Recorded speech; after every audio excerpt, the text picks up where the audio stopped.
Welcome back to Creepcast. Let's How go, you doing? baby. How you doing? Left-right game. I'm so excited. We are completing the left-right game today. We are on part 2. This is getting a lot of excitement here in the comments. We've been seeing a lot of people asking for it in my videos, especially. I see you guys. I say especially. I see it on my Papa Meat videos about people. They're hounding me. They're barking. They're at the back door barking. That is true. I uploaded a main channel video earlier this week, and half the comments were about the video. The other half were like, "What do you mean we got to wait another week for the left-right game?" Why? I think we have not read this yet. Which just want to also get so this is a 10-part series. The first episode, if you have not listened to the first part, I strongly suggest you do so because we covered the first 5 parts. From this episode on is going to be 6 through 10, and I just want to give a shout out because also during the lapse between these episodes, the author of this, NeonTempo, his name's Jack, reached out and he just wanted to say that he was stoked that we were covering it, so just want to give a shout-out to Jack, NeonTempo, and we'll also link any future projects or anything else that he's got going on in the description as well, just to make sure that you guys stay up to date, because this has been really fun. We haven't read this before, so I don't even know where it's going, and Part 5 ended on some crazy stuff, and I was going to say, do you want to give us a little recap? Absolutely. I also want to say, since I now know the creator of this story is watching, Jack, you don't know how satisfying it is to find a story that's about really weird stuff happening and people getting picked off, and it's creepy, it's absurd, it's unexplainable, it's perfect. I love it. Put more of this into my veins. Thank you for the left-right game. Seriously. So for those who weren't here for the first part, basically, there is a reporter. This story is about a girl named Alice Sharma who goes on this excursion with a guy named Rob who has discovered something called the left-right game.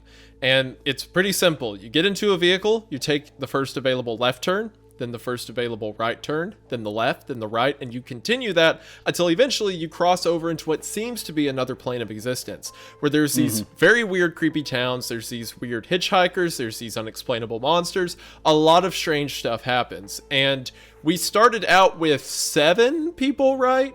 7 or I believe so. 8 people, and we're down to 5 now, if I remember correctly. 2 people should have died, which God, our fallen soldiers, Apollo, my boy, who you definitely didn't say you hated in the previous one. Now listen, the death was very sad. Apollo, I thought his jokes were a bit, I could have done without them, but as a character, he really proved himself to be a selfless, go-getting good guy. So his death was extreme. I mean, I could do nothing but a nice royal salute to our fallen lad.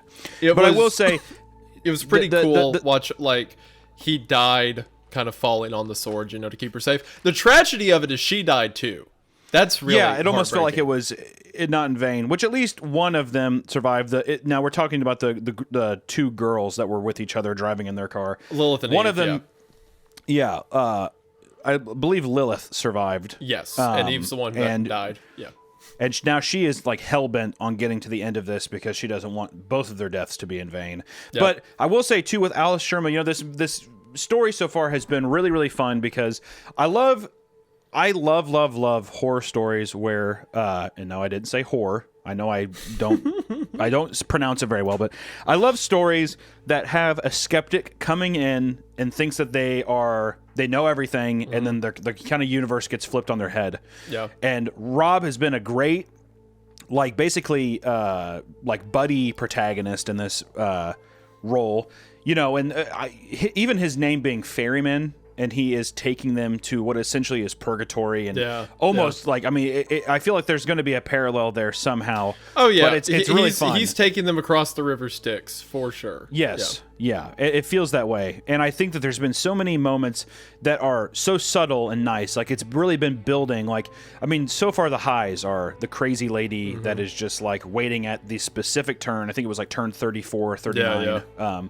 And then even the hitchhiker was probably my favorite part so far. Honestly, my favorite part, I think, was the town they drove through. I was going to say that too. Yeah. So good. Oh, it's so good. And the visual of it. Yeah. We've lost a total of 3 people now. We've lost Ace, Apollo, and Eve.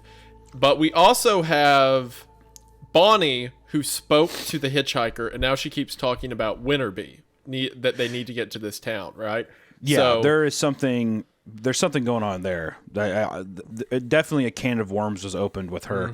And I mean, every death has been, horrible. I mean, like Ace, driving around in his cool Porsche, which it is cool, but, getting strung up on a tow truck and then driven away is horrible. And then Apollo and Eve pretty much just like drowning in tar. That's such a cool death. That's such a cool death. Yeah.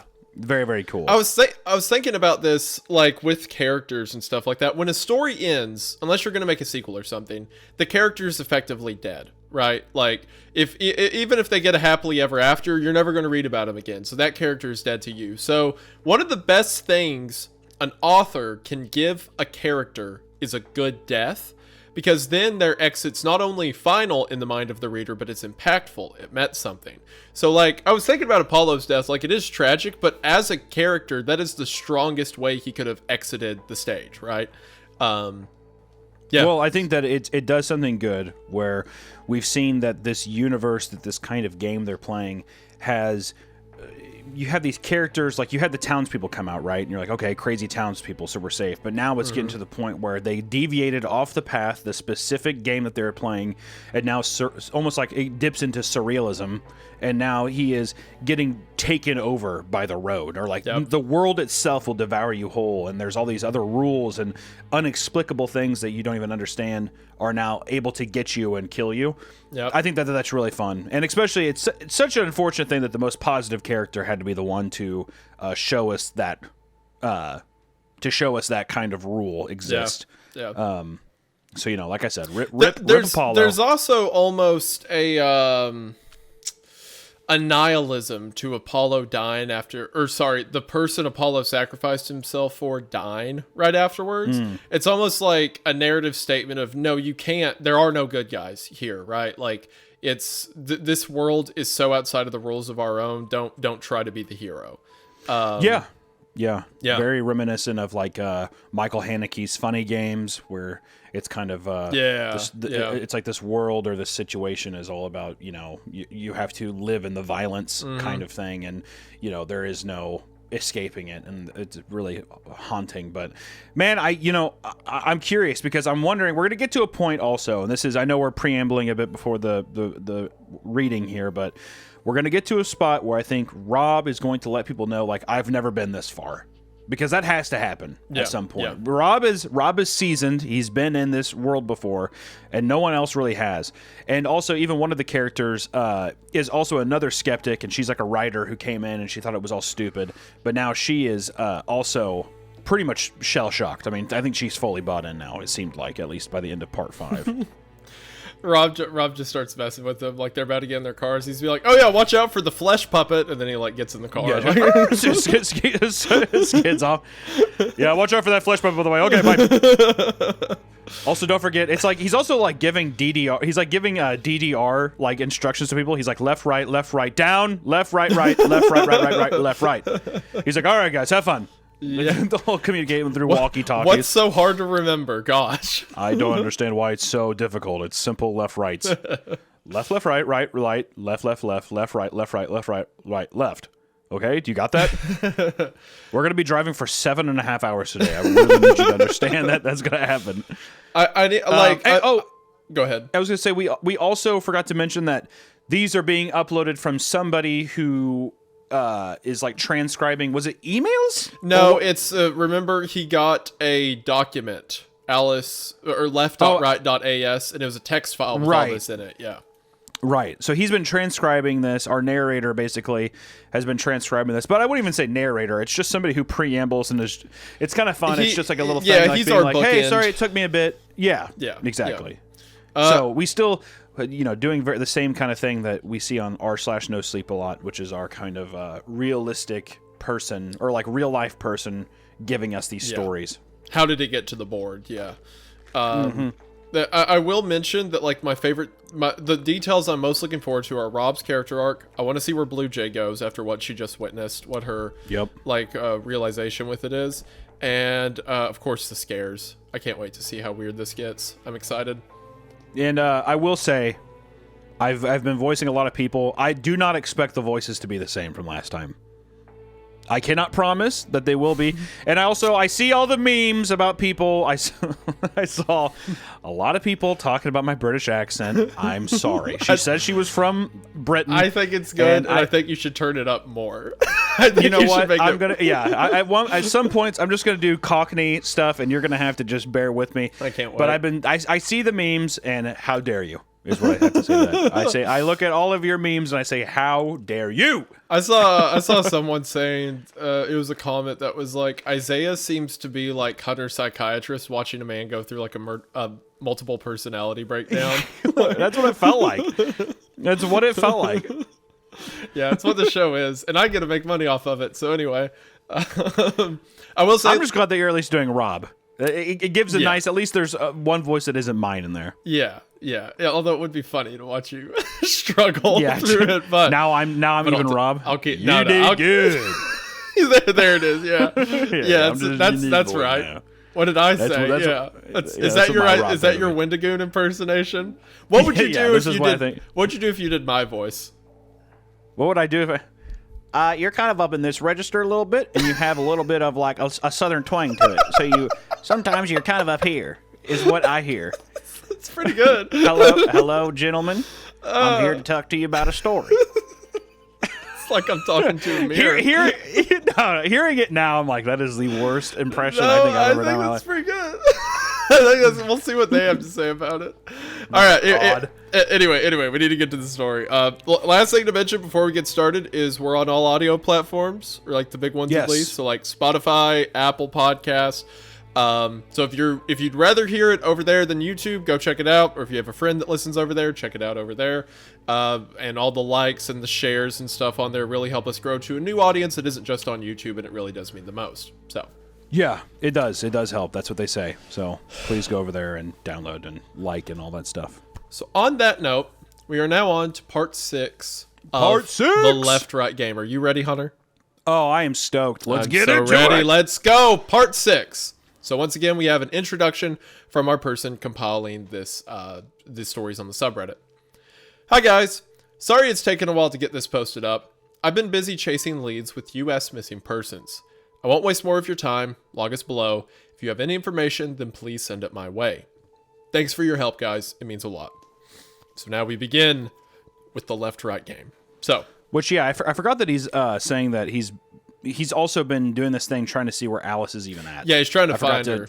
Because there's like people in the comments like, I think I know that turn, that gas station near Phoenix, you know? So it's been an interesting thing. Sick. Yeah. All right. Left-Right game. So we're now on to February 12th. I can't remember the dates, but they've been in here like, what, 4 or 5 days at this point? I want to say that they've definitely been at least 4 days. Like, I want to say the 8th. Like, I think she got there on the 7th, and I think the first night was on the 8th, if I remember right.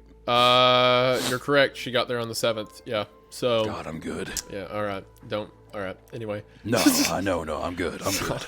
Stop. Next time he mentions the Jeep, I'm going to need you to calm down, okay? Yeah. Ooh. All right.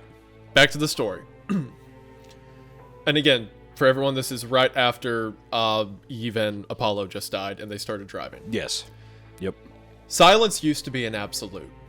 That's something I definitely miss.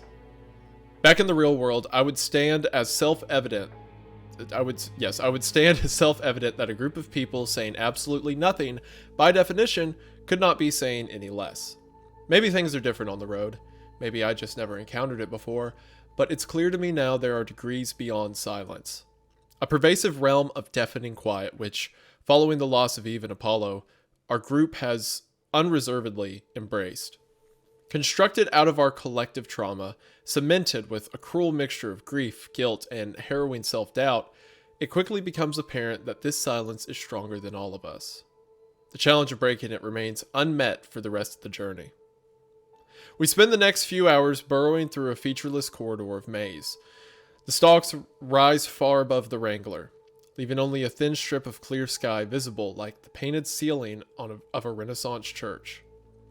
I find myself glancing intermittently at the CB radio, half expecting, half hoping for Apollo's voice to crackle through the speaker, bringing words of comfort or a much-needed attempt at levity. After I catch myself staring at the radio for the 5th time, I decide it might be best to go on with my work. I plug my headphones into my notebook, bring up the audio files I've recorded thus far, and set about creating a very rough cut of our first day on the road.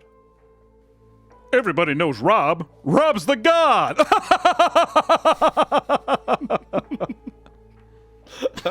I won't be able to do that much more, so I'm stoked that I got to do it at least one more time. well, don't worry, he's dead, so you'll be... Yeah. Okay. I listened through Apollo's first interview, making notes for the closing paragraph I'll now be forced to write about him. When I have everything I need, I listen to the interview again, and then once more. It's not lost on me that I just want to hear his voice, to lose myself in a pleasant digital echo, far removed from the frantic screams that followed him into the asphalt. I listen to Eve's interview next. She bristles with excitement as she talks about her upcoming visit to Roswell, steadfastly attempting to recruit me to the effort. She had no idea what she was heading into when she stepped out onto Rob's front lawn. Then again, none of us did. The thin strip of sky is turning deep orange as I reach our encounter with the hitchhiker. It's chilling to hear his voice after the fact, to revisit the conniving, veiled pleasantries he employed against us. I cringe as I hear Rob's hand grasp my arm, ashamed that I let myself fall for the hitchhiker's trickery. You did good. I'm sorry for grabbing you.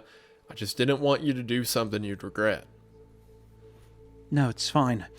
I was going to. Do you know what happens if you talk to him? Not sure.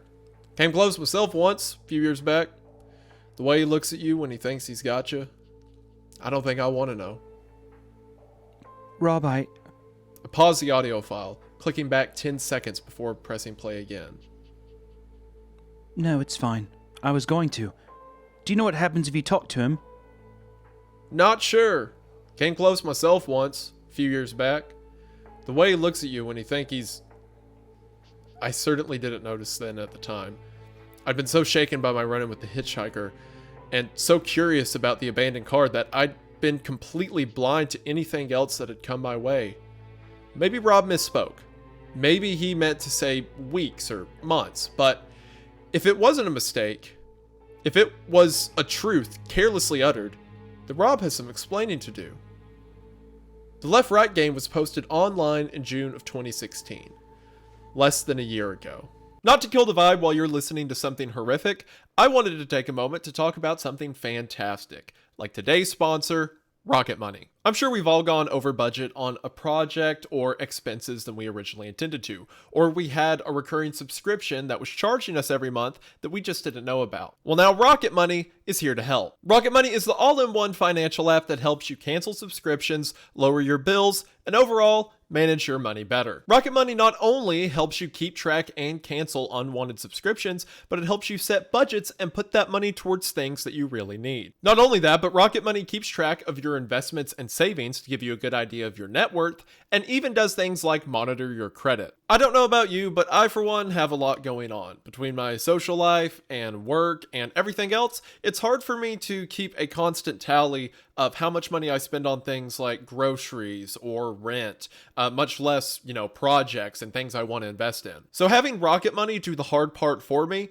goes a long way. Rocket Money has helped save their customers an average of $740 a year and cancel a total of over $500 million in unneeded subscriptions. Saving money is very important, but it can be difficult. But now, thanks to Rocket Money, it doesn't have to be. So go ahead and join the over 5 million users already using the platform today to get smart about your cash. And right now, there's never been a better time to get in on the offer. Because if you go to rocketmoney.com/creepcast, you will be able to get started on Rocket Money for free. That is right, for free. You can unlock premium later on to get even more features, but for now, if you just want to check it out and see if it's something that's right for you, again, head to rocketmoney.com/creepcast to get started on Rocket Money today. Thank you all so much for watching the ad. Thank you so much to Rocket Money for sponsoring this episode. It really does mean the most. Hope you all check them out. Link is in the description, and we are back to the show. Oh, I see. So he claims he's only been doing the left-right game for the past year.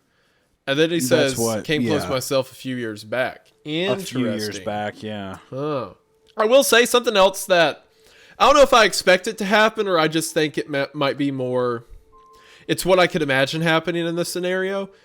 I feel like the group should be more mad at Rob, because even if they were skeptics, right? Even if they were going into this like, yeah, the left-right game isn't real, blah, blah, blah. Rob knows that it's real, right? And he invited people in knowing they might die. That seems reckless. Like, for example, Hunter, if I was like, hey, Hunter, there's this cool cave on my property, and it has this like giant spider in it that wants to eat people, right? You may not believe me, but what if I was like, hey, Hunter, you want to come see this cave? Like, yeah, I'd be like, hey, you really should have told me about the fucking 8-foot tall spider that's in there that's been eating people. And then I'm like, well, I told you it's kind of dangerous. Yeah, exactly. Well, you wouldn't believe me, so what's the point? You were going to think I was lying. Yeah. Well, that's why I'm surprised. I think that will probably arise, but Rob's intentions are odd to me. Like, I do wonder how much of it is deceit to try to make sure to like get as many bodies as he can to for something. I'm he's starting to turn a bit on Rob. I think it's a bit suspicious. Yeah. Between that and between what Alice just pointed out about the year thing, that I'm scared. I'm afraid of him all of a sudden. Yeah. I don't know if I can trust him. And what sucks too is that he's the ferryman. I mean, he knows where to go. He knows what to do, and you're kind of following his lead. So what are you going to do? Leave if you do find out he's bad, okay? Right? Because then also he stages it in a way where he's like, well, you can turn back now, but just remember you have to go exactly the way. Yeah, for days, you came in, and then you have to go out there by yourself at night. Yeah, have fun at night, and then also be sure and remember exactly how you came back in. It's like I doubt people were actually marking which way they were coming in. Like it's unrealistic to even leave without his guidance. Yeah. So he's kind of got him stuck. Not much you can do. You can't get mad and kill him, right? Because then you're up a creek without a paddle. So. Oh, and I do want to say too, because I saw some comments saying where do they fuel up? There was a part in the story we read last time where like the fuel just does not burn as quick. It still happens, but everything requires less energy. It's like they're in a stasis almost. The farther they go in, the less like the fuel burns. Like they don't have to eat or sleep really.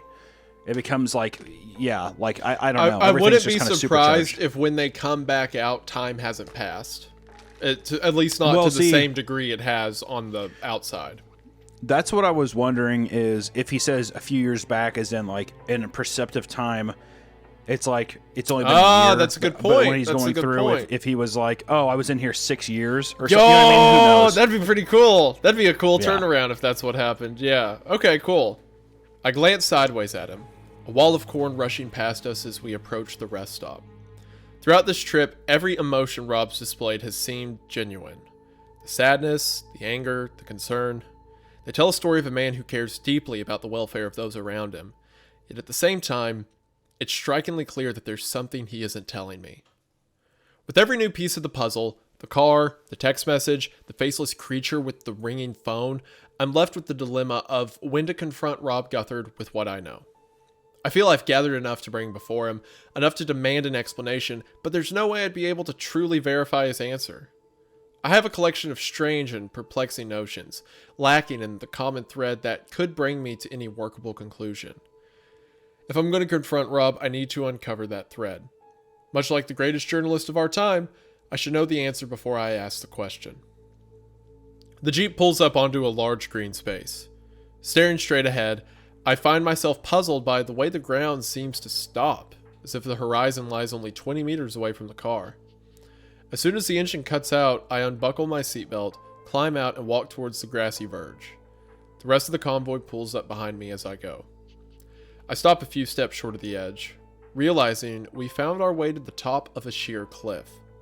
A sudden swaying vertigo takes over, forcing me to take a few steps back. It doesn't feel like we've been heading uphill. The road has been level since Jubilation, yet somehow I'm standing at the edge of a 400-foot rock face, descending straight downwards, the distant earth shrouded by stalks of corn. That's the truly strange thing about this monolithic precipice. On either side of me, the maze runs to the very edge of the cliff, and at its base, the endless harvest continues until it stretches beyond the darkening horizon in every direction. It feels like I'm standing on the cliffs of Dover, staring over a golden ocean. Its waves governed by the evening breeze. I wonder for a moment where it ends, then, taking consideration of the world I now occupy, I start to wonder if it ever does. A belligerent scream rips me from the view.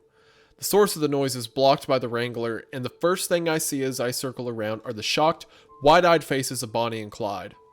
Once I make my way past the Wrangler's hood, my expression mimics theirs. Lilith has pinned Bluejay up to the side of the Jeep, a locked forearm pressing her chest against the door. Her other arm has been grasped in Bluejay's hands, desperately stopped before it can strike her across the face. The two of them yell through gritted teeth as Lilith struggles furiously against her, vying to cause her any conceivable harm. Get the fuck off me, bitch! Get off! I take a few quick steps over to Lilith as Bluejay attempts to kick her away. Lilith, we can't do this. Jin. Lilith doesn't even register my presence as she continues her assault, deafened by the bubbling vitriol in every growling breath. Jin, we are not doing this now. Not after... Before I can comprehend what's happening, I'm staring at the sky, my head knocked back by the force of Lilith's flailing elbow. A hot, raw ache radiates across my lower lip as I stagger back, raising my hand over my mouth. Before Lilith can continue her assault, Rob swings open his door and takes 2 short strides over to her. He puts one arm around the girl's waist and picks her up, carrying her safely but firmly over to Bonnie and Clyde's Ford and planting her back on the ground. I seem to always forget how strong he is. Damn it, this is not the time! Take it back! Bluejay has lost her usual snide demeanor, yet her aura still radiates an unbridled scorn. In response to Lilith's demand, Bluejay walks back to her car and sits on the hood. She takes the Marlboros out of her pocket along with her lighter and ignites a cigarette. I imagine the burning embers are the only company she's comfortable to accept right now. By the time I look back to the rest of the group, Lilith has stormed away. What did she say? I didn't hear it all. What did she say, Bonnie? I heard something about... She said Lilith was... That we were complicit. Damn it. Bristol, can you... I watch Lilith as she sits on the grass and looks over the cliffside. She begins to cry. Yet, I get a strong notion that it's not something I should interrupt. It feels like something between her and Eve, a final act of reactionary mourning reserved for them and them alone. Yeah. Don't worry. I'll handle it. Okay. I'll cook us something up. An hour passes, Lilith grows slowly calmer, drifting from cathartic release into a cold, wordless melancholy. Finishing up my dinner, I make my way over to her. It's a strange view. Lilith looks up at me. Her face falls. I cut you. I'm so sorry. It's fine. You should see the other girl. Yeah, I bet she looks like shit right about now. I help myself down onto the cool ground, staring alongside Lilith into the ocean below. Bluejay thinks I'm complicit in what happened to Eve. I heard. She used to think we were morons. Now she thinks we're all in on it. Doesn't make sense. I think I think she has to believe this place is a lie. She needs to make sense and make it harder. And the harder it gets for her to rationalize, the more she... Anyway, she shouldn't have said what she said. She just... I guess the word is troubled. She's a fucking thunder cunt. Okay. She's right, though. I killed her. And I killed Apollo, too. I look to Lilith, concerned, not quite sure what she means. Her eyes remain locked on the impossible horizon. Sarah, she wasn't cut out for this, and she knew it. She wanted us to turn back this morning, but I didn't want to. That wasn't just your decision, Lilith. Yes, it was. She followed my lead. Always. Through everything. And I knew why she was doing it. I knew. But I let it continue. Because it was convenient. Because it was easy. Because deep down, I liked having someone around who jumped through fucking hoops for me. God, it's so fucked. Lilith rests her head in her hands. She was weak. She was anxious and shy, but that should be okay, right? You're allowed to be weak, But I made her come here. I dragged someone who couldn't swim into the fucking deep end, and the last thing I did was lie to her, and she fucking knew it. Lilith takes a few deep, afraid breaths. What do you mean? I loved her, as a friend. It was always this fucking one-way street, and I don't think she minded, but then suddenly she's vanished right in front of me, and she says I mean, how else was I supposed to respond to that? I had to say it back, right? Uh-oh. Lilith maintains her composure as a steady stream of tears rolls down her cheek. I don't know what I'd do in that situation. I could see in her eyes that she didn't believe me. Fuck. I wonder how many people have died while being told, comforting lies. How many of them fucking knew? I think you did the best you could, Jen. I think you did better than most.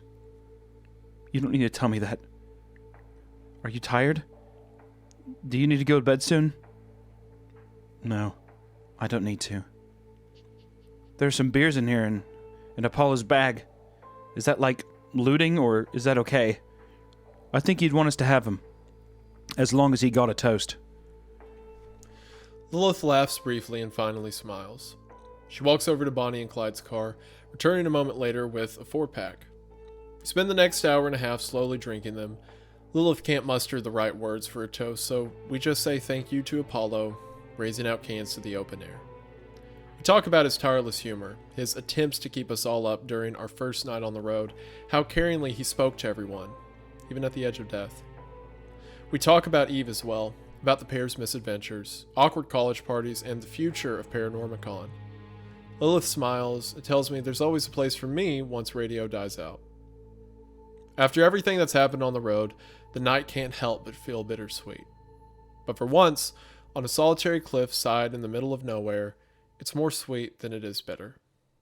That may not be much, but at the end of an awful day, it's more than either of us could have hoped for. Man, that was a rough conversation. The whole she was dying, so I said the thing she wanted to hear, but I guess I wasn't good enough. Dang, yeah, dude. Or definitely that's pretty rough. Definitely that Eve loved her in a different way, and Lilith just kind of, I think she feels like she kind of played her a bit. I think that's what I get from that whole interaction. To kind of conveniently, because I think Lilith really wants to be here. I don't think Eve did, but I think that because she was stringing her along, I think that she feels that it is her fault because Eve maybe didn't. If she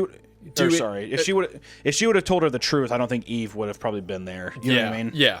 I don't think I don't think Lilith did anything expressly sinister. It was more so I want her to come with me, and she's into me, so I'll kind of let her flirt, do her thing, if it keeps it going. Well, I think that's the problem, is that it's not entirely sinister until the repercussions of this trip because of this. It wouldn't have been had it not been so drastic. Yeah, and man, that's hard. That's hard. Yeah, that's pretty rough. I sympathize with Lilith. I mean, I don't think that she's a bad character. Yeah, I don't hate her. I actually like her character. I think that's an interesting. She's one of the more diverse out of the group, I think. Yeah, I think her being conscious of that kind of thing and having it weigh on her, I think shows a bit more to her character, because I think before I kind of read her not really both of them, but being a bit ditzy maybe, or just kind of we're just here, it's a good time. So it's kind of interesting to give another little emotional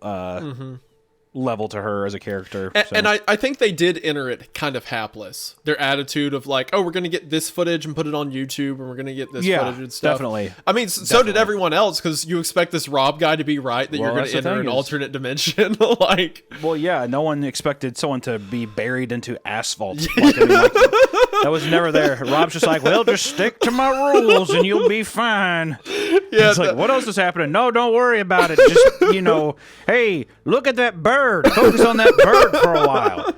And you're what if we don't? And then a giant plant fucking rips your body in half. Oh, should have focused on the bird. There's no tactical precedent for the pavement eating someone. Like, there's no rule book on that. There's no play-by-play. Yeah, you make. Do you it think up also that along. he hasn't said any of this stuff because he thinks that, like, if he would say that, not only would people not want to come, but also people would just be like, "This guy's a nut," and they Correct. like. I think so. Yeah. You know what I mean? Like, I think, like, I wonder how much of it is him being like, well, if I would have told you, you would have, like, thought I was crazy, and you wouldn't have even wanted to go. Think about it this way. Rob knows everything and more of what's happened so far, except the only thing that seemed to surprise him was Jubilation being violent. But other than that, everything seems to be new, like, familiar to him. And the way he explains it to Alice in the beginning is, oh yeah, weird stuff happens. Like... Yeah. I mean, he definitely kind of an undercut it. understatement, Rob. Yeah. He for sure undercut it. Yeah. Anyway, but I like Lilith. I hope she lives so that the tragedy means something. I hope she makes it out. Yeah. I hope that there's a purpose to it, but we'll see. Yeah. Either Lilith lives or everyone dies. Either of those scenarios could work. But I hope Lilith makes it. Anyway, the next morning goes quickly. It's amazing how efficient a group of people can be when none of them feel like talking. Not only that, but breakfast has become a noticeably brief affair. I managed to get through half a bag of trail mix before I find myself uncomfortably full. Rob's words about the road sustaining properties ring in my ears as I look around the group. Everyone leaves their bowls half empty. Lilith hasn't eaten a bite. By this point, the launch protocol has been drilled into us. Despite our preoccupations and the fractious rifts developing between us, the cars line up like clockwork as they merge onto the road. In fact, the mood of the group seems strangely procedural. All radio contact starts with the starting of a call sign, followed by that of the recipient. The cars maintain an even, careful distance between one another. We've seen all too clearly what happens when the rules are neglected, and no one wants to take chances anymore. How far away are we? From where? You haven't gotten to the end of the road, right? I mean, you're still charting it. That's right. Well, how long until we get to, to uncharted territory? To be honest, not too long. What's going to happen once we reach that point? We're going to keep driving. Until we get to the end? That's the plan. You know I won't judge you if you want to turn around. I'm sure you can talk someone into it. Could I talk you into it? Rob smiles. Afraid not. This trip ain't like the others. Road's kicking back like never before. I think it knows I'm coming all the way this time. What is this place, Rob? Rob sighs as he slowly takes the next left on a quiet, rural T-junction. I think it's a stray thread, running off the spoil. The radio crackles. Rob, you just took the wrong turn. An instant drum of fresh panic hammers in my chest.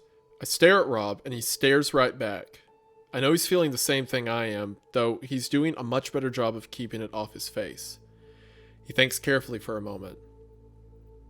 No, I've been down this road before. We took a right last time. Yes. The turn before this one was a right, I remember. Ferryman to all cars. Thanks, Bonnie, for giving us the fright of our lives. We're on the correct road. No, that can't be. That's wrong. Martin, tell them. Our mistake, Rob. Let's keep going. Bristol? There's concern in Lilith's voice. I lean over to my wing mirror, attempting to gauge the atmosphere in the car behind me. There's clearly some commotion between Bonnie and Clyde, with the latter attempting to gently remove the walkie-talkie from his sister's hands. Oh, yeah. Because remember, she's losing her mind. Well, that's what I'm saying is I feel like because she talked to the hitchhiker, that I feel like it's the road trying to fuck them up. Yeah, she's like a conduit for the road at this point. Yeah. I think so. Yep. There's something else, however. Past Bonnie and Clyde, past Bluejay, an old, dilapidated road sign made of weathered timber stands by the side of the road behind us. I can't read all of it as the peeling letters grow ever smaller, but I can piece together what it probably once said. Wintery Bay, 5 miles. Ooh. I'm excited. So that is what Bonnie. Well, what's interesting too about that, man, is Rob was like, "Oh, it's not too much farther till we get in uncharted territory." Oh, that's a good point. Of course, it's Wintery Bay. That's a good point. I didn't think of that. Yeah. Do you think Yeah. that means Rob has been, or that's where he turned around? I'm wondering if that's where he turned around. Is what I'm thinking. Or if something had to have happened. Or whatever. Yeah. I'm so excited to see what Wintery Bay is. Oh, I'm like a kid. Honestly, like I know that you all wanted to see part 2 of the Left Right game last Saturday, but honestly, I don't care about you. I was upset that I didn't get to read the rest of it because I like all week was thinking in my head like, what is Wintery Bay? What is Wintery Bay? And I'm well, so especially excited. putting such a notion on it. I mean, like my favorite part was the hitchhiker, and I love that interaction with him is still ongoing in the story. Like there's still repercussions. Yeah. Exactly. Yeah. How fun. I'm pumped. All right. Wintery Bay, 5 miles. We're gonna turn around, right? 1 second, Bonnie. I'll check the map. I promptly switch off the radio. Are we not passing through Wintery Bay? Rob turns to me, a puzzled look in his eyes. Through where? In the wake of those two innocently inquiring words, my mind reels back to the morning of our 3rd day on the road, watching Bonnie and Clyde wander over to Rob to confess their transgressions with the hitchhiker, the quiet conversation that passed between them, Rob's seemingly comforting response. I'd felt wretched in those moments. A few minutes prior, I had tricked and deceived Clyde, yet I never once considered he might have done the same to me. Is it safe to pull over? What? Why? Is it safe, Rob? Yeah, it should be. Then pull over. I switch the radio back on and grab the receiver. As I make a connection to Bonnie and Clyde's car, it's clear that an argument is brewing. Lilith is asking for me, a helpless passenger, caught in the middle of something she doesn't understand. Bristol to all cars. We're stopping up ahead. I want to add that Alice pulling this is one of the smartest moves in the story. The moment she puts the pieces together that Clyde and Bonnie did not tell Rob that she's been talking about Wintery Bay. The moment Alice finds out, she's like, all right, we're doing this now. We're doing it right here. That's smart. That's very smart. Well, what's also interesting is he felt like he didn't understand. And if I remember right, Alice did have some interaction with the hitchhiker, right? Like one little thing? Almost? It was almost because randomly the hitchhiker goes, you're just a disappointment, aren't you? And she turns around real quick. And doesn't she say what, though? She says, the way it's written is it says what, and then it says right before the words leave my mouth, Rob grabs me. Oh, I see. Yeah. Okay, because I was just wondering if she could only see it because she also slightly interacted with... I mean, she looked at him. She made eye contact with him. I don't know if that would count as the same thing as like she never spoke to with him. She never spoke to him, though. Right. Whereas Bonnie straight up said, bless you, had like full conversation after he with him. sneezed, and then she just started talking to him after that. Yeah. Which the sneeze is a clever way to get someone. That's very devilish. Yeah, that is good. All right. Rob seems acutely aware that I'm not messing around.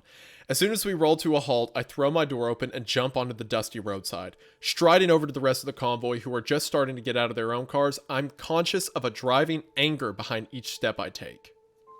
You didn't tell him. Bristol, What's going on, Bristol? Rob marches up behind me, more than a little restless to get a grip on my motives. Clyde. Clyde looks around a circle of expectant eyes. When he delivers his answer, he's unable to meet any of them. Bonnie talked to the hitchhiker. Rob's expression shifts, his confusion degrading into a solemn understanding. Damn it.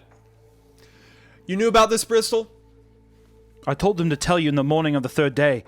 I saw them go over to you, and I thought they did. Bonnie thought you'd turn us around. Well, she was damn right.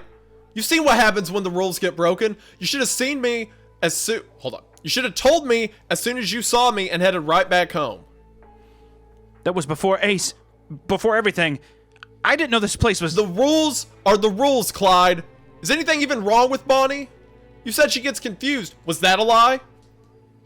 Clyde doesn't answer, avoiding Rob's glare. As I process what Rob's just said, I have to say I'm surprised by the deviousness of the two siblings. When I thought they were telling Rob about the hitchhiker, it appears they'd instead told him that Bonnie was, to some degree, senile. It was a simple lie, but one that would adequately explain her odd behavior, draw sympathy from Rob, and, most ingeniously, prevent him from telling me about their conversation. A truth buried beneath an unpleasant lie. Its subject matter just uncomfortable enough to head off any chance of discussion. Still, it leaves a bad taste in my mouth. We can head home if you want. No! The group turns to Bonnie. She speaks in a tone more decisive than I thought her capable. The hitchhiker, he was talking about the village we just passed. I was looking forward to seeing it, that's all. I'm okay, really. You've been talking about it a lot, Bonnie. It just sounded like a lovely place. I was sad that we passed it by. I'm sorry for worrying everyone. Please don't make us turn around, Rob.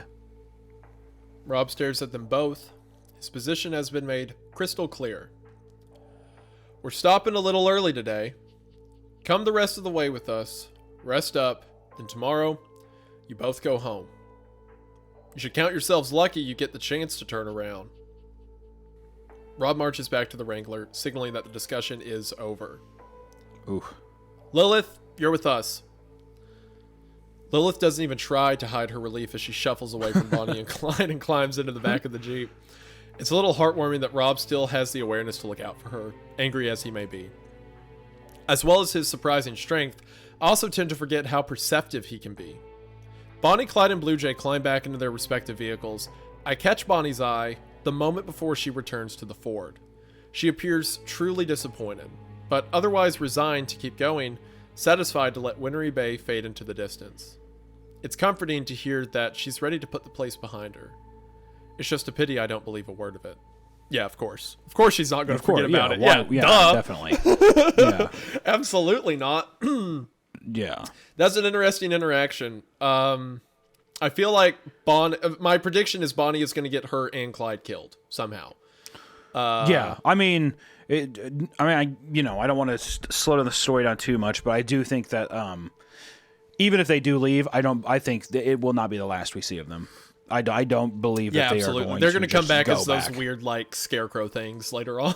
Yeah. Yeah. It's all that beautiful emphasis on how, like, that sea of corn and, like, the giant hill. I mean, like, I don't know. I think that, like, there's going to be something in there. It's just that's just like it feels like a concoction for a great scene. So yeah, I'm curious. Someone's going to die. I can't wait. Also, no, we're going to see Wintery Bay.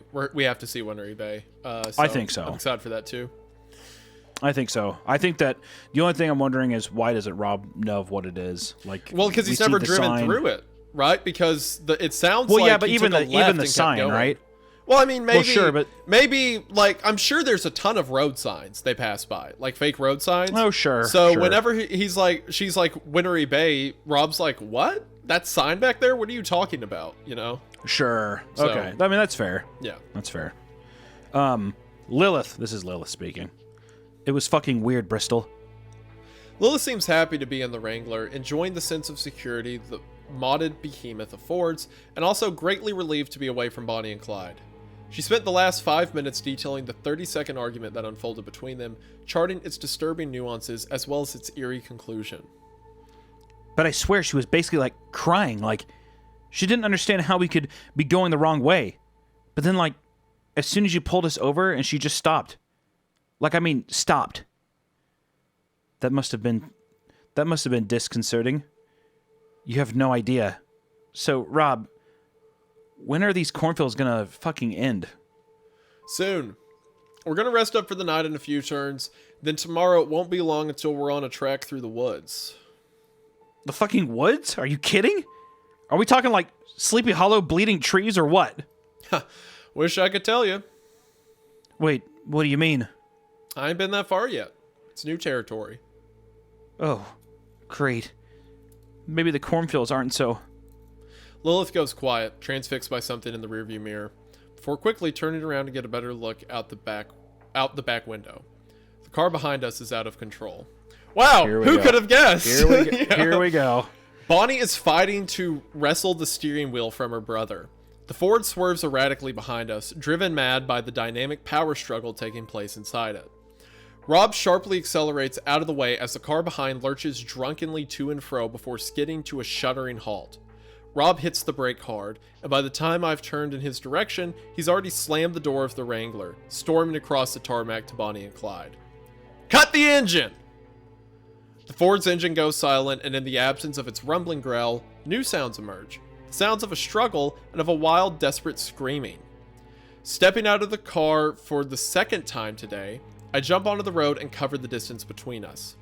Rob is attempting to pull a screeching Bonnie from the car. Even with his impressive strength, it seems to be a challenge.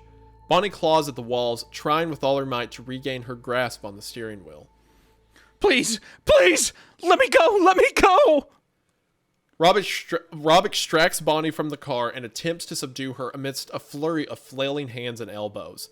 She writhes and kicks as he pins her arms to her sides. Bonnie, calm down, okay? Let's talk through this. He told me it was on our way. He said we passed through. He lied, Bonnie. No, we're going the wrong way. We're going the wrong way. Bonnie lashes out again, striking at Rob's legs with her own. Rob holds her firmly, hit teeth gritted through every impact. It's clear that Bonnie isn't going to let up. I run back to the Wrangler and open up the trunk. After a few moments of rummaging through my bag, I find the first aid kit and pull out an unopened pack of white zip ties. Clyde, open the back door.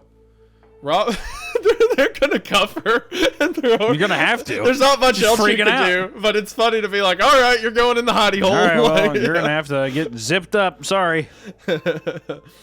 Rob sees me standing with the zip ties. Even in the midst of Bonnie's incessant struggle, he looks at me with an almost questioning air, as if he's wondering how we ever arrived at this point. As if he's asking whether we can really do what I'm wordlessly suggesting. Bonnie answers the last question for him. In the slim few seconds of distraction, she slams her head back into his nose, eliciting a disgustingly loud thud and a pained growl from Rob. Dazed and confused, his nose immediately fountaining blood, Rob manages to keep his arms wrapped around her. But it's clear this isn't going to be sustainable, and that she isn't anywhere close to calming down. Clyde has opened the door, stepping back and looking on like a frightened child as we carry Bonnie over to the back seat of the Ford. I lean in before him, adjusting the headrest until it's pressed against the ceiling, ensuring that it can't be removed from the bracket. I then loop a zip tie around each bracket and fasten them. What the fuck is going on? Bluejay has stepped out of her car, making her way towards us. I realize that to someone who is fighting to not believe in any of this, the following scene would appear to, at best, a melodramatic farce, and at worst, as the attempted detention of an innocent and distressed woman. Sadly, I don't have the time to field her questions. Climb into the car, Bonnie working constantly against us as Rob eases her in after me, his hand on her head to prevent it bumping against the top of the door frame. Once she's inside, I loop a second zip tie around the one I've already fastened on the right bracket, forcing her right hand inside it. I pull the plastic tab over the sleeve of her jumper. I hope it's not too tight, but at the very least, it's secure enough to keep her in place. Bonnie continues to pull against the zip ties, but it's clear her strength has been sapped from her spirited battle with Rob. Not quite able to look her in the eye, I push a pile of luggage out of the way and climb out of the other side of the Ford. Rob and I are both getting our breath back, the former pinching his nose and adjusting stoically to the fresh pain. Hey, what the fuck are... You're not just gonna leave her like that, are you? Get back in your car, Bluejay. I walk back to the Wrangler, tuning out Denise's coarse protest. Rob reaches into the Jeep's still open trunk and pulls out a pile of blankets and pillows. In the rearview mirror, I could see him placing them on Bonnie's lap, giving her a place to rest her elbows. She leans her forehead against the back of the headrest. Even with her face blocked from view, I can tell that she's crying. We arrive at the rest stop some 20 minutes later, the vague outline of a deep green forest blooming on the horizon. It's earlier in the day than we would usually stop.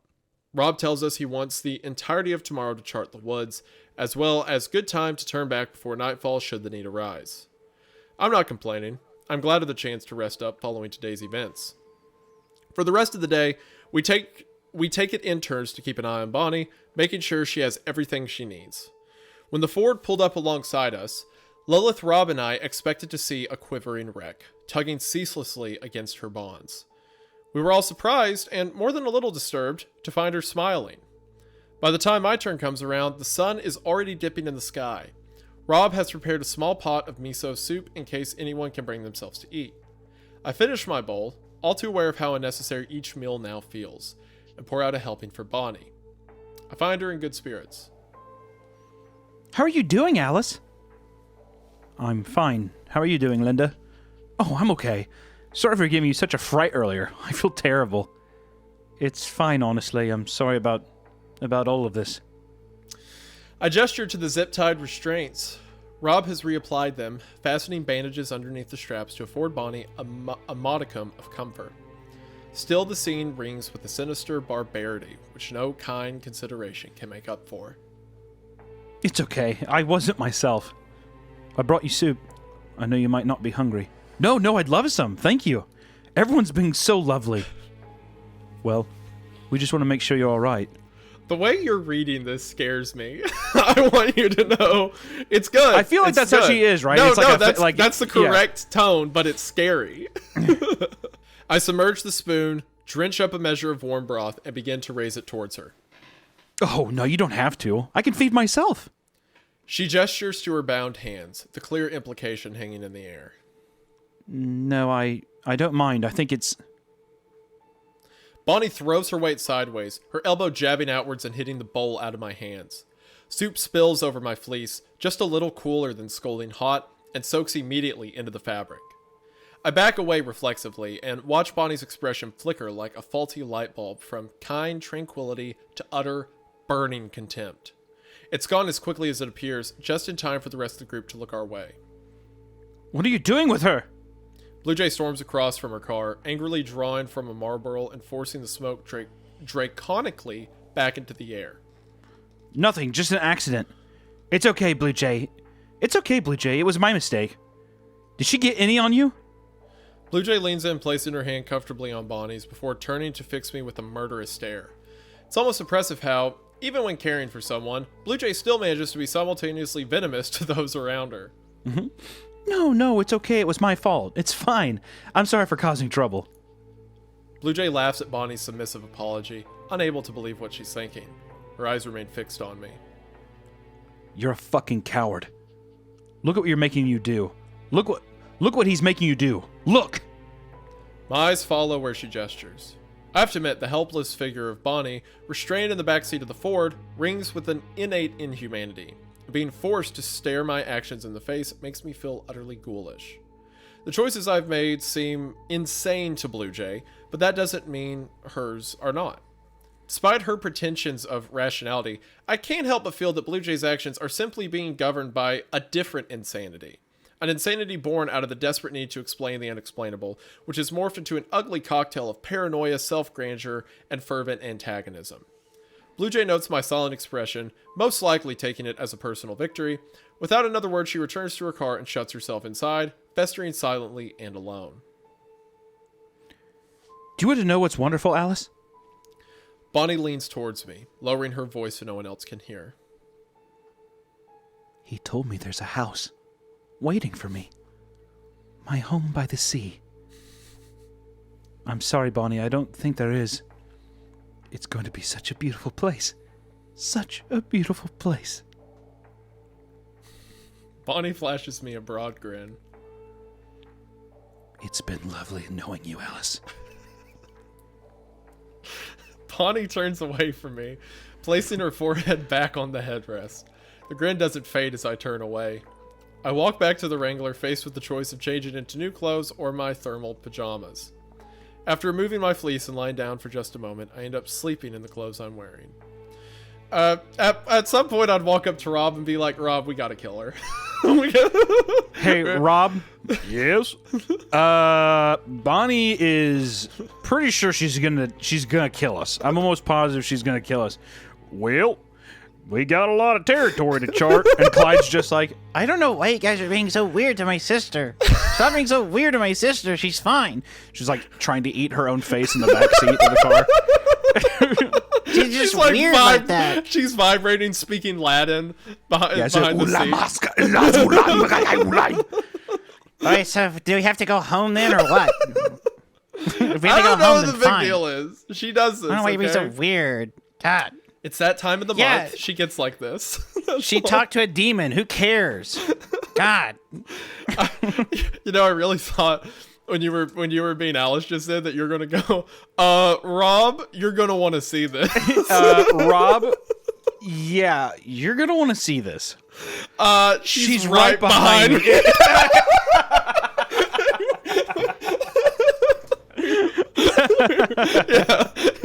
Yeah, you get it. You know what I'm saying. Yeah. Rob, she's right. Yeah, all right. Before you move on, I mean, she's gonna escape, right? She's gonna escape. Well, I think what she's doing is she's manipulating emotions to turn everyone against each other so she can escape somehow. Yeah. Yeah. Because so after removing my fleece and laying down, I'm wearing. So this is the end of the day kind of thing. There's a little bracket here. So this is the new day. I'm expecting that they're going to be gone. I feel like Clyde's going to be missing as well, possibly. I don't know. Let's find out. Let's see. When I wake up, the Wrangler's moving. The air mattress reverberates and my body rocks as we make a sharp U-turn. I sit bolt upright, Lilith waking up next to me, similarly bleary-eyed and confused. Rob is behind the wheel. The gear stick shakes as he transports us down the road at incredible speed. Rob, what's happening? Bonnie got herself free. Of course! There you go. What did we say? Why not? Bonnie got herself free. She's headed for the turn. I pull myself into the passenger seat, suddenly wide awake. What? How did she get free? Is she with Clyde? She hit him over the head, dragged him out of the car. I couldn't wait for him, but he's catching up. Wait, what? She hit him over the head. She hit him over the head, dragged him out of the car. So I'm guessing that she took their car. So I'm guessing that he's catching up in terms of like, maybe he's riding with Bluejay? Yes, that's what I bet it means. So so Bonnie is by herself in that car. Yeah. Bonnie is by herself going to that turn. Yes, correct. All right. Right. Lilith and I turn around. Bluejay's car is gaining on us. A distant pair of high beams steadily drowning the rear window in light. Why is Bluejay helping him?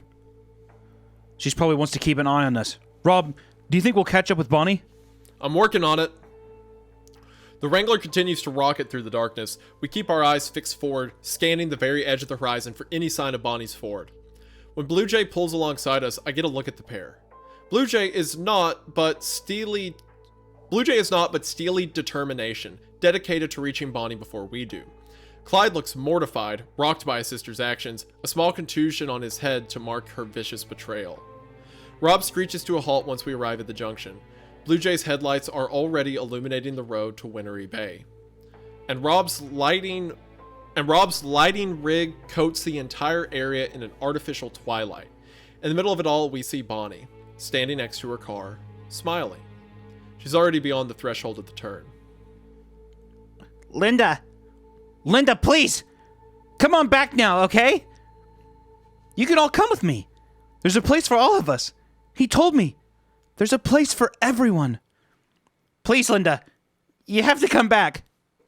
A strange tail of black dust is streaming off Bonnie's skin, rising into the air and dancing in the breeze. After a moment, it becomes clear that the edges of Bonnie are slowly degrading, converting quietly into dark ash and drifting into the atmosphere. I love you very much, Martin. You're always welcome. No, please. Please. Bonnie turns around and climbs into the car. Without looking back, she pulls away down the road to Wintery Bay. The trail of black particles rise from the Ford as she goes, with greater and greater volume as the entire car starts to wither away before our eyes. Less than a minute later, the Ford, with Bonnie inside it, gradually dissolves into dust and scatters to the winds. Clyde doesn't speak. His entire being is quiet. Lilith immediately runs back to the Wrangler. Rob waits a while, staring at the dancing clouds of dust, before putting his arm around Clyde and gently escorting him to the Jeep. As I turn away from the road to Wintery Bay, I take note of Bluejay's reaction. She looks absolutely petrified, more so than I've ever seen her. She impulsively removes the pack of Marlboros from her pocket and holds them in her hands before quickly returning them, unsmoked. The night passes slowly after we return to the rest stop. All of us are exhausted, and more than willing to surrender to the escapism of sleep. Rob rests in the driver's seat, giving up his space on the air mattress to Clyde. Everyone drops quickly enough into a quiet slumber, leaving me awake with only my thoughts for company. I find myself thinking of Bluejay, of how she could possibly hope to rationalize the disintegration of Bonnie and her car. I wonder how I'd feel if the left-right game were exposed as some unparalleled magic trick. Would I feel foolish? No, I don't think so. Impressed? Maybe. Relieved? Most definitely. In fact, the more I think about it, the more I miss the innocent days when I believed the game was a hoax. I suppose I see why Bluejay is so adamant about dismissing the place. Trickery, however elaborate, is almost always a preferable alternative to genuine horror. The Jeep's doors opens and shuts. Part of me tries to ignore it, to wash my hands of any other developments in this harrowing night. However, exiled as I am from the kingdom of sleep, I slowly find myself sitting up, quietly putting on my boots, and letting myself out.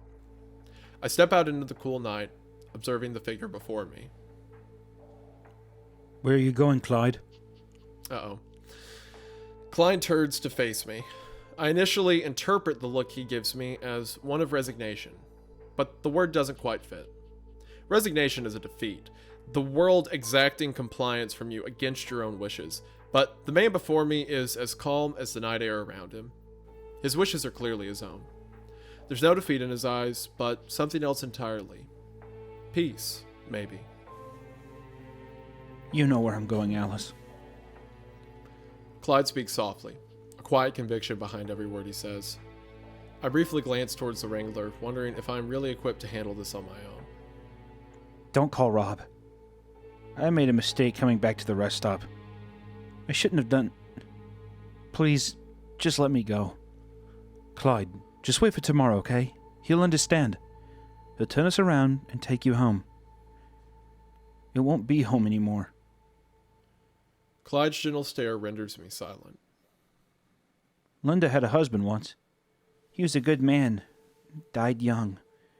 She could never bring herself to go looking again, and I never found out who I was looking for. We've been by each other's side for 60 years. 60 years! I gotta be honest. Even after all we've been through, everything you and I have seen, I never felt like I was in a new world until now.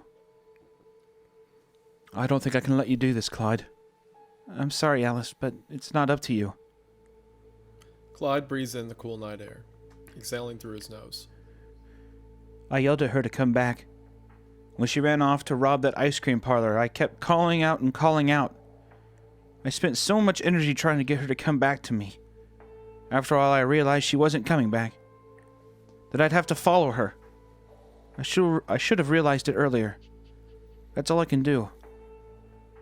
Follow where she goes. Clyde looks at me, almost apologetically. Goodbye, Alice. He turns away from the convoy and wanders back down the road. Clyde. Turns around one last time. Do you want company? It takes roughly an hour for us to walk back to the junction. In the time we have, I'm treated to the story of Bonnie and Clyde. The warmest fragments of their life together, the moments that built them, the waves that rocked them, and the places they once called home. I don't think I'll ever agree with what Clyde is doing, but the more he talks, the more I understand. His stories span more than half a century, supported by a transient cast of acquaintances and friends, but at the core of each tale is a pair of siblings who meant the world to one another. The pair existed as two relative souls, quantifiable only in relation to each other. In the absence of one, the remnant was indefinable, a drifting point, unanchored in space. The story ends just as we reach the junction. I hope she's out there. I hope so too. Thank you for coming with me. I know it's late. No, it's never a bad time to see a friend off. Clyde smiles at me one last time before turning to face the road. He steps over the threshold, past the old wooden sign.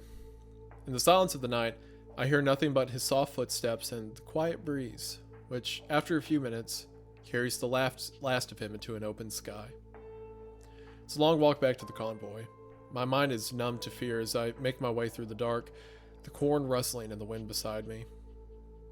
It's been 4 days since I arrived at Rob Guthard's house, sat down at his table, and listened to him speak about the new world he discovered. In that time, I've seen things I can't hope to comprehend. Sides that exist beyond the spectrum of our reality. Things I wouldn't have deemed possible. For all I know, there is a Wintery Bay, and Bonnie has already arrived at her house by the sea, standing at the door, waiting with confidence for her brother's arrival. I may never know, but I do hope they find each other, wherever they may be. Dang. End of part 6. I'm sad now. That's crazy. That was sad. That's crazy. It's also, it's a crazy thing of this chapter we lost Bonnie and Clyde. Bonnie and saying we saw how she is lost, but Clyde is pretty much just like, there's no life without my sister, and pretty much gives his life at the end there. Pretty unbelievable. Like, just sad, but then also like in a way it's like, I don't know. I would be, it's 60 years is a long time. You know, those are people who definitely depended on each other forever. And in a way, that relationship is like their life. So one can't exist without the other. But yeah, I don't know. Also, it's kind of exciting too, because now we're getting to the spot where Rob has never been through these woods, which I was going to ask you, when he's drafting these things, right? Does he go and he, like, I wonder, I'm curious because he's known where to go each time, which means that he's probably gone down roads and he's like marked which is the correct left and which is the correct right. So I'm wondering how he's going to draft that in real time if he means to get to the end of where he's going. Because now he doesn't know which left or right to actually take. I'm so sad. That was so sad. That last part about them being insufferable, and then like him knowing that it's almost like, I feel like Clyde knows there's no Wintery Bay, right? There's no like betterment to what's happening. I think you always hope for the best thing. In a way, I mean, like, it is sad, but in a way, I don't know. Like, it's not like I'm like advocating for his suicide in that way, or unaliving. Sorry, YouTube. But I think, like, I don't know, the part about a person caring about somebody so much that he just wants to be with them in this place, even if he doesn't believe that it's there. I think that, like, there's a bit of peace to that. And I think even Alice kind of understands that in a way too. Like, if he kept going, it's like he's just going to be lost and miserable and stuff. I don't think that like justifies really like this kind of reality that he's getting ready to face, but it's very sweet in a way, in a very odd way. At least that's how I read it. Man, that was yep. I like, this is such a good story. I like the character moments. I like how it's able to turn. I also suspect Bluejay let Bonnie go. That's my theory. Because the last person who was talking to her was Bluejay, and then somehow she's out of the zip ties and steals the car, right? So that's true. I think Bluejay cut her loose. What's frustrating is that she still has this level of, which I know that this one ended with even Alice being like, you could see that she was like petrified of what she saw. Like, and that even Alice makes a thing of like, it'd be hard for her to not, especially if she was responsible for it. Oh, exactly. Like, she's like, oh fuck, I caused this. Kind of a very similar thing that Lilith was facing at the beginning of the episode. Yeah, that's a good story. Juxtaposition. Yeah, Lilith felt responsible, but in different ways. Yeah. Very interesting full circle kind of scenario. But yeah, no, I mean, I even at the beginning though, when she was like guilting Lilith, like, look what he's making you do or whatever. It's like, yeah, but did you not just see the person drowning in asphalt before this, or the other, like, all the other things? I was thinking that, it's like, weird. Why is the ash the unbelievable step, but the asphalt drowning and all that wasn't? Like, I mean, maybe mention, it's just I know we've said this before, but the hundreds of miles of unpopulated road, like, you haven't had to fuel up in how long? Like, it's just like, it doesn't make. Her speculation doesn't make any sense. I mean, I guess to a point of like, maybe to her character, it's trying to be like, oh, well, I'm right and this guy is a phony. Well, that's kind of what Alice pointed out when she was like, I feel like Bluejay's gone to a different kind of insanity. Like, the opposite total direction. Denial. Yeah. Total and absolute denial is what it feels like. But she might have just got Bonnie killed, so we'll see.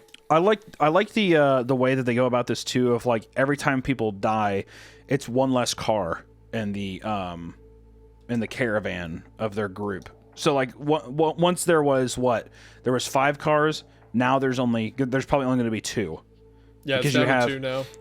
Now you have the Jeep and Bluejay's car. That's it. Yeah, because we lost Ace's Porsche at Jubilation. We lost both Apollo and Lilith's car at the Asphalt, and we just lost Bonnie and Clyde's car. So there were 6, and now we're down to 2, just Bluejay's and Rob's. Yeah, and all that's left is Rob, Alice, Bluejay, and Lilith. So it seems like each trial there's just people one by one they're getting kind of picked off. So really interesting. And I mean, we still have 7, 8, 9, and 10 to go through. I'm very curious to see where this goes. There's a lot of story left, so buckle up, our dear listeners. Yep, I'm excited. All right, so opening with part 7. Once again, this is an intro from the person compiling this. Hi guys, apologies for the that's such a funny intro after what the text says. Well, yeah, hi guys, welcome to the channel. Be sure to hit the sub. Any of this? Be sure to like, hit that sub button, subscribe, hit that bell for more content. The bell. Okay. Hi guys, apologies for the delay in getting this post up. Events conspired against me, it seems. Please let me know if you have any information.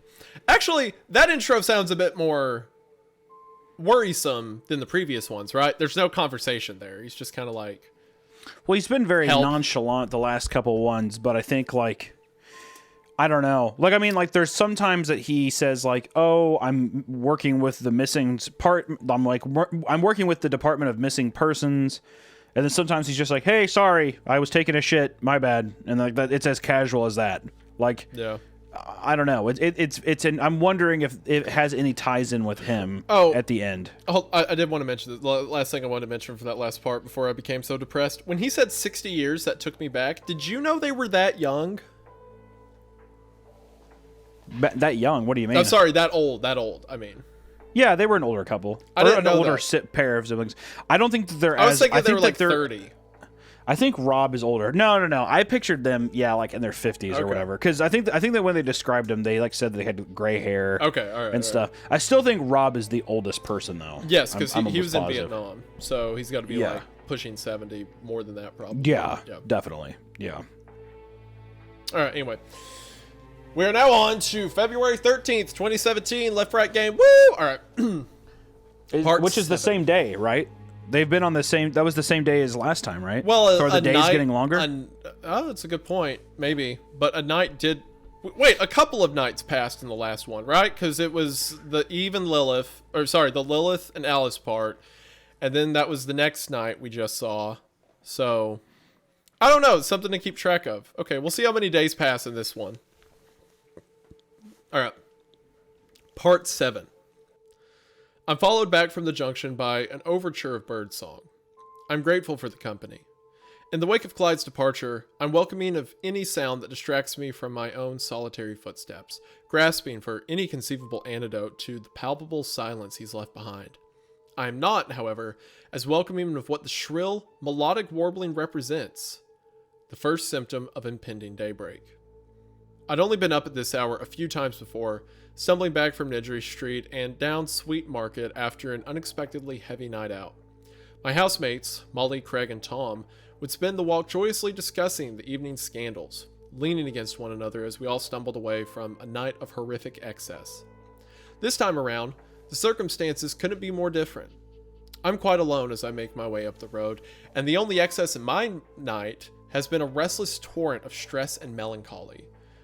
There's one similarity, however, resting in the back of my mind as much now as it did then. The nagging feeling that the day ahead will be one of bitter and immediate consequences. I mean, yeah, she's got to walk back and be like, oh, Clyde's dead, by the way. Yeah, Clyde killed himself. Yeah, sorry about that. And I also was there and facilitated it, so that's me present. But I heard his life story, and it was beautiful. But don't worry, he wanted it to happen. So. Yeah, he said, as he was disintegrating, he just kept chanting Pog over and over again.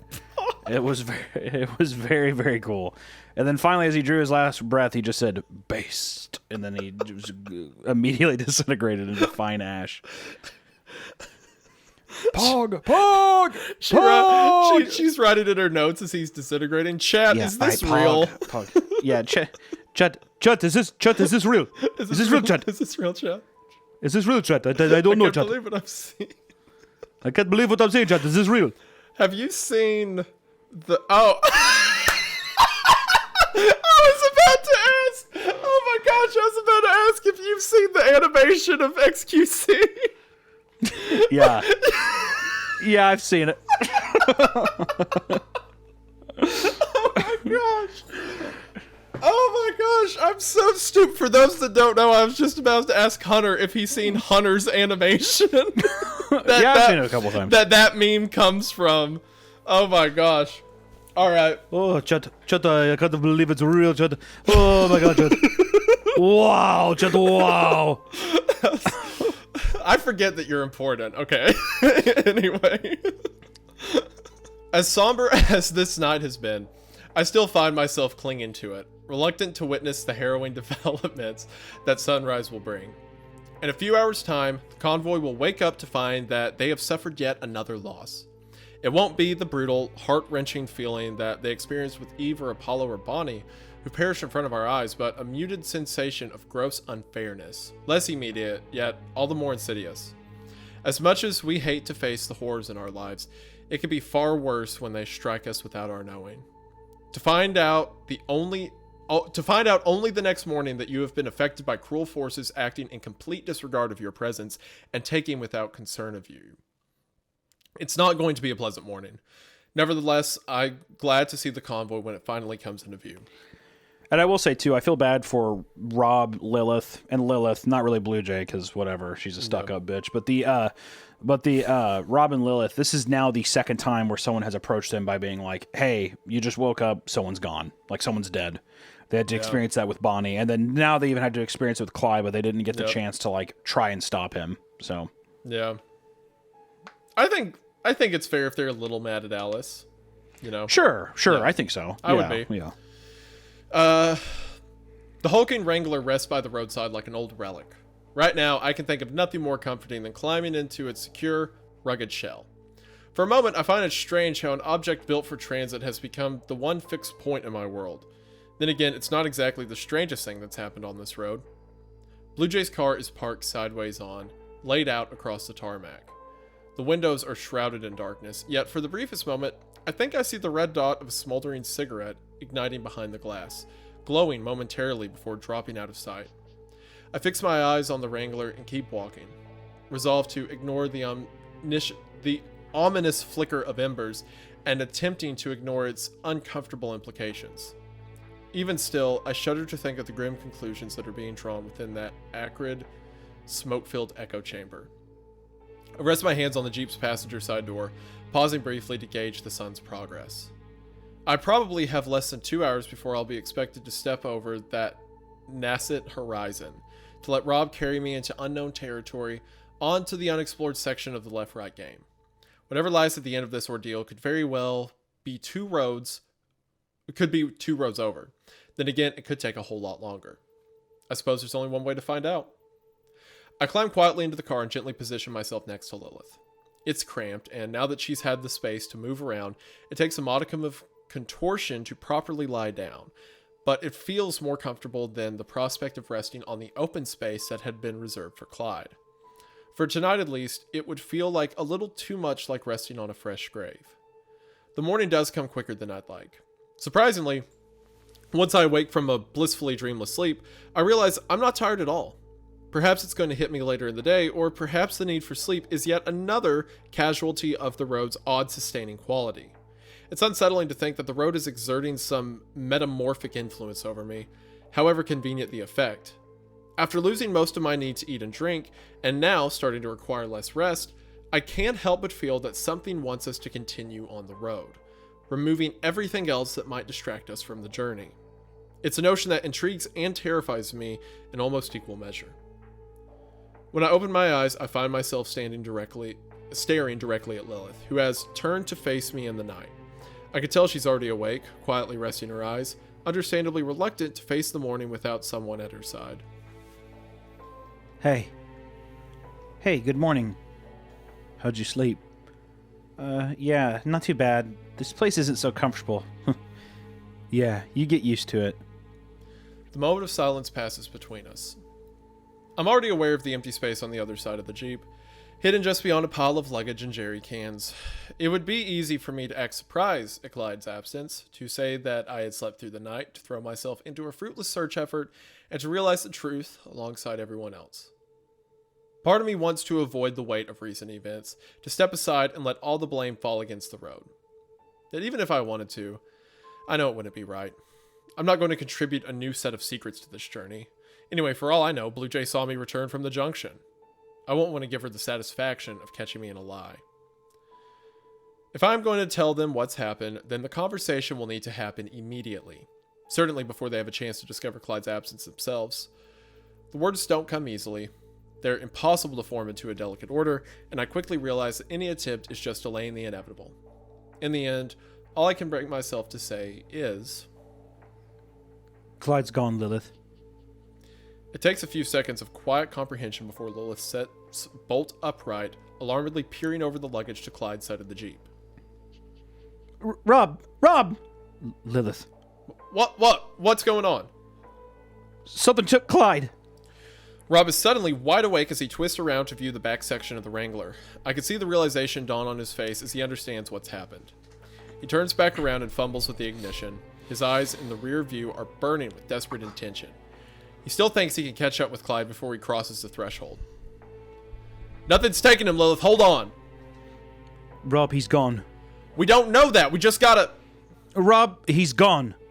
He already passed the junction. Rob's eyes flick to the rearview mirror, meeting mine. The engine stays running as he turns around to face me.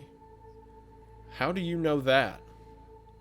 The urgency is drained from the car, replaced instead by a palpable air of inquiry. Lilith and Rob are both looking at me intently, and for the first time on the road, I feel like a figure of a legitimate suspicion. I was with him when he crossed over. What the fuck? When was this? Last night, about 4 a.m. He said that he... In response to my words, Rob swings the driver's side door open and leaves the Wrangler. I watch him march out into the center of the road, his entire body tensed and strained by a swell of anger. I quickly climb out behind him. Damn it! Damn it, Bristol! Why in the hell did you let him? You weren't there, Rob. We were fucking yards away, Bristol. You didn't think to wake us up? Of course I did. He told me not to. Oh, okay, well, that's just fine then, is it? He made his decision, Lilith. None of us were going to stop him. Well, I certainly wouldn't have just let him fucking kill himself. You tie Bonnie to the fucking headset, but let Clyde waltz over the road without telling us? That's a false equivalency. A false... Are you serious? Yes, of course it is. Bonnie wasn't herself. Clyde was capable of making an informed decision. His sister has just died. Of course he wanted to join her. That doesn't mean you let him fucking die. You might as well have helped him blow his fucking brains out. Lilith! Rob speaks the name harshly, forcing its owner into an immediate silence. After letting the group breathe for a moment, he speaks calmly. Bristol, are you sure there was nothing we could do? I look Rob in the eye.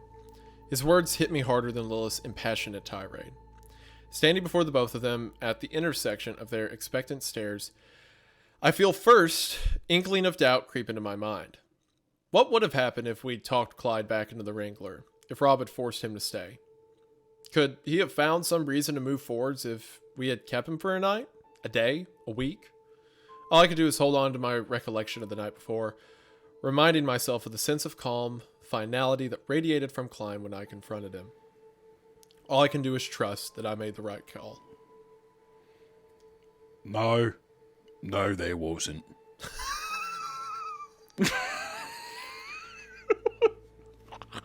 This is the time when you decide to...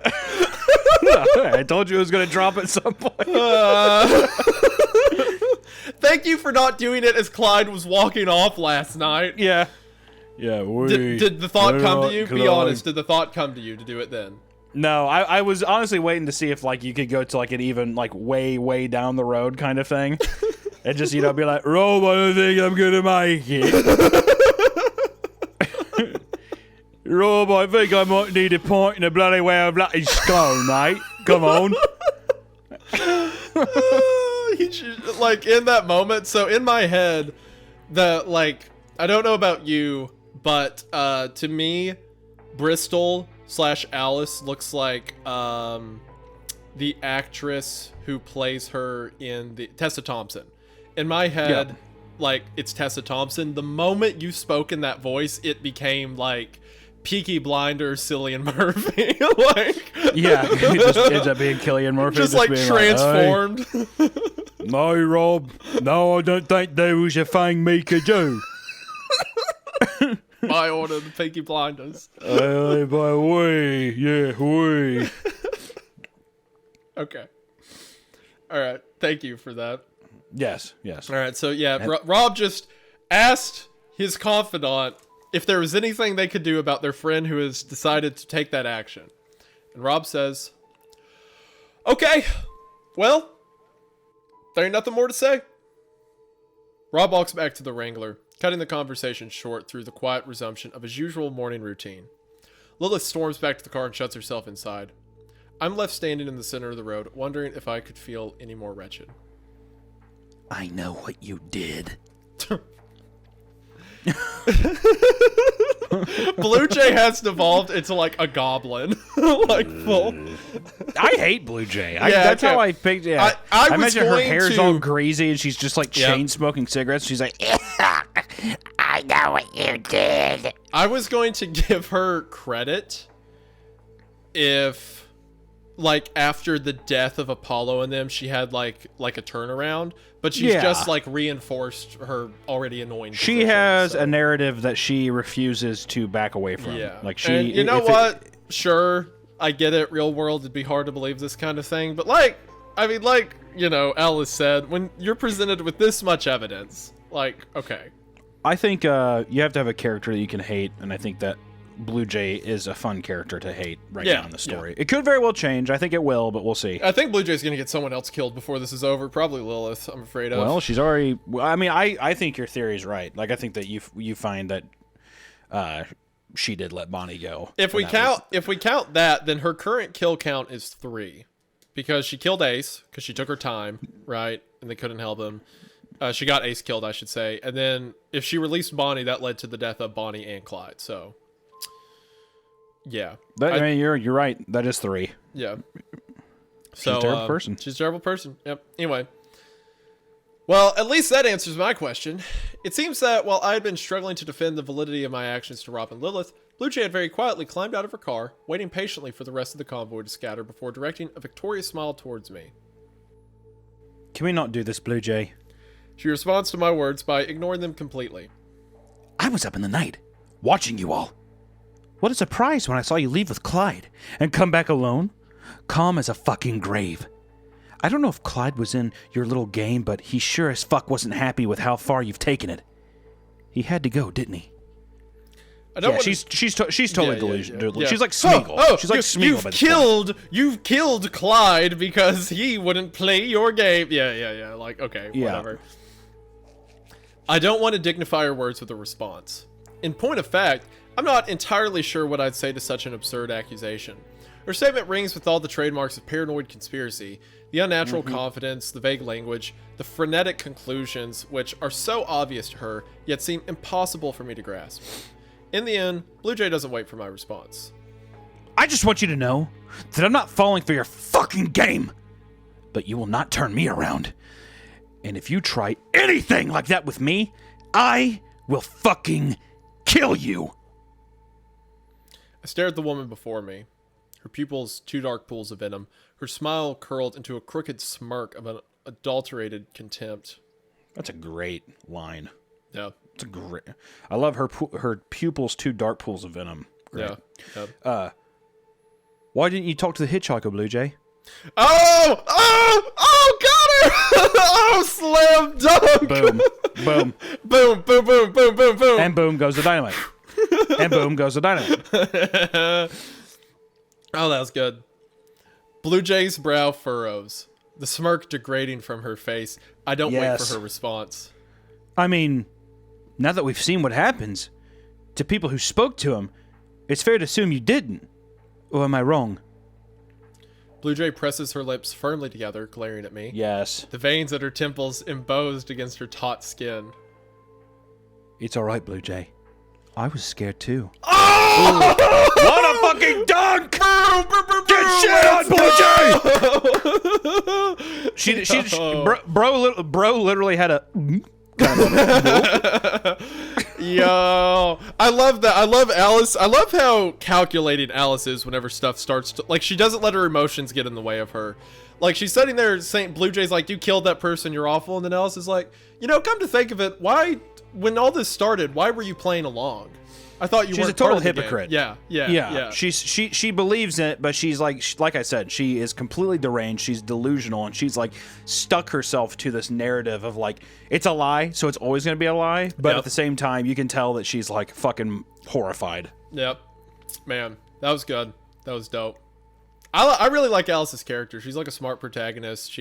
I've always said that like horror movies are so much more effective to me when the characters are smart, because when they're dumb, it's easy to write off a lot of the deaths and stuff. But when they're doing everything right, it makes it worse, right? Because like, you know what the thing about that? I don't think that she's done everything right. I think that she's consistent as a character. Yeah, and I think that she isn't swayed by her motives, and that's the interesting thing. The juxtaposition between Bluejay and Alice is that they both came in with these kind of motives, and yet Bluejay will refuse to like drop those motives and like kind of give this a chance or be able to like, I think, move on, and I think it'll lead to her demise, while Alice is not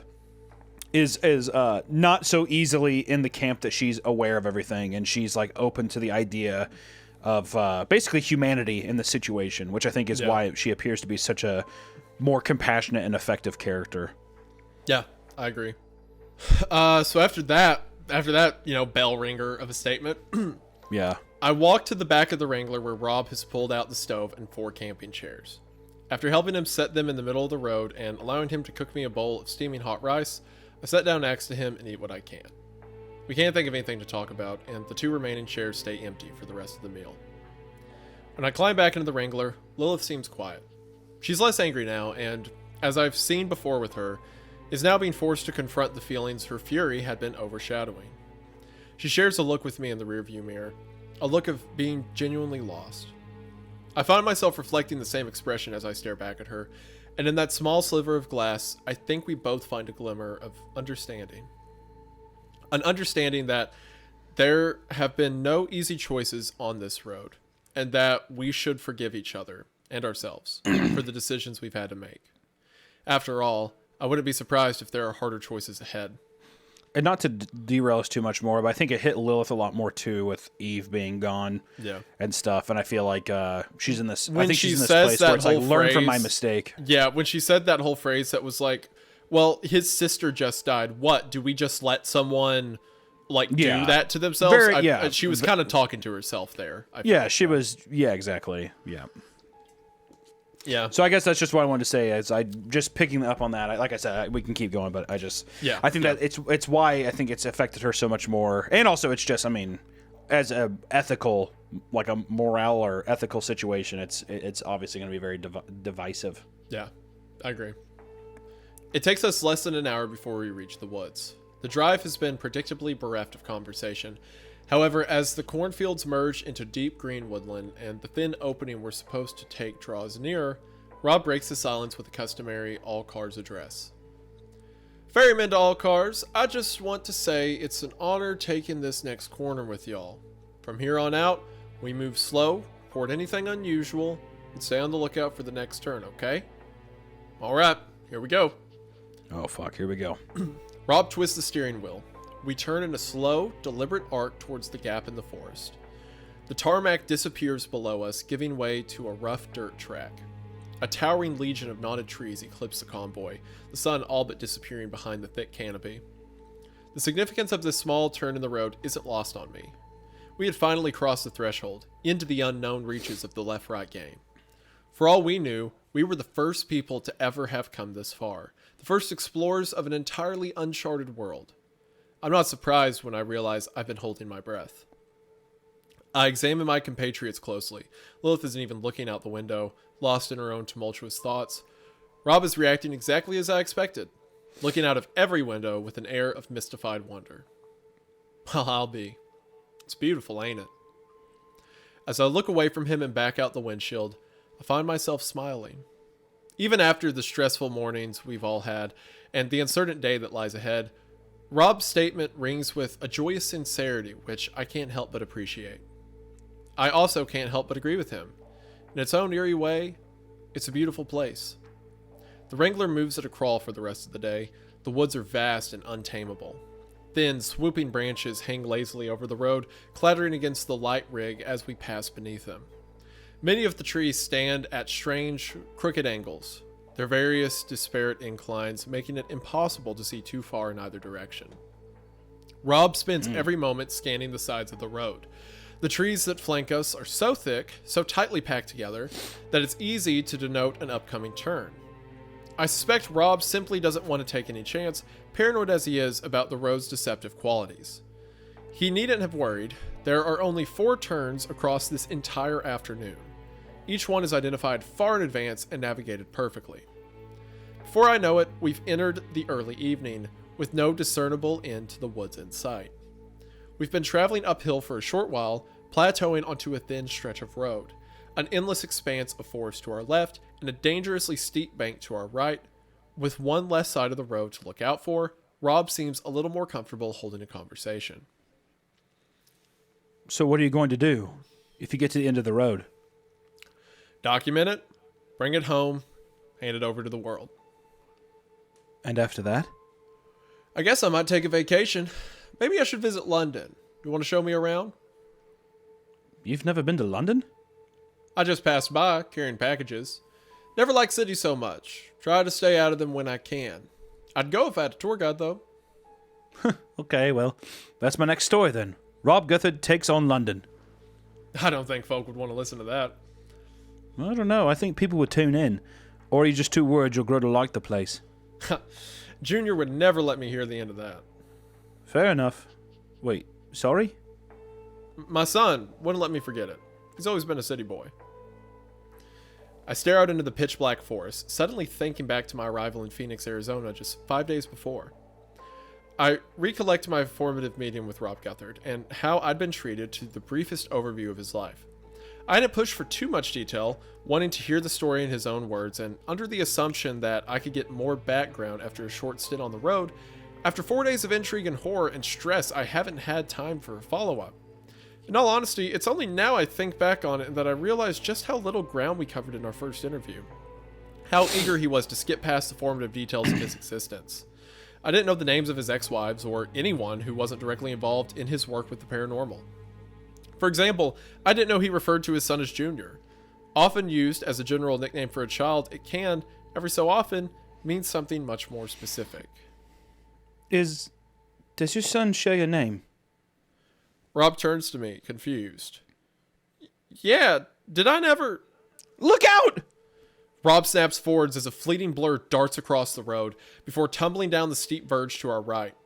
Over the engine, we can hear rustles and thuds as it disappears down the steep hillside and into the deep forest below. What was that? Was that a deer? That's what it looked like. It went straight off the edge. Why would it do that? Ain't too bright is all. Guys, can we get moving? This is... I'm interrupted by the sound of faint rumbling, emanating from the woods on the left side of the road. What is that? We ain't waiting around to find out. Oof.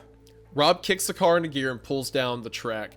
Less than 5 seconds later, he slams the brake on once more, stalling the car as a small group of 3 or 4 deer burst out in front of us. A few more can be heard skittering behind the Wrangler, slamming against the back of the Jeep as they hurriedly negotiate the gap between us and Bluejay. As Rob works to restart the car, I stare out of the window and into the forest, finally aware of what I'm hearing in the trees. The thunderous sound of hooves hammering against the earth, brushing past the undergrowth, struggling over rocks and branches on their way towards us. In no time at all, the forest erupts from an empty darkness into chaotic, violent life as an unbroken horde of frenzied deer burst out from the trees. Rob tries to tell us to hold on, but he doesn't have time. The path ahead floods with hundreds of stampeding deer, an unbroken torrent that blocks out the headlight's beam. Lilith jumps back from the passenger door as deep, thudding knells vibrate through the Wrangler. The deer, locked in a desperate sprint with little space to maneuver, are running headfirst into the side of the car. One of the smaller deer bolts out of the forest, hits the deep green metal just below my window, the reverberation shaking the glass. I think I hear its neck snap. Oof. The ones I could get past the car aren't faring better. Locked in a frantic state and forced along by their equally desperate cohorts, I can only watch as they spill over the edge of the steep hillside. Countless bodies crash into the darkness, carried down into what I can only assume is a quickly developing mass grave of twisted, interlocking bodies. Rob, get us out of here. We ain't moving through, just stay down. What the fuck? Somebody help! Bluejay sounds terrified. The Wrangler's taking a beating from the onslaught of desperate creatures, but is still managing to hold firm. When I look back towards Bluejay, I see a different story entirely. The car is lying at an angle, pushed towards the edge of the hill by the sheer force of the herd's collective impact. The passenger side is on display, riddled with slick red marks and heavy, craterous dents. The creatures rush past her, clumsily clambering over the hood and hammering into the doors of the car. Bluejay screams into the receiver, placing a hand over her eyes. As one of her front tires passes over the edge, the car's chassis dropping down into the dirt. Luckily for her, when I turn back to the forest, I could see it's empty dramatically. The flood has subsided, and the last few deer are pelting through the trees and across the road, their position at the back of the herd providing them with more than enough space to maneuver around the convoy. Ferryman to Bluejay, get yourself over here, we gotta go now. What the fuck was that? What the It was just a herd of deer. Bluejay, but they were running pretty hard, and I ain't looking to meet whatever they were running from. We don't have time to get you back on the road. Get over here now. Nothing more can be heard from Bluejay's radio except for static and a few intermittent gasps for breathless fear. Ah, damn it. Stay in the car, you two. Lilith, hand me the rifle. I ain't taking any chances out there. Lilith finds the rifle and hands it over to Rob. Grabbing some supplementary ammo from the glove compartment, Rob climbs out and slams the door, marching through the dirt to Bluejay's ruined car. I clamber into the back of the Wrangler, struggling over a pile of empty jerry cans and surveying the scene as it unfolds. In an almost Herculean effort, Rob wrenches the passenger side door open and holds his hand out for Bluejay to take. I look on as she unbuckles her seatbelt, climbs out unassisted, and immediately launches herself at Rob, crying her eyes out and lashing at his chest with two clenched fists. She looks distraught, terrified, and violently angry.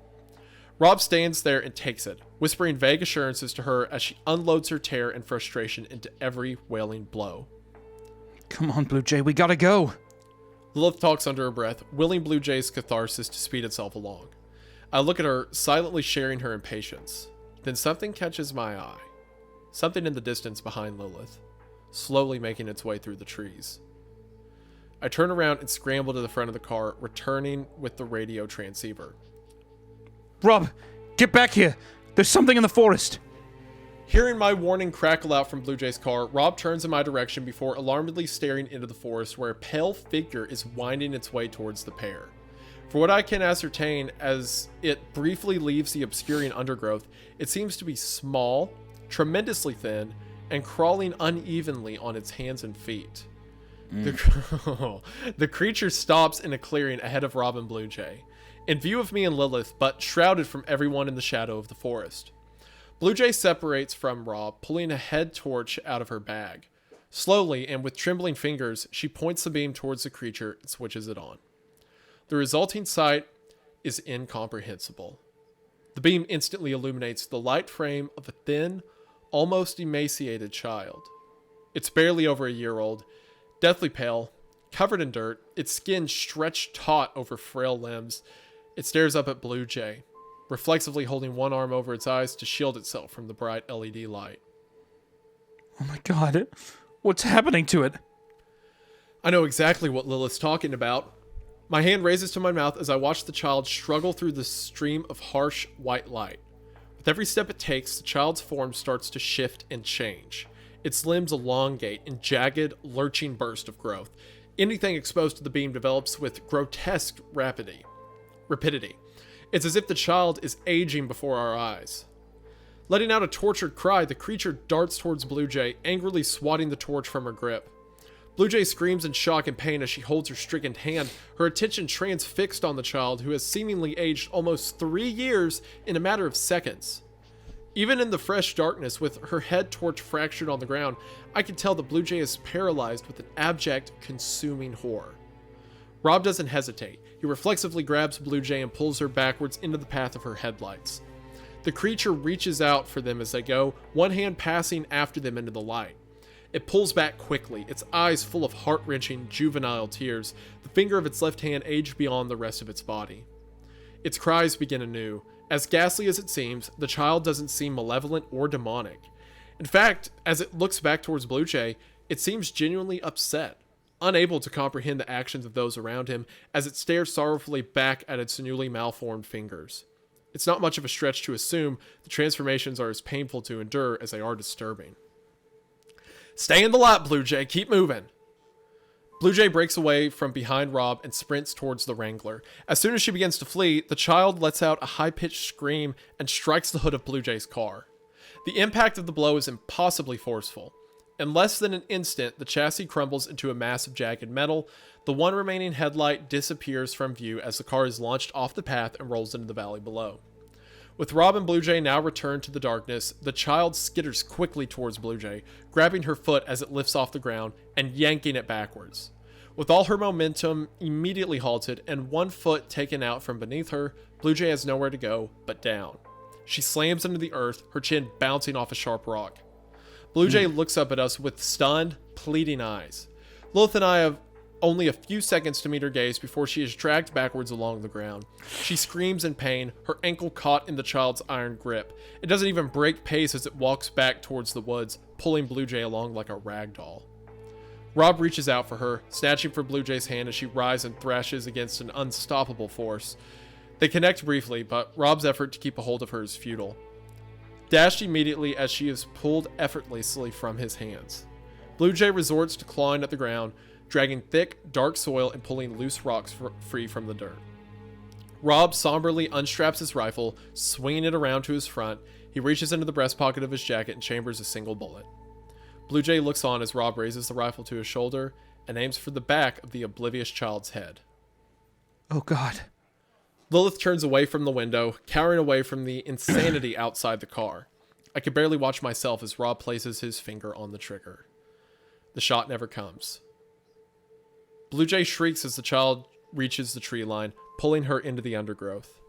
Rob's hands are shaking, unable to do what needs to be done. Cursing loudly at the air itself, Rob lets the rifle fall to the ground. He stands immobile as Bluejay's screams continue to emanate through the trees. His expression has been worn by everyone on the road. Like all of them, he's no longer present, lost to a realm of hopelessness and bewilderment, but unlike many others, he doesn't stay that way for long. Unlike the rest of us, Rob Guthard manages to bring himself back. Bristol, there's a torch in the green bag! Get it now! I don't have time to hesitate. I scour the contents of the Wrangler desperately. Bluejay screams growing increasingly distant with every passing second. Locating a large green bag in the far corner, I crawl across the Wrangler, unfasten the straps, and spill its contents into the car. A heavy-duty LED torch clangs against the cabin floor, and I snatch it up before it can roll away.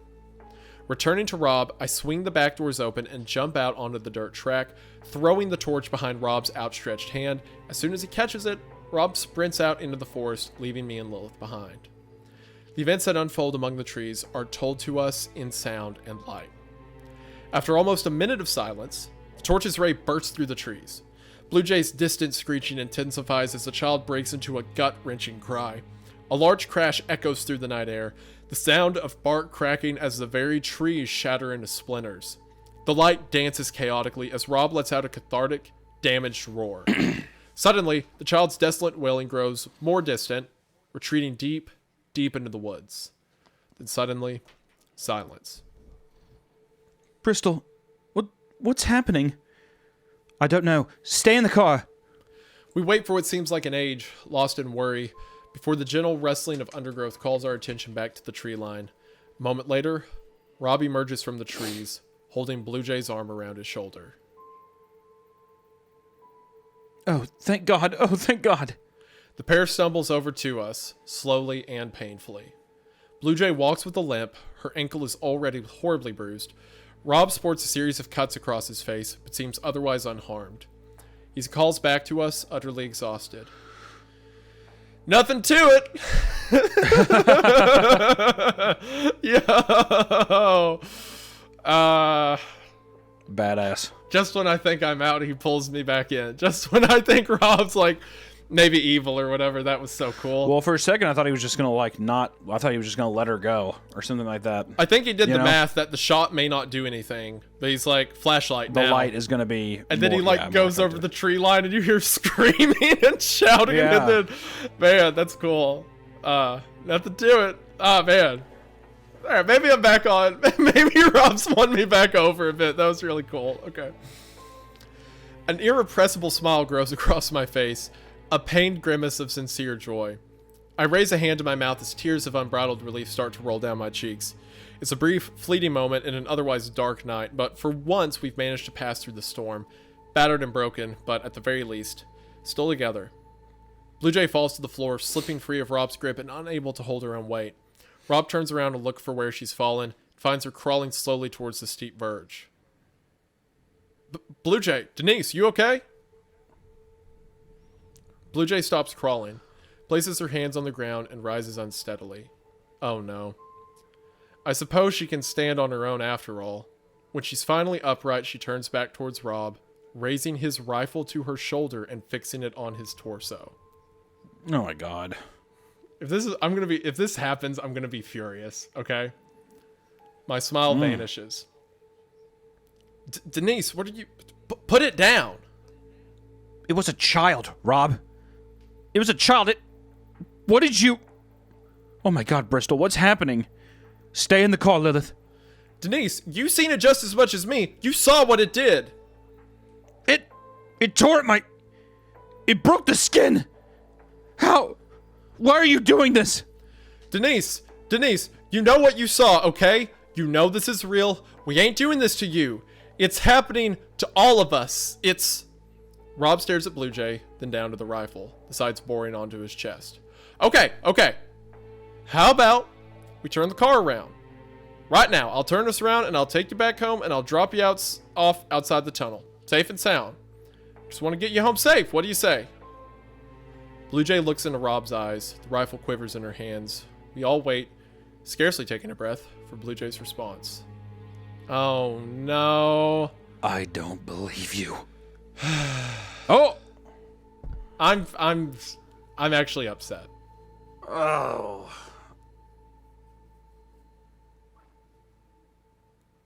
I'm pretty mad. Okay. The shot echoes around us. Rob falls to his knees, a look of surprise and disbelief carved into his face. A plume of dark red blossoms around his shoulder. There's no air in my lungs.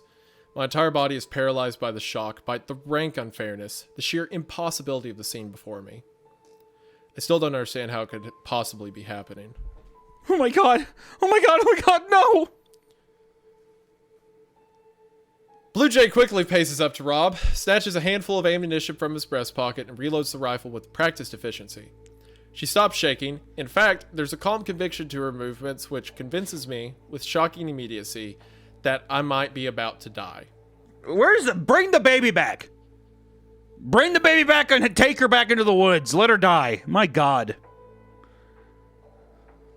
I'm so mad right now I can't even form sentences. I hate her. I hate her so much. I'm just gonna keep reading, okay? Yeah, go ahead.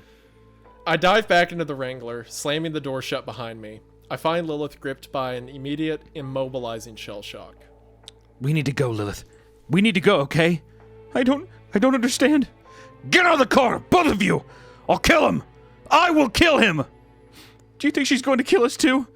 No, she was going to shoot Rob in the chest, but she aimed away last minute. Oh, She's thank just God! bargaining. Oh, she shot him in the shoulder. Okay. Yeah. His left shoulder. Okay. Bargaining?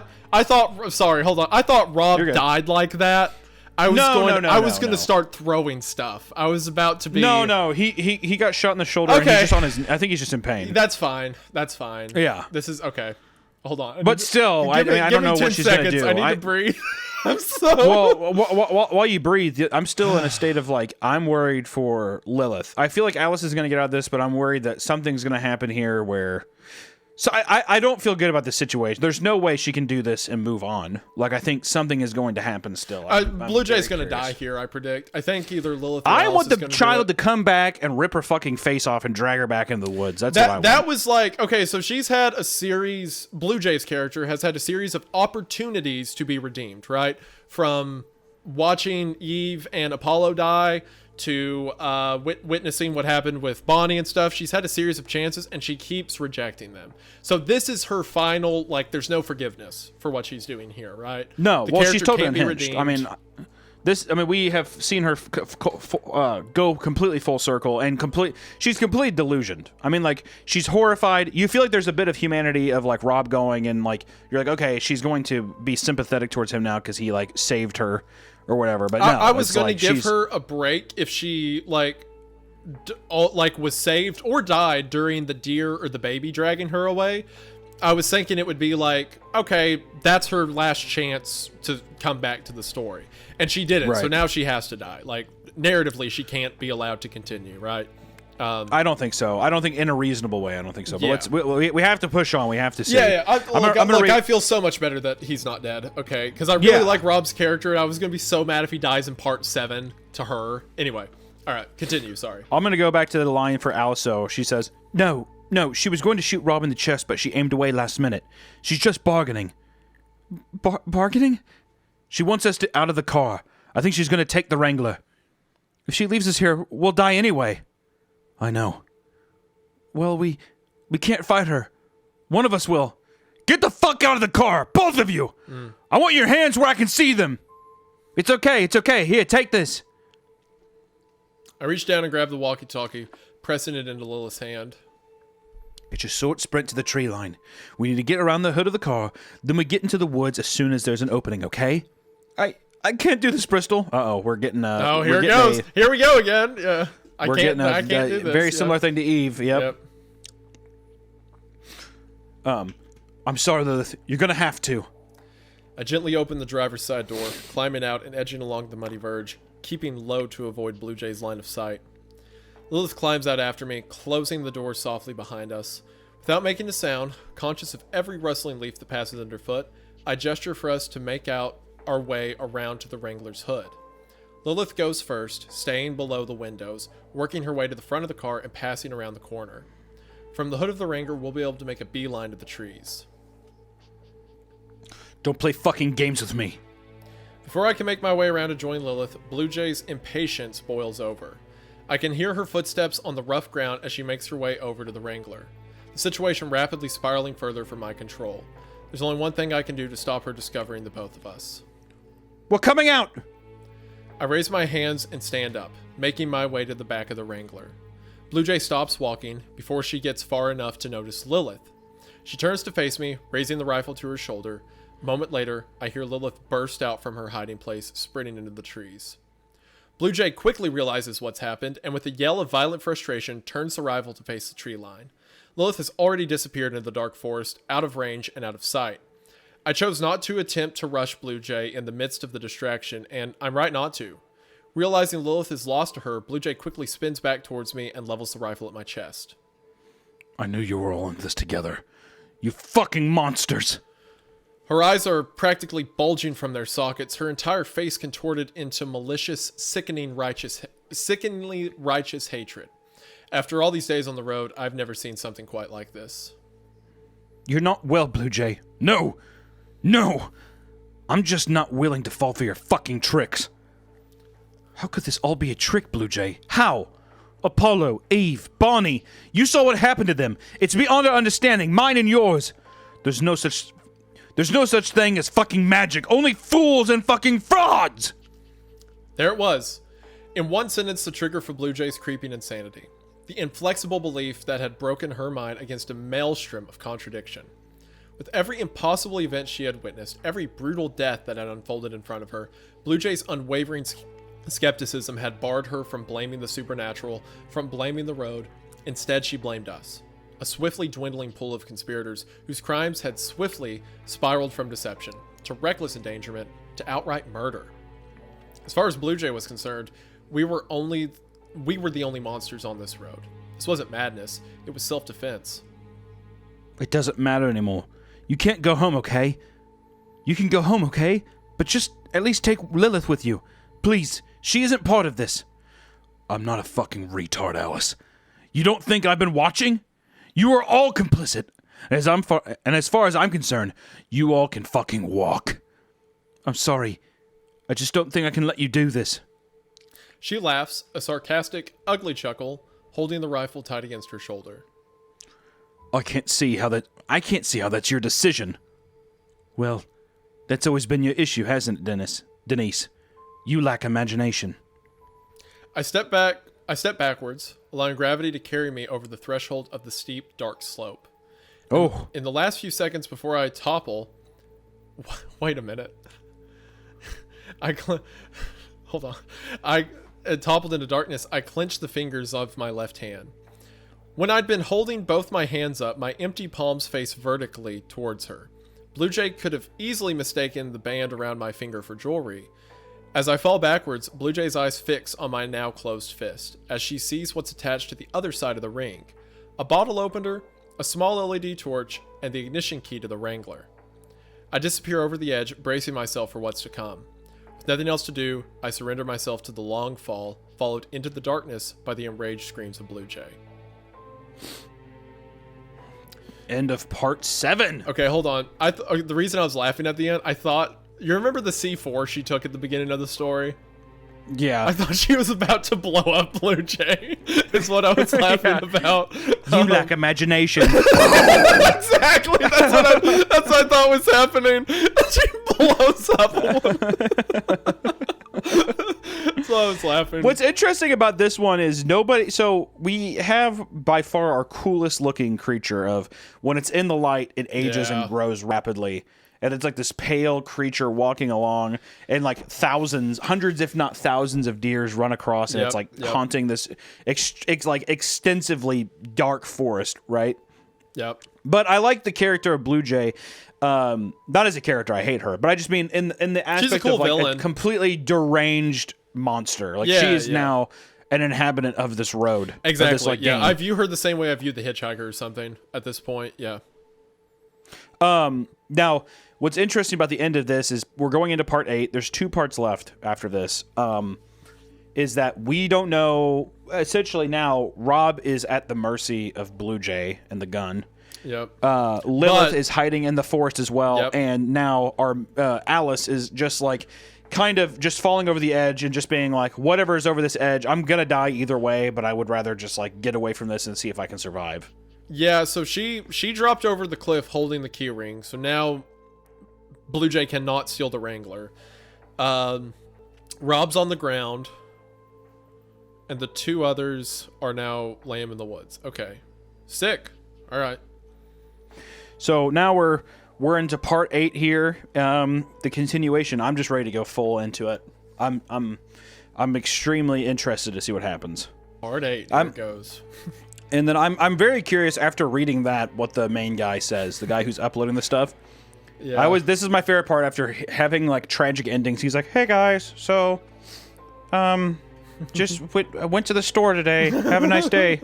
You're like, "Okay, what? Are you reading this?" I'm still laughing over the idea of Alice being like, "You lack imagination." Boom. Yeah, you lack imagination. Kills Bluejay, herself, Rob, and the Jeep. Yeah. It just says Finn. After Yeah, that. that's the end of Finn. it. You lack imagination. Like You she's lack the imagination. Joker. Yeah, just. Yeah. Do you want to know how I got these scars, Bluejay? Denise, do you want to know how I got these scars? You see, my father was a bit of a drinker. Which do you prefer? Actually, here's the thing before we get into it. Do you prefer Joaquin Joker or do you prefer Heath Ledger Joker? They're two different instruments for 2 different jobs. Well, that's not the question. Which one? Which one do you like more? Say it with your chest. Gosh, they're such different characters. I guess I like the Ledger one more. Good because man. I feel like it's more timeless. I really love the Joaquin one, but to be honest, You don't have to sway me, man. I prefer Ledger Joker as well. That's all we need to know. To me, Joaquin doesn't do anything that a character like Travis from Taxi Driver doesn't do, you know? But I feel like Heath Ledger's Joker is more of a full flamboyant interpretation of like just chaos. Wants to crumple the system, whatever it costs. Yeah. I used to have a Heath Ledger poster in my room that said "Why so serious?" written in blood. Yep. Classic. So, you know, that I don't have a. Let me just say, I don't have a Joaquin poster. So, I think that speaks volumes. Told you things. Says some things. You know, I don't know. Anyway, where are we? What are we doing? That's left right game. Hello. Left-right game, Next time you see Bluejay, she's wearing Joker face paint. Yeah, she has a purple trench coat. Yeah, going through the trees. I'm a part. Y'all are running the game, and I'm just here to throw a wrench in your plans. Why so serious? She's dragging Rob by his ankle. He's like bleeding. He's like, on the floor. They drag through the woods. Why so She serious? can't stand the sight of me anymore. And then what the fuck's his name? Who's the British guy in that movie? Michael Caine. Michael Caine's like, some people just want to watch the world burn. I saw a baby holding an emerald the size of a tangerine. Some people just want to watch the world burn. Your British accents. They've evolved to where it's like unintelligible. That's exactly what Michael Caine sounds like in those movies. Mashed away. Washed away. There was a jewel thief down in Panama. Okay. All right. Yeah. All right. Party. Here we go. Yeah. All right. Anyway. Introduction. Hi, guys. Mr. Waffle Waffles here. Hi, guys. Apologies for the removal of this slog a second ago. Not sure why that happened, and I should also apologize for the delay in posting recently. If I could dedicate all of my time to finding Alice, then I would. Sadly, I need to work as many Christmas shifts as I can get my hands on, especially now I've decided that I can't continue the investigation effectively from my flat in North London. I've been thinking about it for a while, and I've decided that, after Christmas, I'm going to be flying out stateside to follow up on the leads you guys have provided. Well, this guy's dead. Yeah, he's definitely going to die. Part 10 is going to be a sad day for him. Yeah. Hopefully, once I'm there, I might be able to make some real headway.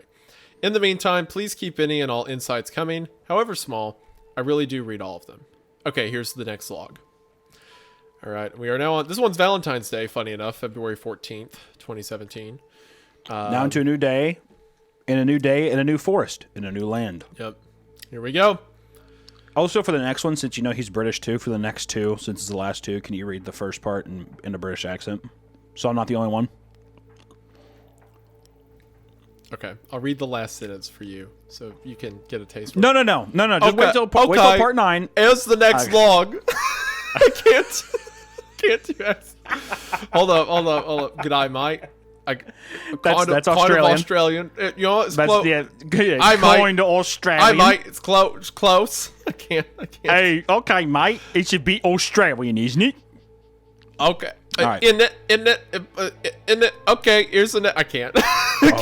I'll try. We'll see when we get Lord. there. Whew. I'm gonna. They thought your British accent was offensive. They haven't seen anything yet. I'm gonna make them be some justice for me in the comments, dude. That's all I'm gonna make them completely indiscernible. Okay. All right. Here we go. In the brief interlude before I hit the ground, I find myself alone with the stars.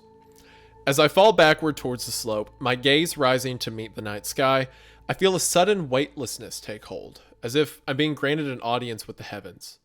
The rich and endless firmament shines down through the canopy with no earthly light to dull its glow. Despite everything that's happened, I'm unable to ignore how magnificent it all is, how gracefully detached from the ugliness below. Though the moments last no more than a second, it feels longer, like I've been gifted some fleeting respite, a transient sliver of time in which to appreciate the calm and quiet cosmos, a moment to escape, however briefly, from the events that are to come. I don't know how much longer the moment might have lasted. I suppose I never will. It's with a sense of genuine sadness that I turn myself away, twisting my body around in midair. The stars disappear from view, and I am left staring down the slope into the valley's dark, uncompromising depths. My commune with the heavens has ended, and I return to the cold, unforgiving earth. It doesn't welcome me back. I hit the slope. Man, she must have been falling for a while, huh? Yeah, I mean, if she like had glide to have- time, I'm gonna To guess have that kind of... Yeah. I'm gonna guess she lives because the dead deer break her fall. But she's got to Or like she impales herself on all the antlers. Yeah, she's got to break a bone or something, at least, right?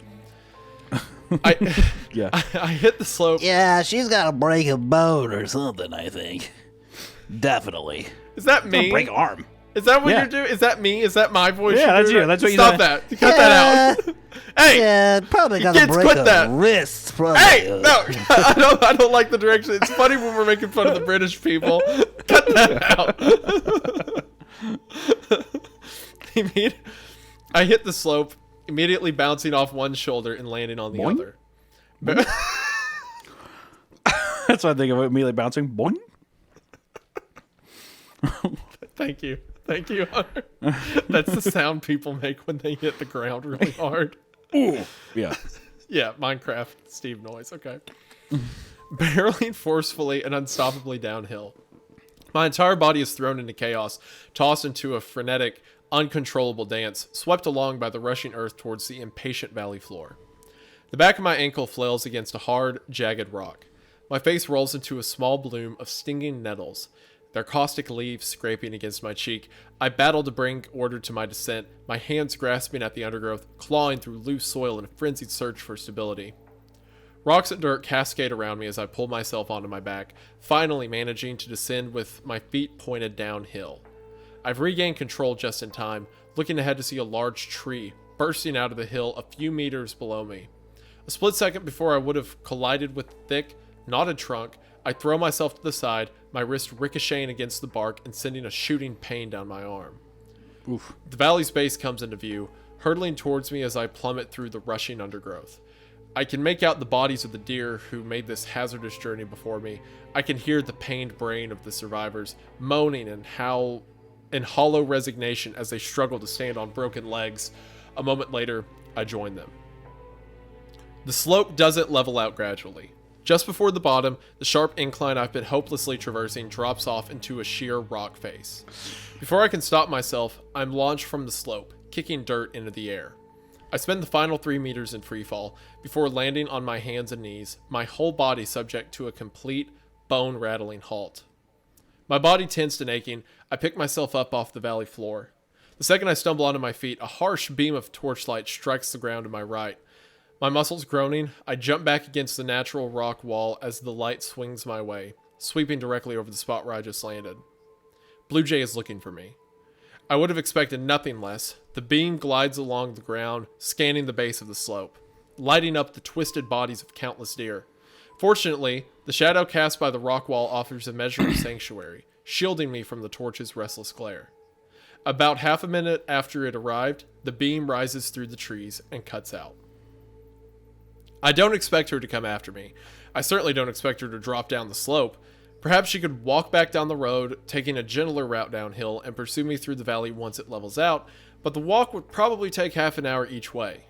If I were her, I wouldn't want to leave the Wrangler unprotected for that long. Despite the fact that she's showing no signs of entering the valley, Bluejay is clearly eager to locate me.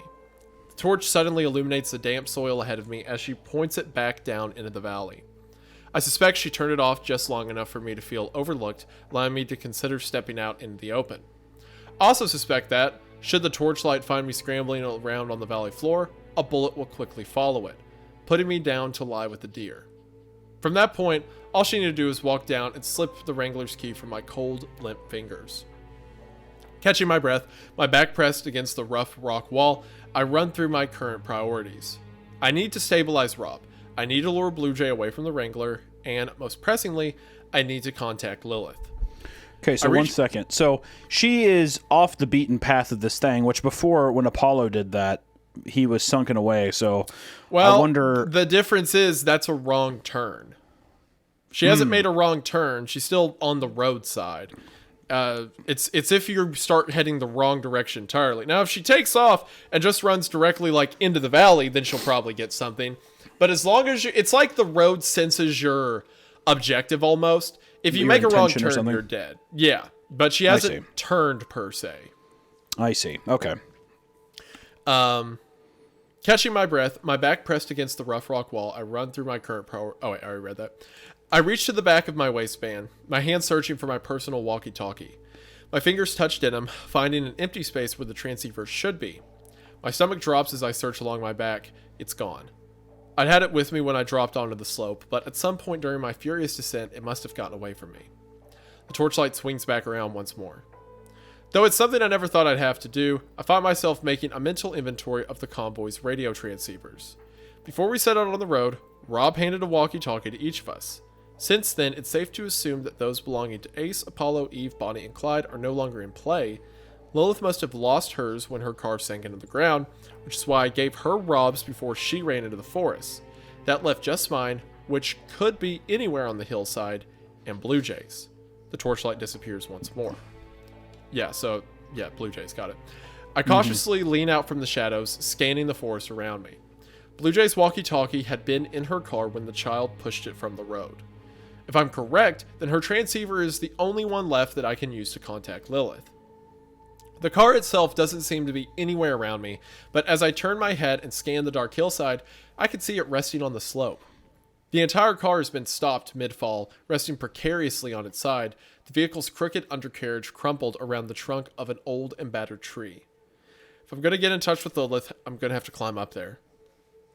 I edge along the rock until Bluejay's car is almost directly uphill from me. Turning around and running my hand against the damp, shrouded wall, I'm able to discern a few passable handholds. Placing my fingers into a large groove above my head, I jam my boot onto a small outcrop just above the wall and push myself upwards. It isn't an easy climb. My hands are cold, my arms are tired, and I'm certainly not wearing the right shoes. My boots repeatedly slip from their holds, causing my arms to throb as they're forced to bear my weight. After painstakingly scraping up the first 2 meters, I run out of places to put my hands, my outstretched fingers falling roughly 10 inches short of the top. I take a quick breather, letting both arms straighten as I lean back and observe the wall above me. As the torch sweeps past overhead once more, it illuminates a small twisted root on the very edge of the cliff. I have no idea if I can reach it, and there's every chance it will give way immediately, causing me to topple helplessly back to the earth. However, I can feel my grip weakening, a noticeable ache running up my forearms. I'm not going to be able to stay where I am much longer, and I suspect I won't have the energy to make it this far again. Edging my feet up, scrabbling the side of my boot against the wall until it sticks in place. I bend my legs slightly, poising myself to make the jump. Gritting my teeth and with a sharp, tentative intake of breath, I swing myself up into the air and let go of the wall. I feel grossly vulnerable, hanging in the air with nothing but a harsh fall below me and harrowing climb waiting above. I throw my arms forward as I hit the peak of my jump and just manage to catch the root with both hands. A heavy jolt wrenches my shoulders, threatening to yank me back to the ground.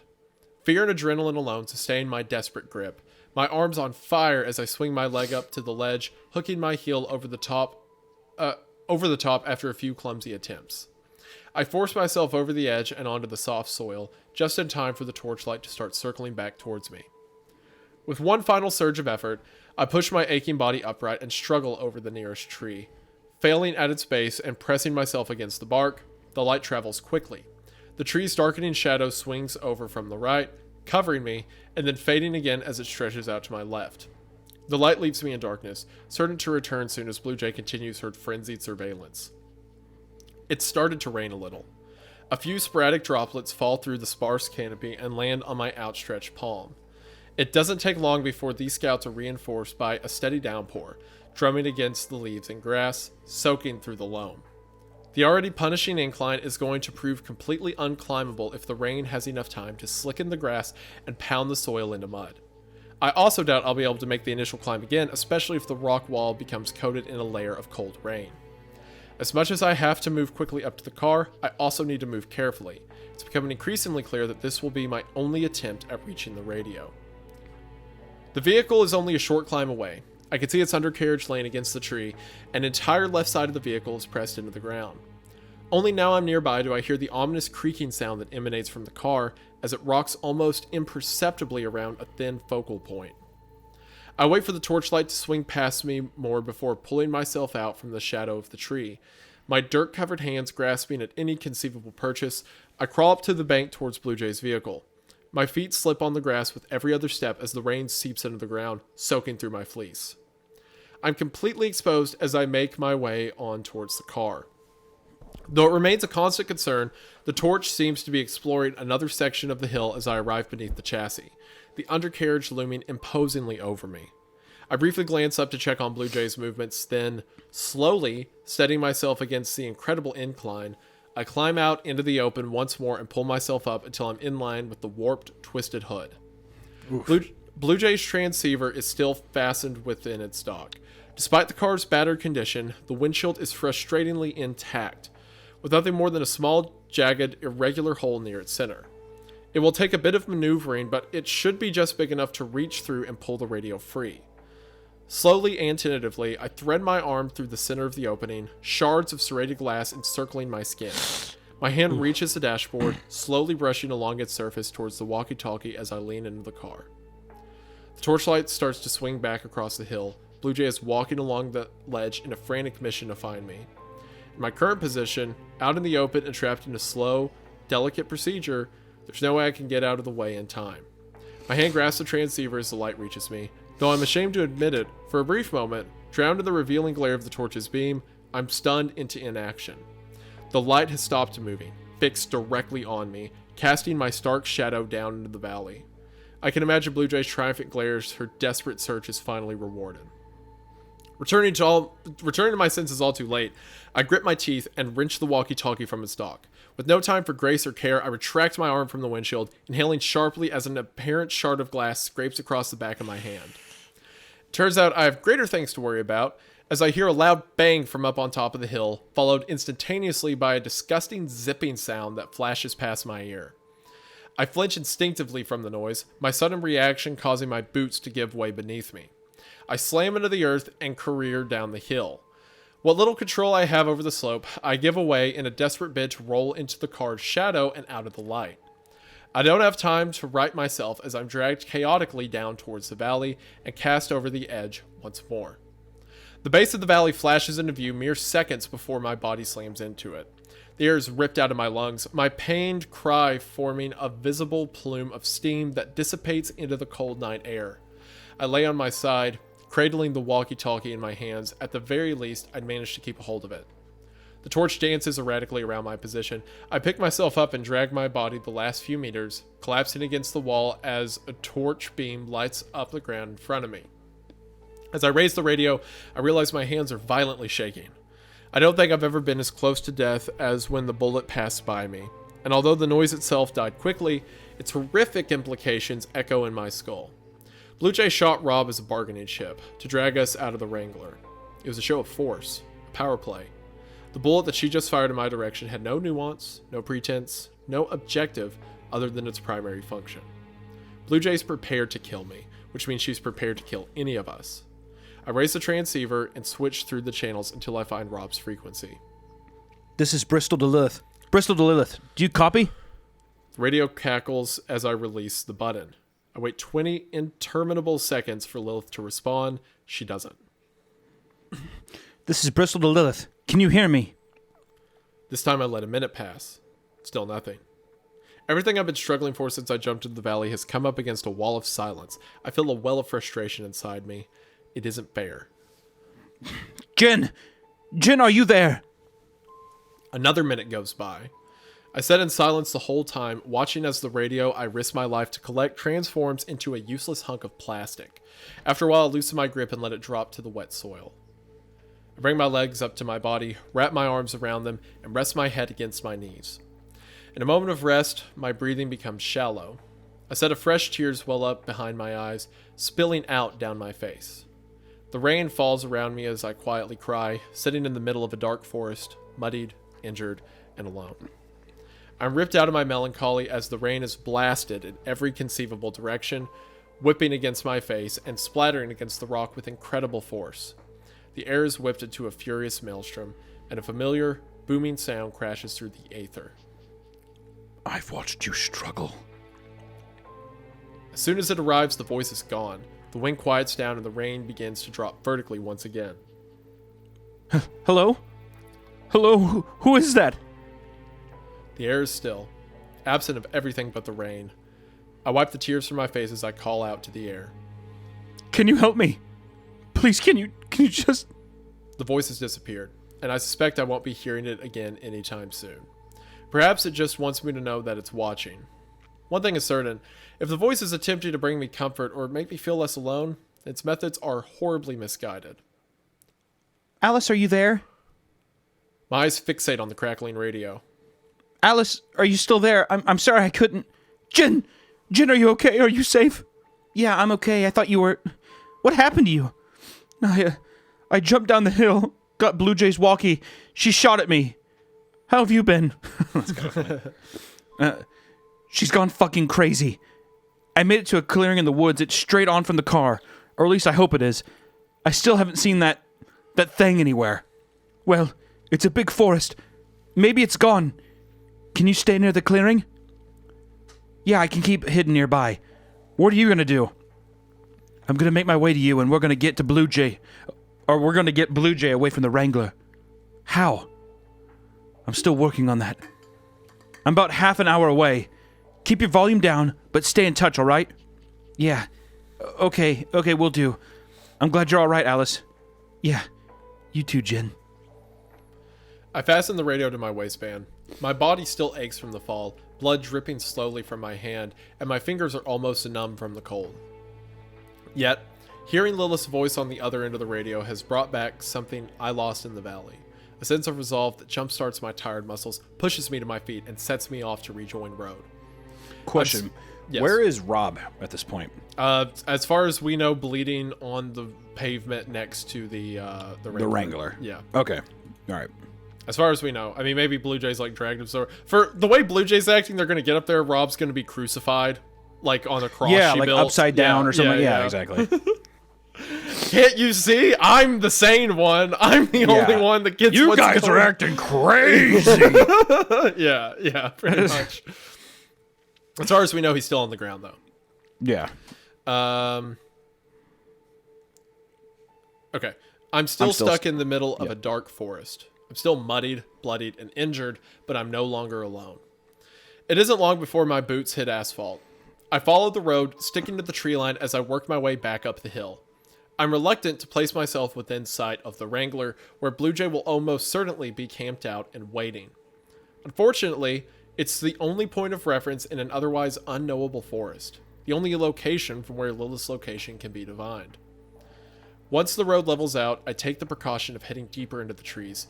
The road is almost impossible to see now, but I'll need the cover if Bluejay is still on the lookout. Even though I'm only a few meters deep, the woods fill me with a palpable sense of unease. Every shadow feels predatory. Every twig that snaps under my foot sounds like the crack of a whip. When the Wrangler comes into view, Bluejay's nowhere to be seen. Curiosity getting the better of me. I creep closer to the road, observing the scene as the trees thin out. The place is deserted, with neither Bluejay or Rob anywhere to be seen. I have no idea what could have forced her to move him. Perhaps he managed to get away. Something feels wrong. Creeping up to the Wrangler, I find the passenger side window broken. 1,000 splinters of glass spilled across the ground, trotted into the mud. The glove box has been left open. The boxes of ammunition either emptied or removed. The next thing I notice makes my blood run cold, and forces me to curse my own stupidity. The light on the CB radio is on. Yeah, I mean, I figured that would happen. Yeah.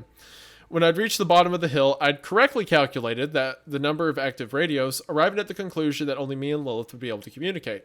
Technically, I'd been right. We were the only two who could talk, but that didn't mean we were the only ones who could listen. I'd forgotten that the CB radio in Rob's car had its own independent battery and inbuilt speakers. Most importantly, he'd been using it throughout the trip to broadcast and receive across all our frequencies. I switched the frequency of the walkie to a random channel, lift the receiver to my mouth, and hold the talk button. Bristol to all cars. My voice crackles out of the CB radio. Bluejay must have known I was going to contact Lilith, and she'd broken into the Wrangler to spy on the conversation. I can't believe I didn't think about it before now. I switched the radio back to Lilith's frequency. Lilith, you need to get moving. Bluejay heard us. She's not listening now, but she knows I'm meeting you near the clearing. Get yourself back here, okay? Lilith can't hear... Lilith, can you hear me? Ooh. Bring me my fucking key, Alice. Ooh. She's a super villain. My heart sinks. Now it makes sense why Bluejay wasn't guarding the Wrangler. She'd eavesdropped onto my conversation and, instead of waiting for me to get back up the hill, she'd gone after Lilith. Despite all my efforts, all my good intentions, I led Bluejay right to her. Bluejay, where's Lilith? She's here. I hear a refrain of quiet sobbing in the background of the call. I can hear Lilith meekly calling my name. Okay, let me speak to her. What? No. You're not going to trick me again, Alice. You don't get to confer. You get to bring me the key to my fucking car, and then you get to walk yourselves back home. Now what about that do you need fucking discuss? Bluejay, we're not your enemy, Denise, okay? Please, you have to believe me. You think I'll ever believe a fucking word you say? Bring me my fucking keys, and if you pull any more tricks, I will put a bullet in your fucking skull. Now do you believe that?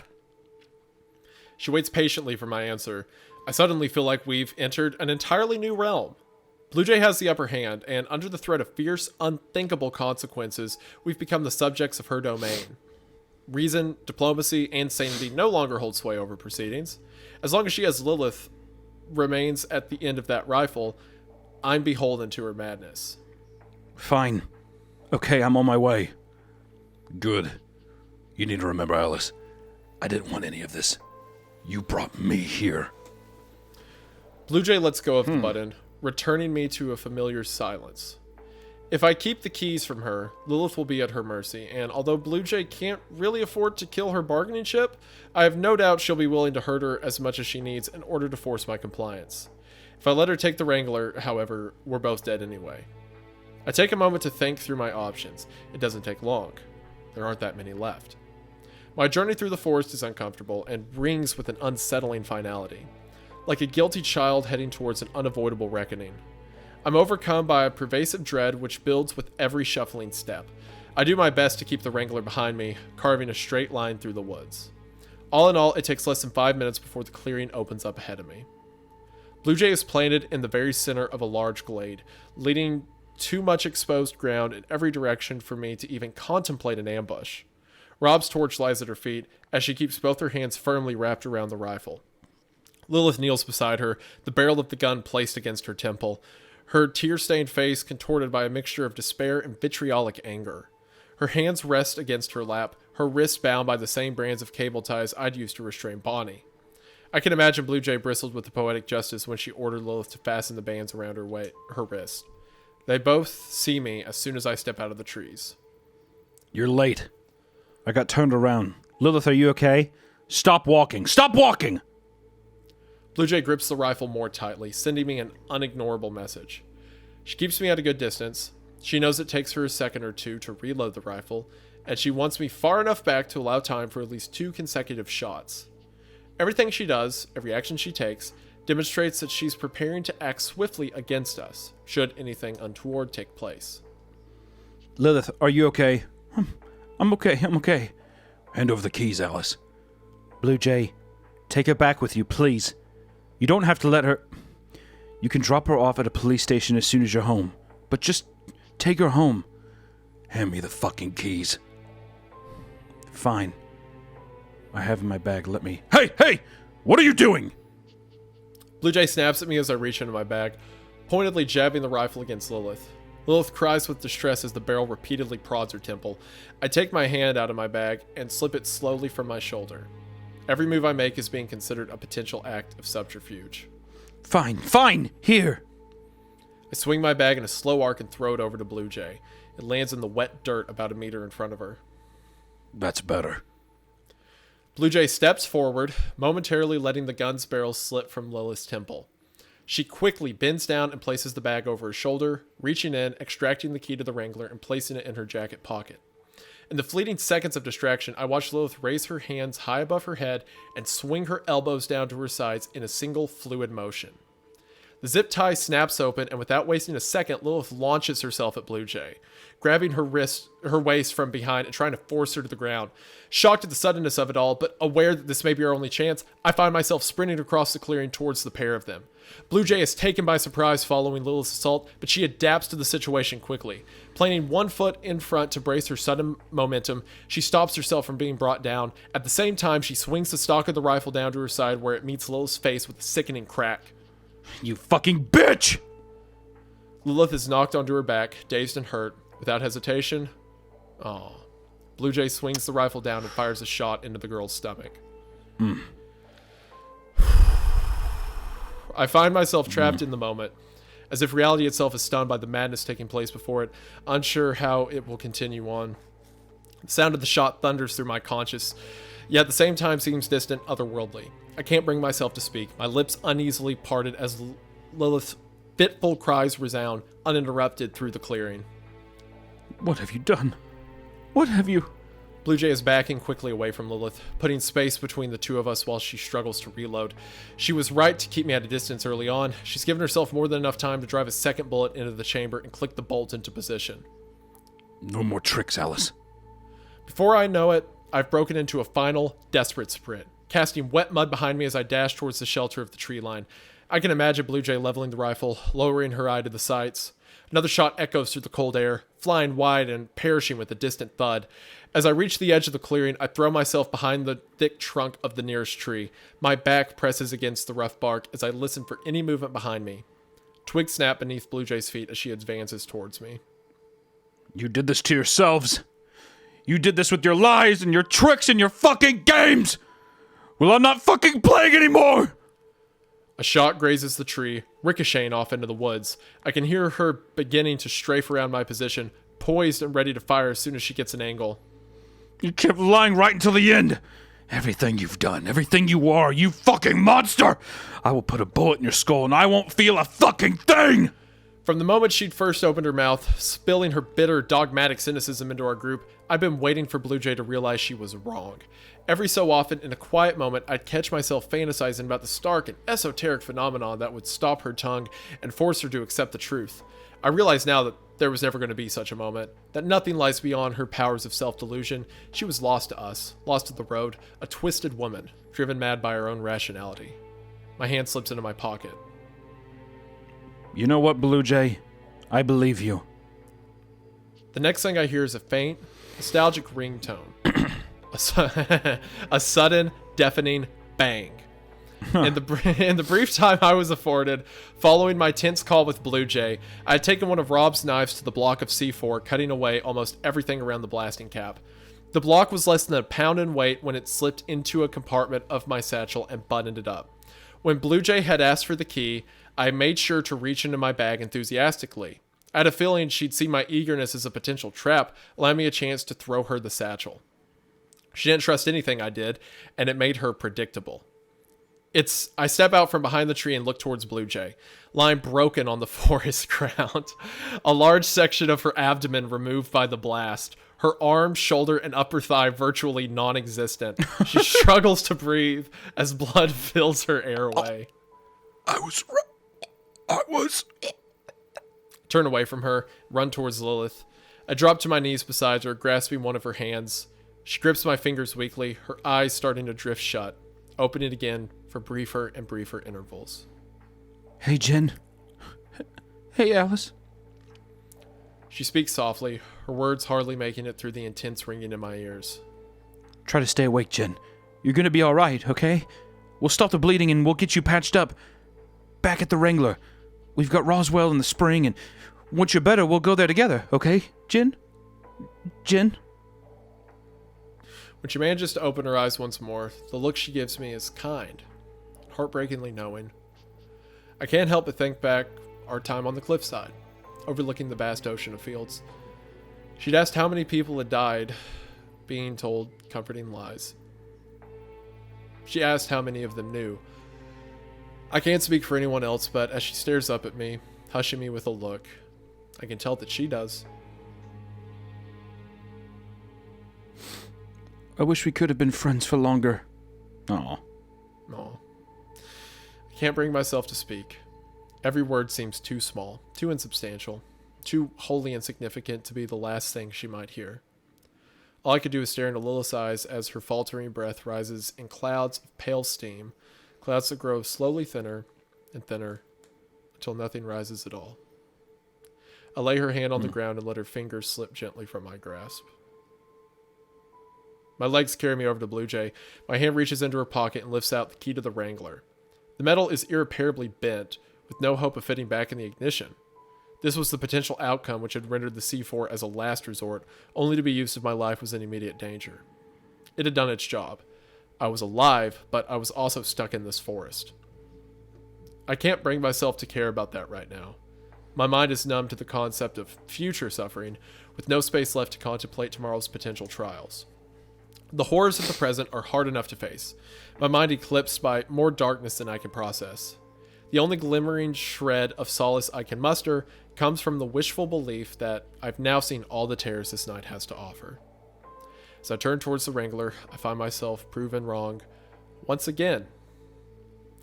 I stand stock still as the child's crooked form. Ah, dang it! There he is. I was wondering if he was going to come back. As the child's crooked form staggers out from the tree line. It looks markedly different. Now a patchwork malformation of adolescence, adulthood, and old age.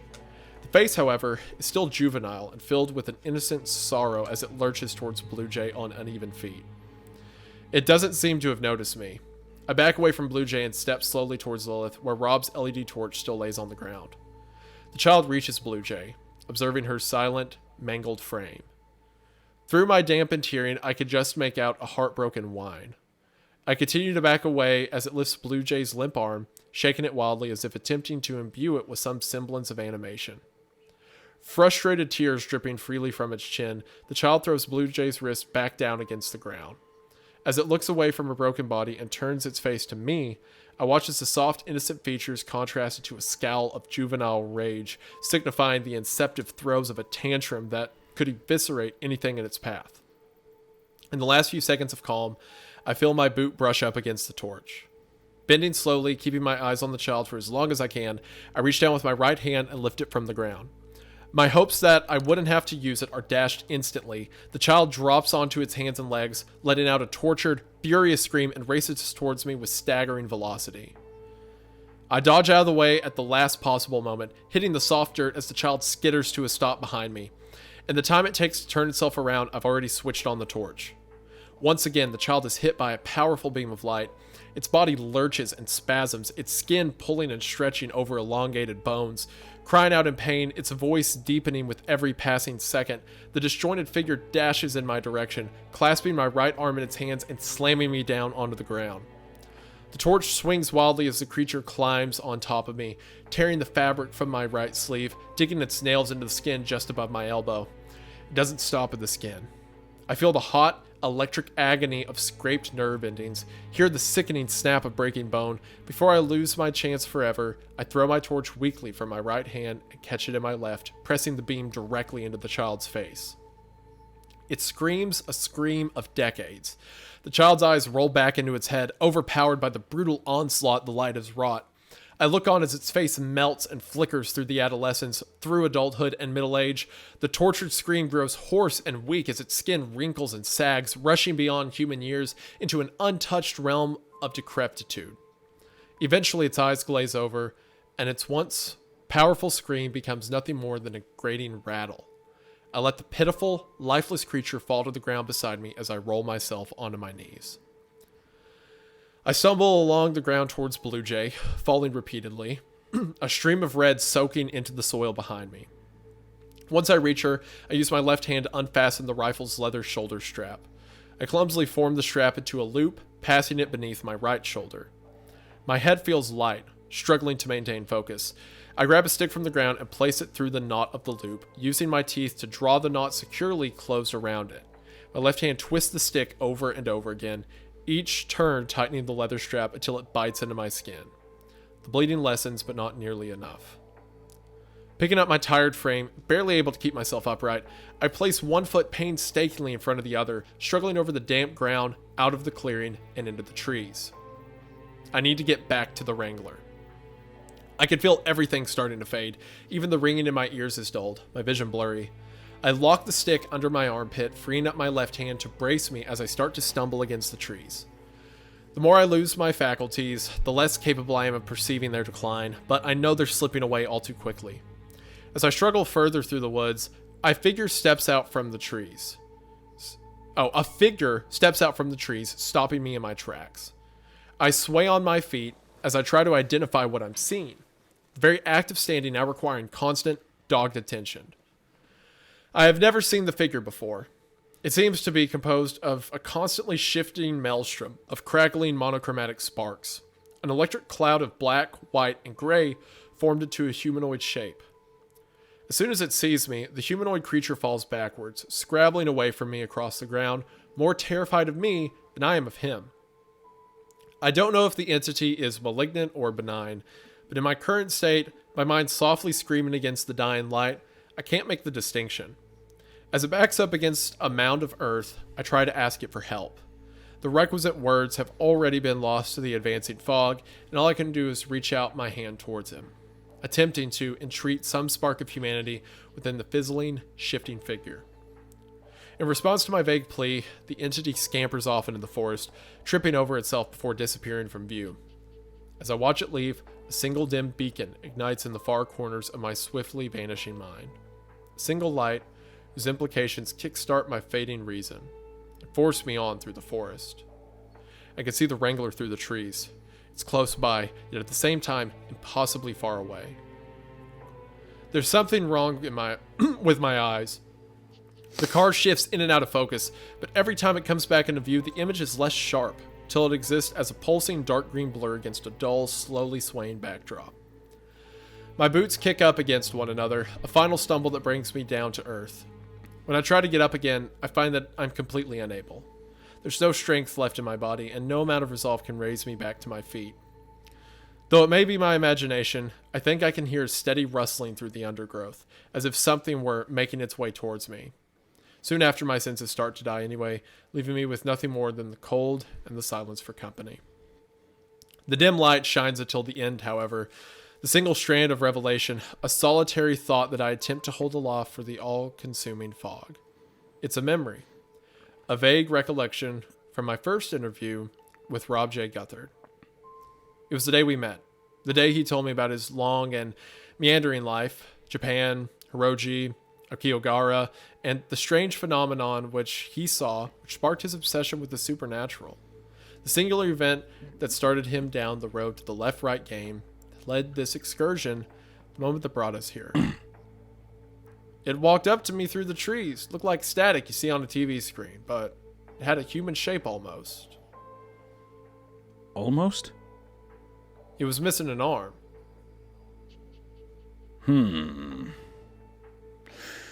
End of part 8. All right. So do you think that she has just seen the thing that he saw back in all those years ago? It was missing an arm. Wait a minute. Isn't that the static? Didn't that Did she say the static was missing an arm? I'm trying to read back and see just to make sure. That, or is it referencing trying to see. What do you think? Hold on. The torch. Hear the sickening. It didn't. Weird Okay, to the child didn't rip off her arm, did it? No, I don't think so. Okay. I was going to think maybe it's something like he saw her, she saw him. I mean, it could have been something like that. I mean, she's only using her left hand, but I thought that she was just using her left arm because when she reached in, it cut her hand really bad to the front windshield. I think what happened is just then. All right, this is a theory. I think that Rob, the thing that led him to find the left-right game, his first experience with the supernatural, I think he saw her in this moment now, and then she sees Rob. I don't know, like, time is weird, stuff's weird. It's the mention of, like, she implied her arm was being ripped so much she could hear the bone tearing as the child was digging into it, right? And then she stands up, puts a tourniquet on it, and, like, she's about to die from the bleed out to her arm. So if not off, it's nearly off, right? That, or the perception of it to this character in the darkness could be that it looked like it was missing an arm. Yes. Because it's like in a tourniquet across her chest, probably, right? I think that's what she's getting at when she thinks about the situation she's in. So almost the static is like an aberration from a different time, of like Rob maybe from a different time? I think Rob saw Alice at a different time, all the way back when he was in Japan. Remember how he said, like, 20 years ago? Yeah, that's what I'm wondering. Is this the same forest in Japan, whatever, perceived through that, and is the static, is that like him from a different time, and she would have appeared differently to him as well, right? I think it is, and I think this is all done by whatever entity or ethereal controls this left-right game world, because it wanted Rob to be a part of it. It wanted all of them to come into it. I think that everything that's happened has been puppeteered for a long time. I think that's what that's implying. Well, also the amount of like how this universe works. I mean, time is irrelevant. Like Yeah. it's kind of like even the way like how the energy kind of works, or how like, you know, you don't have to eat really, you don't have to sleep, cars don't burn fuel. Like it seems like like time is almost non-existent in this place. It's just kind of like there's day and night cycles, but I don't think that means anything. Like I think it's just the Earth is moving the Earth is moving in a normal way, but the parallel universe you're in operates in a completely different light. That like time is nothing. Like there is no, which is even like a good point here with like now you have this like baby character who is the coolest monster. I love that, by the way. Of just like this frail thing, and then it grows into painful ways there, into an old man, and you know, the decades of screaming was a great line. But it's just like time and everything else isn't the same. I mean, we're coming up here to part 9, right? Part 9 out of 10. So we're coming up, and now the only character left theoretically is Alice. I mean, I think we're gonna see Rob again, but now it's just 2 characters. But at this point, only 1. Yeah, I'm sure we'll see Rob again. A lot happened there. I was getting into the stories. I just kept reading, didn't stop. But man, a lot went down. Lilith is dead, which is tragic. I hate that. Bluejay's finally dead though. I kind of accidentally predicted it with like, haha, what if she blew up Bluejay? I think I'm waiting till the end. I've been writing stuff down on this little notepad, but I'm curious to see the end before I really give any kind of any thoughts about it. But I mean, I'm down to keep just pushing. Yeah, let's keep running. I want to see where it goes. All right. Yeah, part 9. So this is once again our little English transcriber. So like I said, this should be in British accent here. So let's read this first part here in a nice British accent. Sorry, I've not been in touch, guys. It's been a busy month. However, I'm pleased to announce that, as of yesterday night, I finally touched down in Phoenix, Arizona. I'm posting this log from my first American hotel room, which offers a gorgeous view of both the state hospital and a local prison. Auspicious times. Drop me a line if you're in the city, or if you have any information at all. Okay, so I want you to know that that's a better British accent than I've been doing, but you did sound like either AI or a robot butler. You know what? If you're in the city or if you have any information at all. I had to align all of my chakras to get that out. Okay, I think it worked well. It worked very well. Good. I hope so. So now here it says that it's February 15th, a whole new day. Which, yeah, 1 day's passed, so that tracks. Yeah. All right, whatever. Let's get into it. Let's do it. Part 9. As the darkness closes in, I find myself dragged deeper and deeper into the depths of my own subconscious until I sink through the back of my mind into an indescribable place. A featureless, directionless, timeless void that exists at the weakest point of life. I can feel myself drifting away, surrender to an almost imperceptible tide, carried slowly but inexorably from the world. The rest of the night unfolds in fleeting snapshots. I briefly feel my body lift up from the ground, gravity pulling at my limbs as I am conveyed through the forest. An unknowable stretch of time later, I feel a distinct burning sensation to my right. In the world I currently inhabit, only an echo of the pain reaches me, but I can tell that it was once substantial, unable to divine its purpose. I let the sensation fade away before descending once more into the placid darkness. When my eyes finally work themselves open, the sun is beginning to rise. Without an ounce of strength left in my body, all I can do is peer through my eyelashes, taking in the vague scene before me. I'm in the back of the Wrangler, propped up against a soft pillar of luggage. There's somebody kneeling beside me, tugging at my right shoulder. When I try to address him, I discover that my voice is withered to a spectral whisper, so frail that it hardly exists at all. Rob? Hearing my voice, the figure shuffles round and kneels before me, staring into my eyes as they slowly regain their focus. You just lay back, Miss Sharma. I just finished patching you up, but I gotta make sure it's good work. There we go. That's my boy. That's my boy. I love he's back. Here he is. He's back. He's so back. What happened to you? Denise had me at gunpoint. Had to act like I was all but dead. When she went into the forest, I got free. Took the med kit into the trees. Fixed myself up a little. I was coming to help when I heard this awful noise. Went to check it out. That's when I found you. Is the engine running? Wanted to warm the place up for you. You were in shock, and since the battery don't run down anymore, I thought... No, I mean, how? The key it got... You think I'd risk getting out this far with only one copy of my car key? Yeah, that makes sense with him. Duh. Rob seems almost insulted, and thinking back to everything I've learned about him over the course of this trip, I could see why he might be. Even in my weakened state, I can't help but laugh, though it admittedly comes out as a stilted wheezing, diffusing quietly in the ear. No, that's actually very you. I think Bluejay would have appreciated the information last night. Yeah, well, she didn't ask. I'm glad you made it, Rob. Glad you made it too. They build them tough down in London. I rest my head back against the luggage. I'm from Bristol. Of course. Yeah, of course. That's, sorry.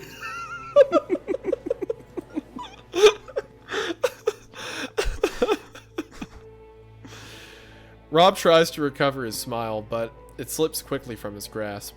In its absence, his presence cringed into sudden, uncontrollable sadness. Miss Sharma? I'm sorry. I'm so sorry. Rob Guthard's weathered face burst into a heaving mess of tears. He repeats those two words as he lumbers towards me, throwing his arms around my waist and resting his head on my left shoulder. My hand feels like lead as I raise it up and brush it against his hair, holding him against me. As the man continues to sob, I let my head roll slowly to the right, observing the damage to my arm. Last night, lost in the muddled throes of shock, the harm had been unquantifiable. The details drowned out by the encompassing haze of severe blood loss and a blaring, primal alarm which had forced me to move without questioning why. Now that I'm on the other side, bathed in the quiet warmth of the Wrangler, I'm able to fully assess the extent of my injury. Everything below my right elbow is gone. Oh, wow. Okay. Yep. That doubles down on my point about the apparition. Yeah, definitely. Yep. Yeah. It feels almost like a dream. My upper arm is practically unblemished, save for a few dark bruises from last night's fall, yet it descends an impossibly short distance before ending in a blunt, surreal stump. The wound itself is hidden from view, swaddled in fresh white bandages. I can't seem to figure out how I should feel, and consequentially, I don't seem to feel anything. It's okay, Rob. It's okay. I never meant for any of this to... I know. Rob pulls back, his eyes still watering. I'll take you home, okay? I'll find somewhere to turn around, and we'll get you home. I could tell Rob's offer is genuine, and to be honest, I'm a little surprised. I still remember our verbal agreement, forged at the mouth of the tunnel, that he would not be turning his car around until he reached the road's end. I never expected he'd be the one to renege on the deal. I'm aware this could be my best chance to leave it all behind, to flee from the horrors of the road before they take even more of me. I know the way back. I know that leads to safety, to family, to blessed normality. However, as an insidious voice in the back of my head quietly notes, it doesn't lead to answers. I'm still game if you are. Yeah, let's go. I mean, Let's go. how much blood has been shed at this point, right? Your arm is gone. People are dead. Like, what the hell? We're gonna back down now? Like, come on. Like, I've got more for the road. I've got some road brews ready to go. What are we gonna do? Wimp out now? I mean, come on. And like, realistically, in real life, like life or death, sure, I'd be mad at Rob. Sure, I'd want to go see my family, stuff like that. But in the realm of this, when you're that locked in, that much has already been cost. Like, you have faced death how many times? You've overcame. I mean, like, at this point, it's just like it would all be for nothing if you just turn back around. Like, I mean, you have to go. You have to push forward. You have to do it. Yeah. It's like, to me, it is the same mindset as like sailors who like went to discover new lands and like half the crew died on the voyage. Like, what are we doing? Well, let's just turn around. Yeah. What are we doing it for if we don't hit land, right? Like, I also like to imagine Rob has his hands in it, or his face in his hands, and he's like, "I can take you back around if you want." Ooh, ooh, ooh, ooh. And he's like, his fingers are open, and he's like looking at her to see if she's like falling for it. I can take you back if you want. I definitely will take you back if you ask. No, I think he's genuine about it. Well, cool. It goes on. I do need Rob, for me to like fully like his character, I do need him to feel some guilt and express guilt for what's happened. Because it is reckless to bring, again, see this cave spider reference. It is reckless to invite people even if they don't believe you. But I also get wanting to carry on here. So my thing too is I think that from this point, he's done this so much that I think that maybe he didn't think it was as well, I think he knew the dangers of it, but I think he's just like, I'll tell him the rules and nothing bad will happen. So I'm wondering if it was his own ignorance too. And to his credit, it has never been this dangerous, right? No. Well, I mean, there's been the hitchhiker, but he said no one's died in a long time. So unless he's lying about that, you know. Well, I guess, I mean, people have disintegrated. People have fallen into a asphalt. Not before this trip though. Like he said. Sure. Well, that we know of. Again, unless he's lying. Yeah. Sure. All right. Cool. Rob sends me a heartbroken smile, which I would return if I had the strength. In that moment, a somber understanding develops between us. An understanding that after everything we've seen, everything that's happened, we're both still choosing the secrets of the road. The decision reveals something about us, exposing a driving force behind our actions that negates our concern for survival and overshadows the imagined protest of our loved ones. It's a decision only two broken people would make. Rob spends the morning packing up the Wrangler, giving me time to rest. The fact that he's walking around at all is remarkable, let alone conducting his usual routine at his usual pace. As I begin to feel life crawl slowly back into my veins, I wonder whether the strange force that has sustained us both, as well as the Wrangler's fuel tank, could have been a mild restorative effect. The notion should bring me comfort. Instead, it makes me feel like a lobster in a tank. A few hours later, Rob carries me out of the car, letting me rest in the doorframe. In front of me lies 3 mounds of dirt, raised slightly from the surrounding earth. 2 are headed by crosses, formed from knotted sticks bound slightly together. The grave on the far left, bare, bereft of any religious affiliation. Is that Bluejay's without the cross? Didn't think she'd want one. She wouldn't have done that for you, you know. Good thing I ain't her then. I buried what I can, but that was some state she was in. Did the child kill her? Rob goes to throw a foldable spade in the back of the car. For a brief moment, I consider letting his statement go unanswered. No, it didn't. I did. Rob immediately marches back around, his brow furrowed in confusion. I hid a C4 charge in my satchel. When she took the bag, well... I gesture to the bare grave. Rob looks as if he's seeing me for the first time. Where did you... From your son's car. Oh. That's what I figured. Yeah. Yep. And I also had the suspicion that the child... Rob mentions he has a son, and then the child shows up. I wonder if that has some... Maybe symbolically, maybe not literally. But I felt like there was some connection there. And then someone went with Rob. That person hated Rob. Rob mentioned he had a son. I thought maybe it was his son's C4 that was there. So I guess that kind of confirms it. Yeah. Yeah. Yep. I watch as my quiet assertion strikes Rob's ears, as its meaning burrows through his consciousness, its implications contorting his features into a look of shame and damning revelation. Wait, hold on. Freeze. What's the third grave? Did he bury the child? I guess, right? He said I buried all that I could. That's just Lilith and Bluejay died there. So yeah, I'm guessing that it's the child. Huh. Yeah. That's an Okay, anyway, that's just a weird...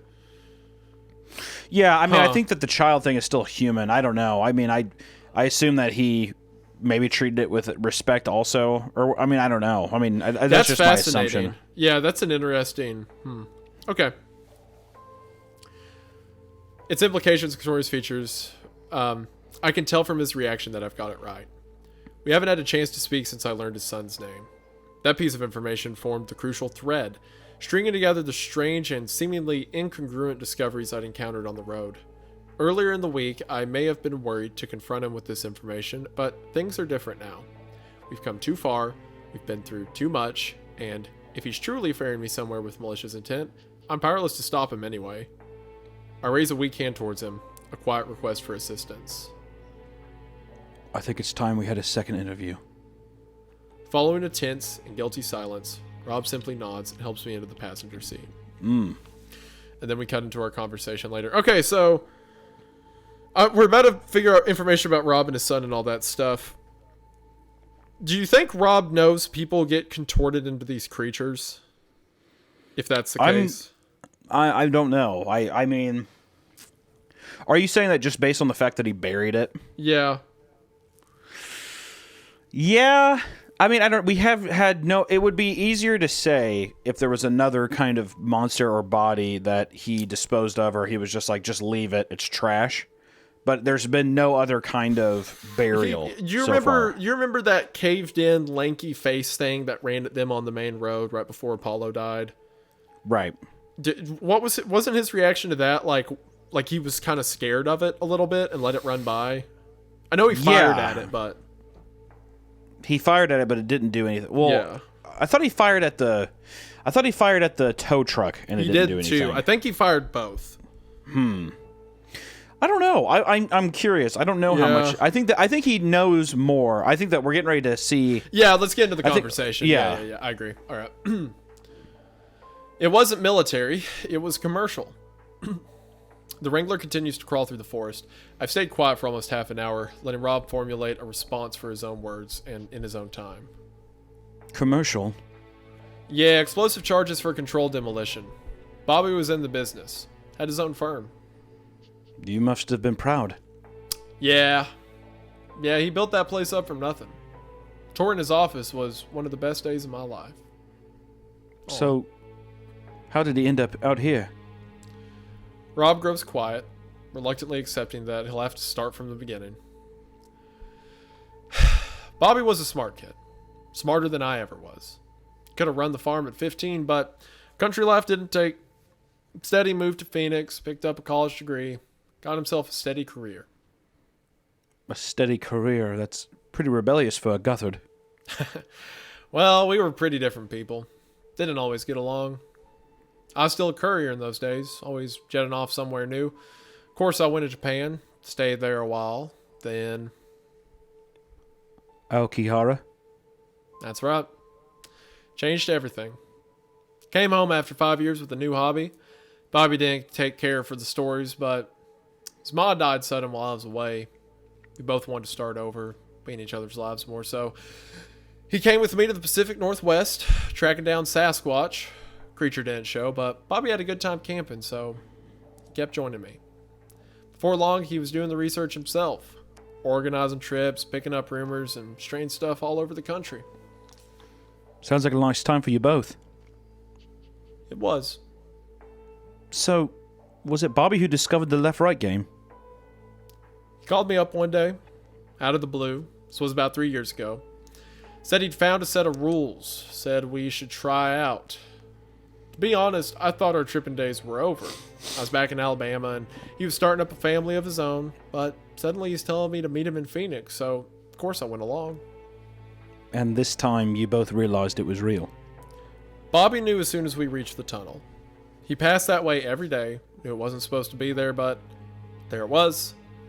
He said that was the most amazing thing he ever saw. We charted it over the next year, whenever we could get the time together, but we moved slow, mapped the place out, turned back on the regular. It took us a while before we got the courage to stay on the road overnight. Both of us were terrified the tunnel would disappear or something. I could tell Rob is replaying the events in his head. The reminiscence almost makes him smile. Bobby's wife was a real doll. Used to work in his office. Kindest girl I ever met. Funny too. There's a decade between them, but you could tell they were good for each other. He shared everything with her, including the road. In fact, once Bobby got a little more secure with the rules, they started to map it together, exploring their own little world.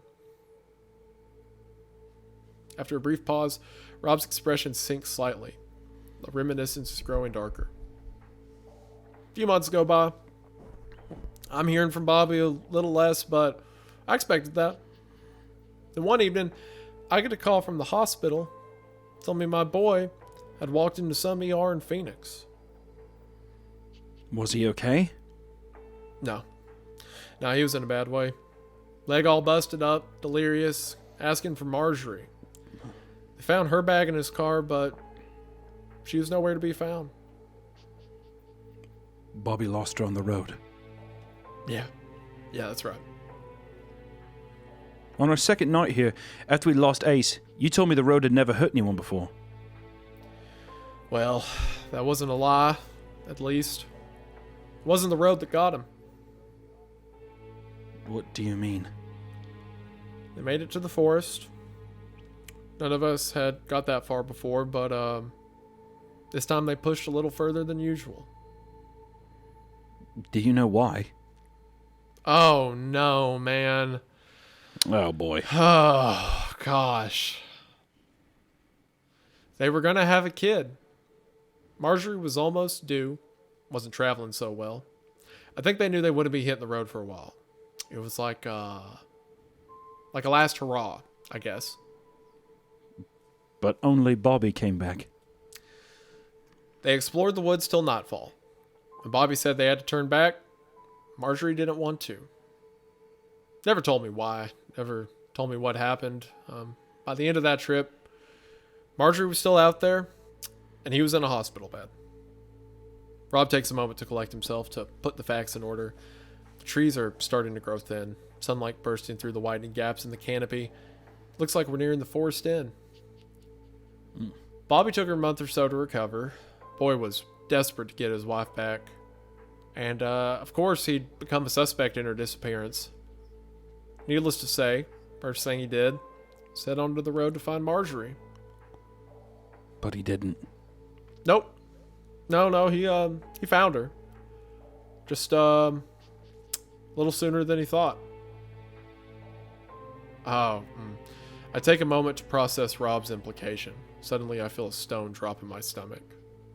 She was on the 34th turn. Oh! Oh, dude. Oh! Wow. This story is suddenly making me, emotional because I realize it's like a father who feels like he could have done more for his son. So everything he's doing now is just like him trying to correct the mistakes he could have corrected back then. Yeah, exactly. And also, he has literally nothing to lose, and now it's probably an attempt to do this for his son. It's an attempt to make his son mean something, Yeah. Man. All right, That's I'm a sorry- great reveal, though, for the 34th run. I'm sorry for everything I said about Rob. I'm sorry. I Boy was apologize. suspicious. Let's be honest. Yeah, he was, but I get it. It's kind of poetic now, and I like. We don't even know. We haven't heard the rest of his interview, so who knows? He honestly kind of got me a little bit when he was talking about the way he was talking about his son's wife. He was like, "She's the kindest woman I ever met." It's like the way my dad talks about my wife, and it hit me a little bit. That was the moment reading the story. I'm like, "Oh, okay, I see what Rob is. I get it." Okay. Yeah. Yeah. Now I'm like sad. Yeah. All right. Wendigoon sad. Take 2. Yeah, literally. Yeah, what's new? What's new in this stupid, this stupid nightmare we made for ourselves? Yeah. I don't like. What'd you say the creator's name was? Jack. Yeah, Jack. Or on Reddit's NeonTempo. NeonTempo. I don't like you making me feel things. I hate emotion. Yeah, it's stupid. 0 out of 10. I hate the story. Anyway. Wasn't the woman he knew, of course. Stood there all day, just mumbling about the road. Didn't even recognize him. I remember he called me up right after he first saw her there. It's heartbreaking. He tried almost every day from then on. Always stopping at that turn. He'd yell, he'd plead, he'd bring pictures and gifts, but man, she never responded. Don't know if it was really her, but whatever was on that corner, it belonged to the road. Bobby lost something of himself on that corner. After a while, his fascination with the game turned sour, turned to hate. He thought the road was something evil, that it had no place linking into our world. I was checking up on him at that point every few days or so. Oh, so he was going to blow up the tunnel. Yeah. Yep. One weekend, he said he wasn't doing better. Even said he'd been into work. I thought maybe things were turning around, but then he went quiet. Didn't pick up his phone for 3 days. I had my place in Phoenix by that point and a spare key to his house. That's where I found the note telling me he'd gone back through one last bid to find his wife. And if he couldn't bring her back, well, he was going to destroy the tunnel. Cut the road off from the world. I played the game in Phoenix, Chicago, a few different places, but that one tunnel is what links you to the road. I looked around his garage, found the box for a phone, a lot of electronics all over the place. Pretty clear what he'd done, so I jump in my car. Oh, I think I know where this is going. We pass out of the forest onto a long, narrow road. In the distance, I can see our route winding up a towering wall of sandstone, disappearing onto a set of rolling mountains. He passed me on his way back just before I hit Jubilation. Thundering down the road at full speed, driving like crazy. That's when I knew he hadn't found her, that he was going to take out the tunnel in the game once and for all. But he never got that far. I tried to talk to him, called his cell, tried the radio frequencies. There's a number on the SIM card documentation that he had. God help me, I even messaged him on that one. In the end, it was just me and him, racing back to Phoenix. He was faster than me, but I was driving better. After a few bad corners, I caught up. You ran him off the road. Rob stares out at the fairway ridges, his hand grasping the steering wheel. Oh. Yeah. So Rob killed his son so he wouldn't destroy the game. Well... Is that what you're reading, or what are you thinking? No, I think... You know how the bombs go off if you call them? Yeah. Well, I guess you ran him off the road. Well, what is it like? He never confirmed that. She's like, "Oh, you ran him off the road, did you?" Okay. And Rob hasn't said anything yet. I think what happened is Rob tried to call a phone that the bomb was hooked up to, and it blew him up. Oh, I see. Okay. Cell service don't work through the tunnel. He knew that. He's either going to blow it up on this side or while he was in there. So you were trying to save him or save yourself? Neither. I was trying to save the road. Okay, maybe you are right. Maybe I got ahead of you. Say what you want about this place, Miss Sharma, but it's a doorway out of everything we ever known. It's the road out of reality. It may be the most significant frontier we ever cross, and that's part of me now. Part of me knew. That was too important for one man to take away. Okay, so you were right that it was to save the road. Yeah, I think that because I think the thing is that there's also a level of guilt of that he basically killed his son in the process to save this thing that he loves also. So I think there's a lot of different things. I don't think he's definitely not the innocent person. Sure, obviously, okay, but gotcha. For the second time today, Rob battles back tears. For the second time, he fails. They roll silently down his cheek as he continues on. He was more injured than I thought. He'd hurt himself bad before he reached me. That's why he was headed to the tunnel so quick. He wanted to destroy it while he still could. The road had taken almost everything from him, and then I took the rest. I denied him his hope. Took away his chance to leave the world on his own terms. In the end, he didn't even seem angry. He just asked after Marjorie, asked me why she did it, why she left. I laid him to rest there. Visited the place often, but I never had a good answer for him. That's when I started prepping the next turn. So you posted his logs online and pretended to discover them. Thought people would ask less questions that way. And where did we fit into this? Why did you bring us here with you? I guess I thought it was time the world knew. Didn't want all this to end up an old man's secret. Honest to God, if I knew the road was gonna, I swear I never would have brought you here. Rob's features tighten. All his shame and guilt rise into the fore. I can't say it isn't deserved. Despite his intentions, despite his penitence, the man had blinded himself to clear dangers, hurt those closest to him, and on a road where secrets had killed so many, he kept the most significant one of all. Well, perhaps not the most significant. You didn't bring us here, Rob. Rob turns to me, confused. I met someone in the forest last night. A figure. Just like the one you saw in Japan.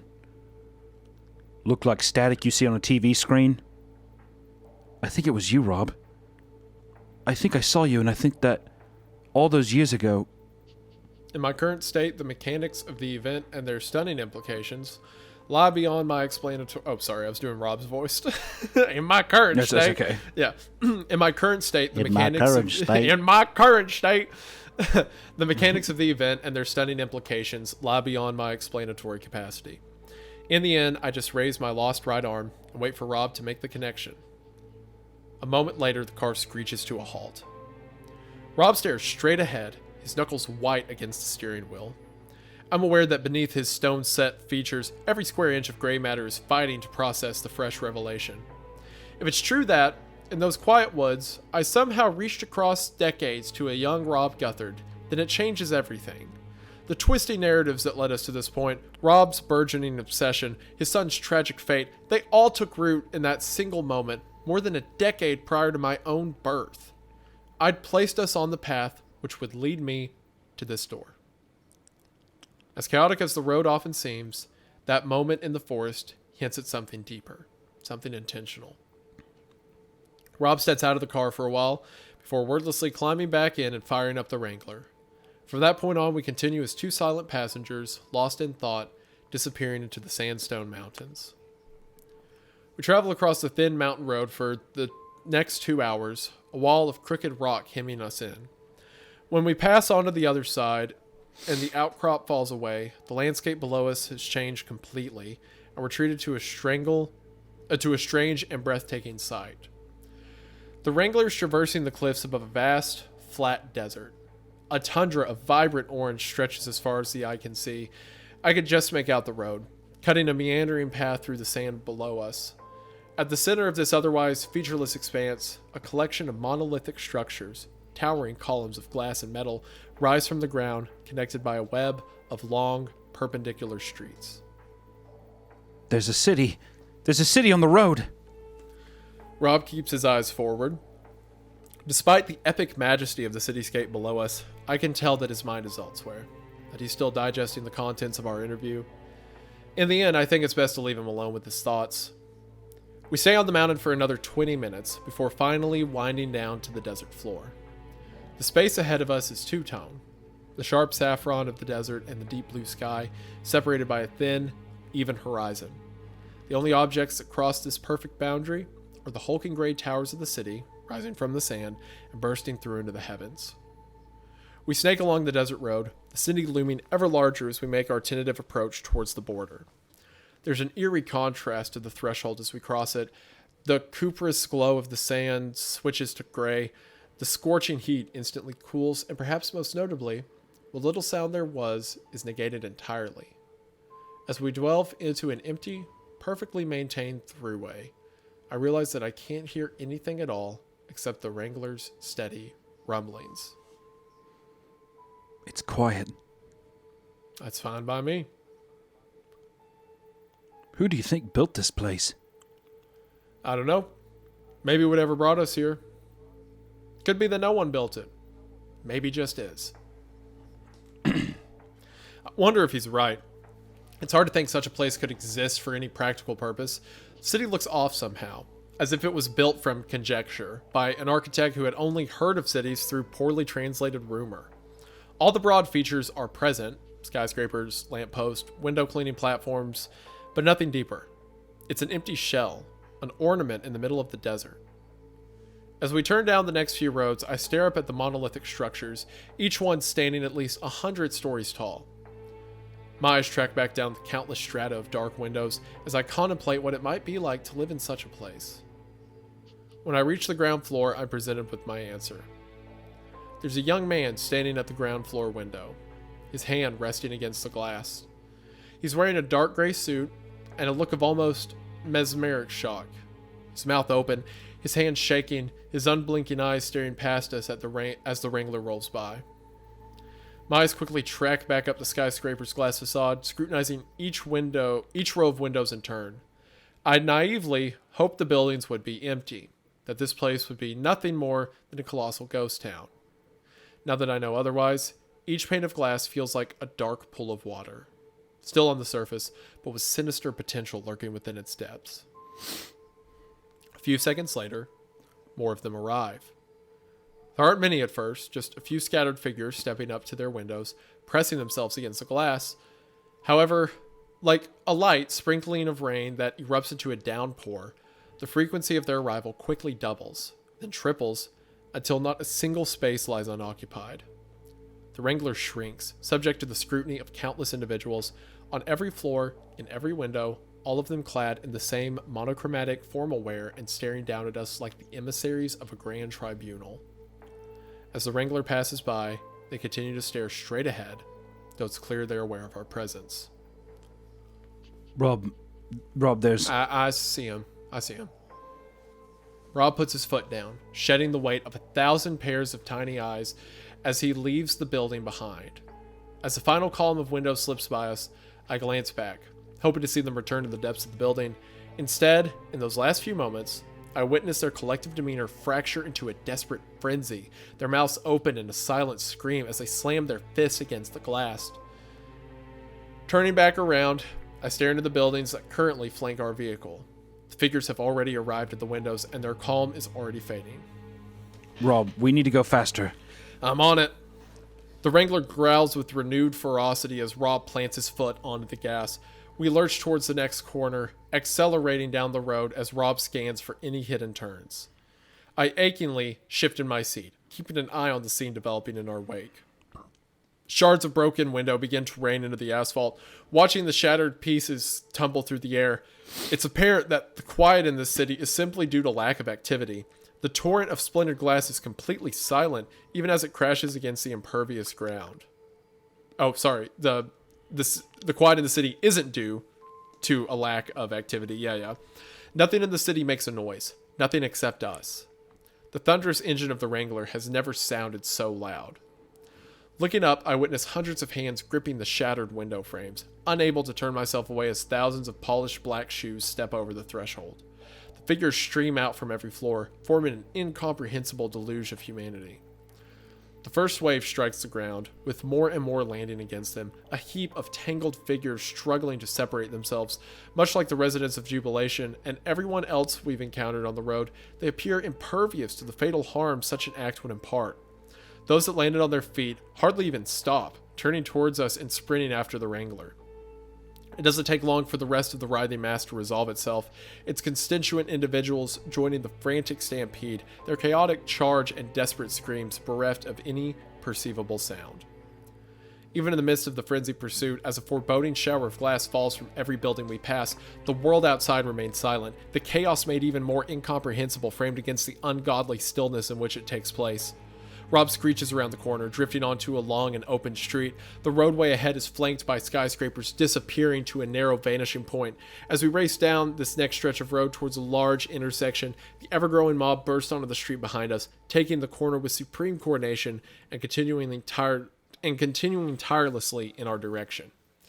A split second later, I'm struck by an abrupt and pervasive idea.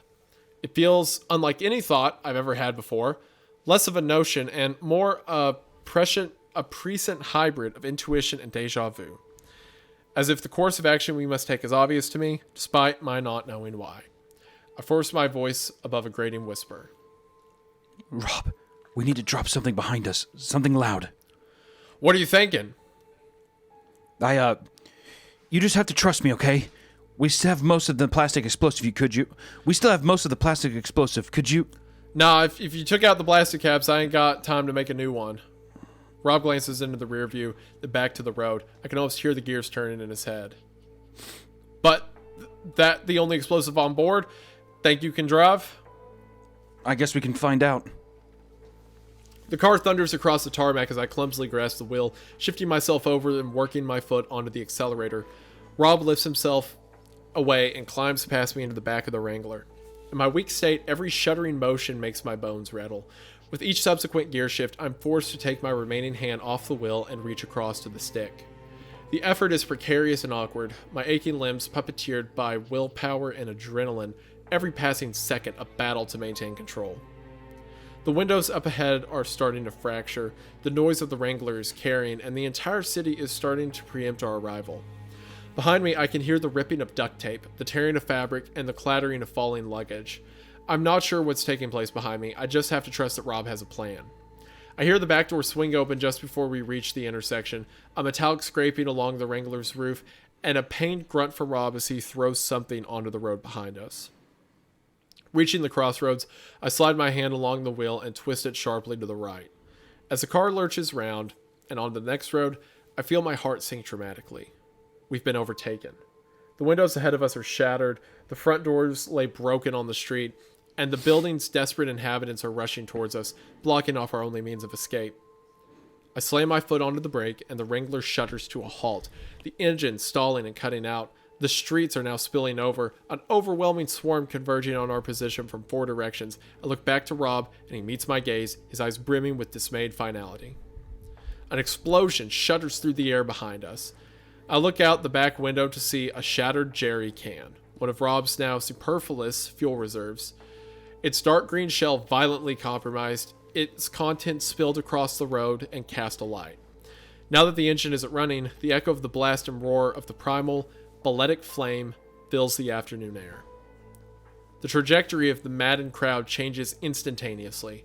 The silent Wranglers fallen from their collective attention, and they refocus onto the smoldering flames. Those up ahead continue to rush past us, streaming around the Wrangler as they scramble to the spilled pool of gasoline, digging their hands into the blaze, grasping hopelessly at the fire. Delicately, careful not to make a single shred of noise, I climb out of the driver's seat, joining Rob in the back of the Wrangler. He addresses me in a confused whisper.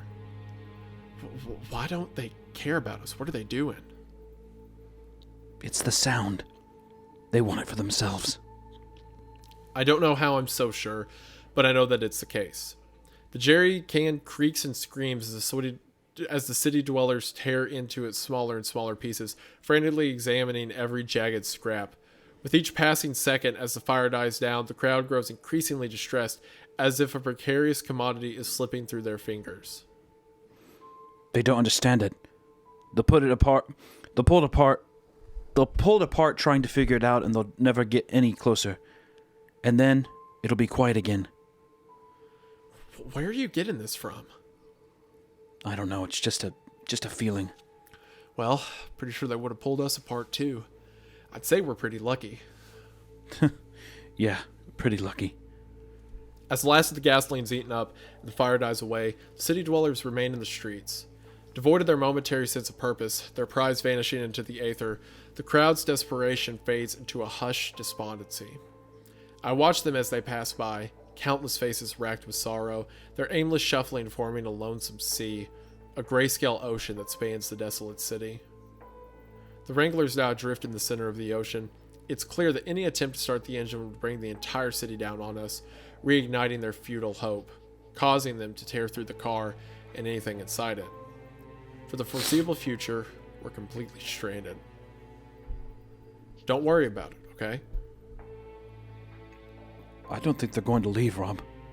They'll leave. They'll leave. Okay, and what then?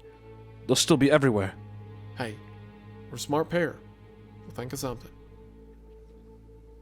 In the eerie, pervasive calm that surrounds us, I set myself down next to Rob and leaned back against the wall. With nothing else to do but wait for our situation to change, after watching the figures outside for over an hour, the only thing that's different is a strange, needling sensation that feels like it's emanating from now absent forearm. My arm hurts. How's that possible? Don't worry, that's it's called phantom limb. You got some sensation, right? Like, you still got something there. A lot of people get that after amputations. Here. Rob reaches into his medical kit and retracts a blue jar of tablets. Twisting off the cap, he shakes 2 pills free. You're going to need these for the pain. I stare at the tablets for a moment before collecting them from his open palm. He passes me his canteen and I swallow them down in 2 weak gulps. You have a lot of experience with these amputations? More than you think. My brow furrows. Though I'd meant my remark as a passing jibe, Rob's response rings with a strange sincerity. It takes me a moment to realize why that is. I forgot. You were drafted. You never talked about it. Been thinking about it a lot, though. A bunch of strangers brought together under false pretenses, told that we were serving a grand purpose by some old liar. Guess it's interesting how time repeats itself. Now that I think about it, he drove a Jeep, too. That's pretty good. Yeah. Rob, I told you. You didn't bring us here. That don't change nothing. Don't change what I did. To you, to Bobby, to any of them. Maybe you were there in the forest, but I was the one who started this. The one who kept asking what was at the end of the road. What do you think is at the end of the What do you think is at the end, Rob? Starting to think that ain't for me to know. I've been moving from place to place so long, seeing everyone else settle down. As far as I could see, the end of the road is just wherever you decide to stop. I rest my head on Rob's shoulder. He gently places his arm around me. It isn't long before medication starts to take effect, quietly overtaking my already weakened constitution. The pain subsides, dulled along with the rest of my senses. The sun is still streaming through the windshield as my eyes begin to drift shut. I watch the figures pass the window, my eyelids getting weaker. I don't want this to be the end, Rob. I know, Miss Sharma. I know. The last thing I see before I fall into a dreamless, artificial sleep is Rob Guthard's hand reaching for the rifle. All right. Well, that's the end of that day. Man, that was a wild interaction. Yeah. Kind of has a vibe of like, I don't know, my mind went to, like, aesthetically, it went to I Am Legend. Yes, that's exactly what I was thinking. Yeah, oh my gosh. Yeah. It had that kind of feel to it. Also, it kind of makes you think that Rob brought these people here so he could have people that knew about it. But I think also he is so determined to get to the end and come back so that also he could, in my opinion, I think that he was going to blow up the tunnel as well in a weird way. I think he wants to see what's at the end. So I think he can have that piece is what I think. just because I feel like knowing that he can go back, I think that his obsession will never stop until he knows. Maybe. I don't know. I think I kind of believe him for now when he's like, I just want to tell the world. I want the world to know what's in here. Oh, so I think that's that. But in my opinion, I think that it would lead to him blowing it up or something. Like I feel like he would carry out his son's wishes. Maybe he hasn't said it, but it hasn't been said. But I see that kind of future, I guess, of like you. It's like an itch, like an itch you have to scratch or whatever. All right, cool. Let's just keep going. Yep. When my eyes work themselves open, the sun's beginning to set. Oh, I think I know what just happened.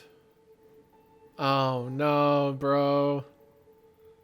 Do you want me to tell you what I'm thinking is going to happen, or do you want it to be a surprise? I mean, I think Rob sacrificed himself.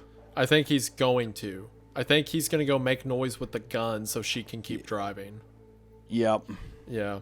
Man, if that's where this goes, that's a good death. I talked about it. If that's where this goes, that's a good way to out of character. Yeah, I mean, he has to, once again, it's kind of the thing you said earlier of like he kind of has to, I think, to be effective, I don't think he can survive. Correct. And also there's a whole thing in fiction, right? Like somehow a character has to atone to be satisfied, right? So regardless of how much we like Rob, his actions did lead to the death of these people. So either he has to do something great with it, or he has to make a similar sacrifice in service of something. So that feels like a good end point. Earlier, I was upset when I thought Bluejay killed him because it was a pointless death. But if it happened, and we hadn't had our answers yet, but if it happens here, don't know it will, but if it happens here, this is a good death. Okay. Yeah. We'll see. When my eyes work themselves open, the sun is beginning to set. I've been moved. As my vision adjusts, it becomes clear that I'm still in the Wrangler, my head resting against a pile of fresh clothes, a soft travel blanket laid across me. I glance around to find that Rob's nowhere to be seen. Momentarily, forgetting the situation outside the car, I attempt to call out for him. The syllable catches in my throat as a shambling figure passes by the window, wringing its hands in despair and casting a long shadow through the car. With a renewed sense of caution, I slide the blanket to one side and slowly make my way up to the front. The cabin is similarly empty, except for a single scrap of paper. Torn from my notebook, it lies on the driver's seat, a small object hidden within the fold. When I open it, I find my headphones and 5 neatly written words. Channel 1 to all cars. My hand starts to shake as I rest the note on the dashboard, slowly climbing through and placing myself gently into the driver's seat. My heart in my throat, I insert the headphones into the jack of the CB radio, taking a single, quivering breath in, and press the first button. Rob? I'm sorry, Miss Sharma. Rob, where are you? Down the road a little. Got myself to one of the rooftops. I know I always hated cities, but once you're above it, the view's really something. Come back, Rob. Come back, please. I wish I could. But we both know those things ain't leaving. And you need the car to get wherever you gotta go, so best I can do is make some ruckus, draw them out of your way.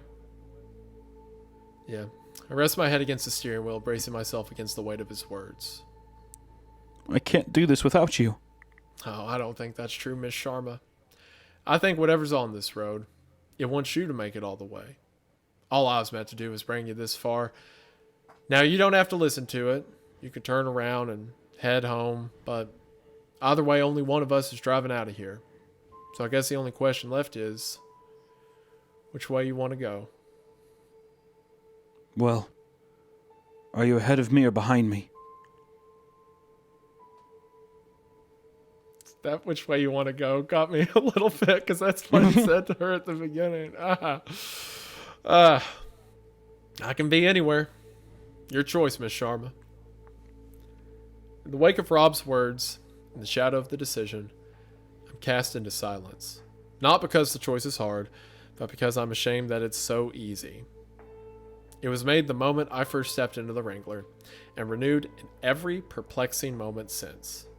The need to know, to comprehend, to uncover the truth has been with me all my life, but I never knew its roots ran so deep that it would endure so ardently when everyone else, had been stripped away. I stare into the rearview mirror, seeing myself for the very first time, and I have to admit, I'm scared. Stay where you are, Rob. Okay, Miss Sharma. You ready? Yeah, I'm ready. All right, then. Suppose it's about time this thing did some good. The shot explodes through the radio before a faint booming echo reaches me on the quiet city air. Its effect on the city dwellers is immediate. Their collective melancholy shatters in an instant, replaced by a renewed fixation. Before I know it, the desperate crowd unites once more into a stampeding horde, rushing past the windows of the Wrangler and back down the road towards the source of the noise. They on their way? As the last of the city dwellers disappear behind me, I run my hand across the steering wheel and down to the ignition. Yeah, they're on their way. Okay then. What are you waiting for? With a fateful twist of the key, the Wrangler roars back to life. The wheels kick against the asphalt, transporting me through the streets of the city. As I barrel away from the intersection, I see a small contingent of pursuers rushing around the corner behind me. Rob fires the rifle again, maintaining the attention of the majority. The stragglers fall away in my rearview mirror, losing ground against the Wrangler. I take the first left, then the next possible right, then another left. A few minutes later, I eventually find myself on the last stretch of road, leading me back into the vast and empty desert. So, you gonna make it? Yeah, I'm gonna make it. Good, that's good. Miss Sharma, if you find Marjorie, if you get a chance to let me know, well, it's more than I deserve, but Of course I will. I appreciate that.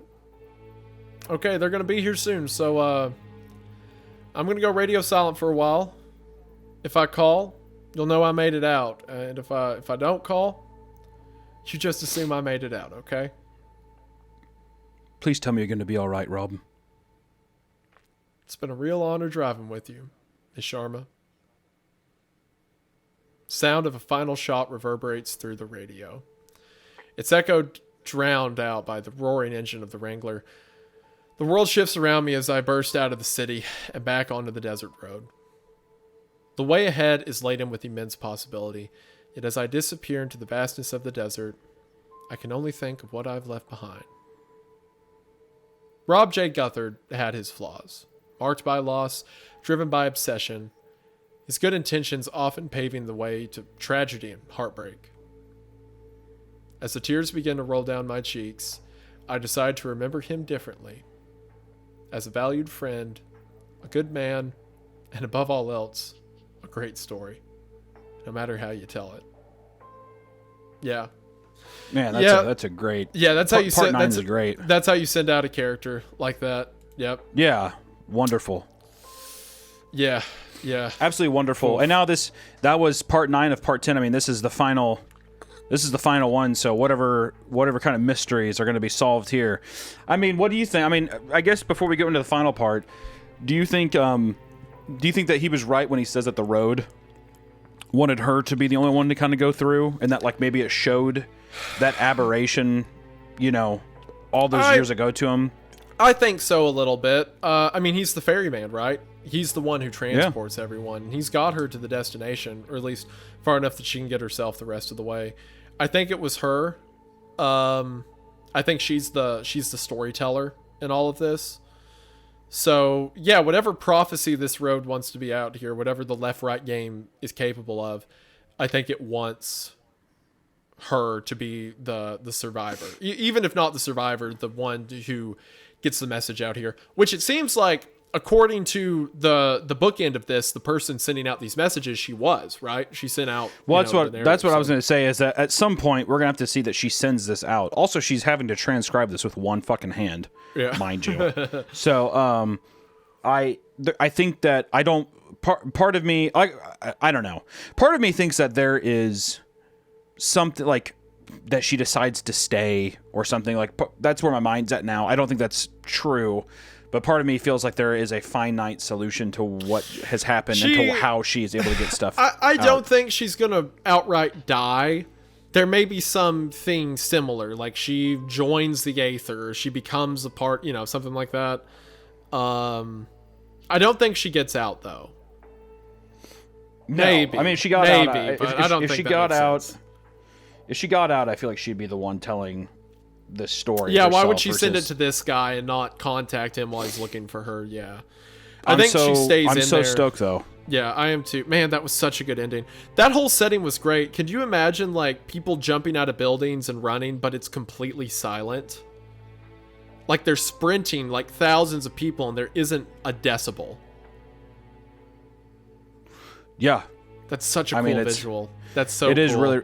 It's very, very cool. That's why I'm like, part 10. Let's just get into it. Yeah, and we can talk about it afterwards. I'm ready. right. I think our viewers are probably ready too. I agree. So part 10 opens with our final word from the guy who is transcribing all this. So here it goes.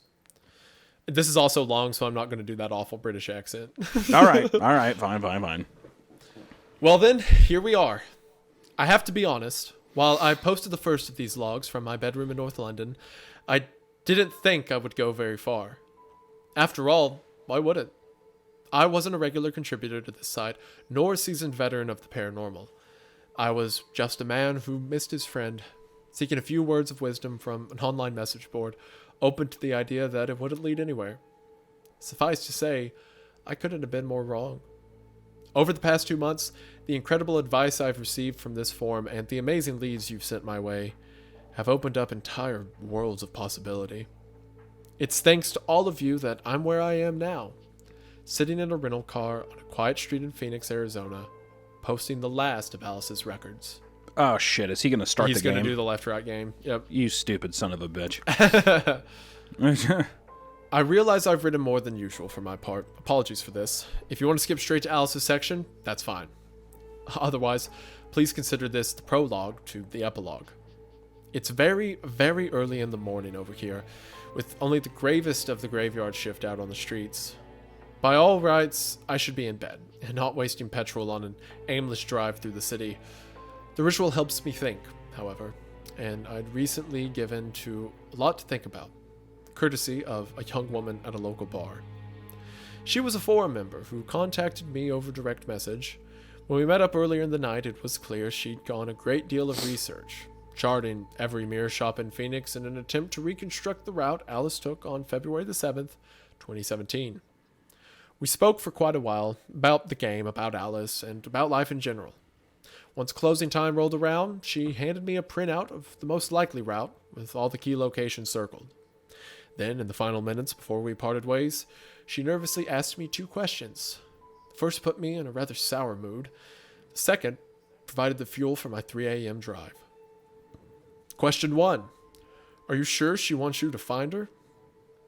I've been hearing the same query from a few of you recently, especially since part 9 was posted.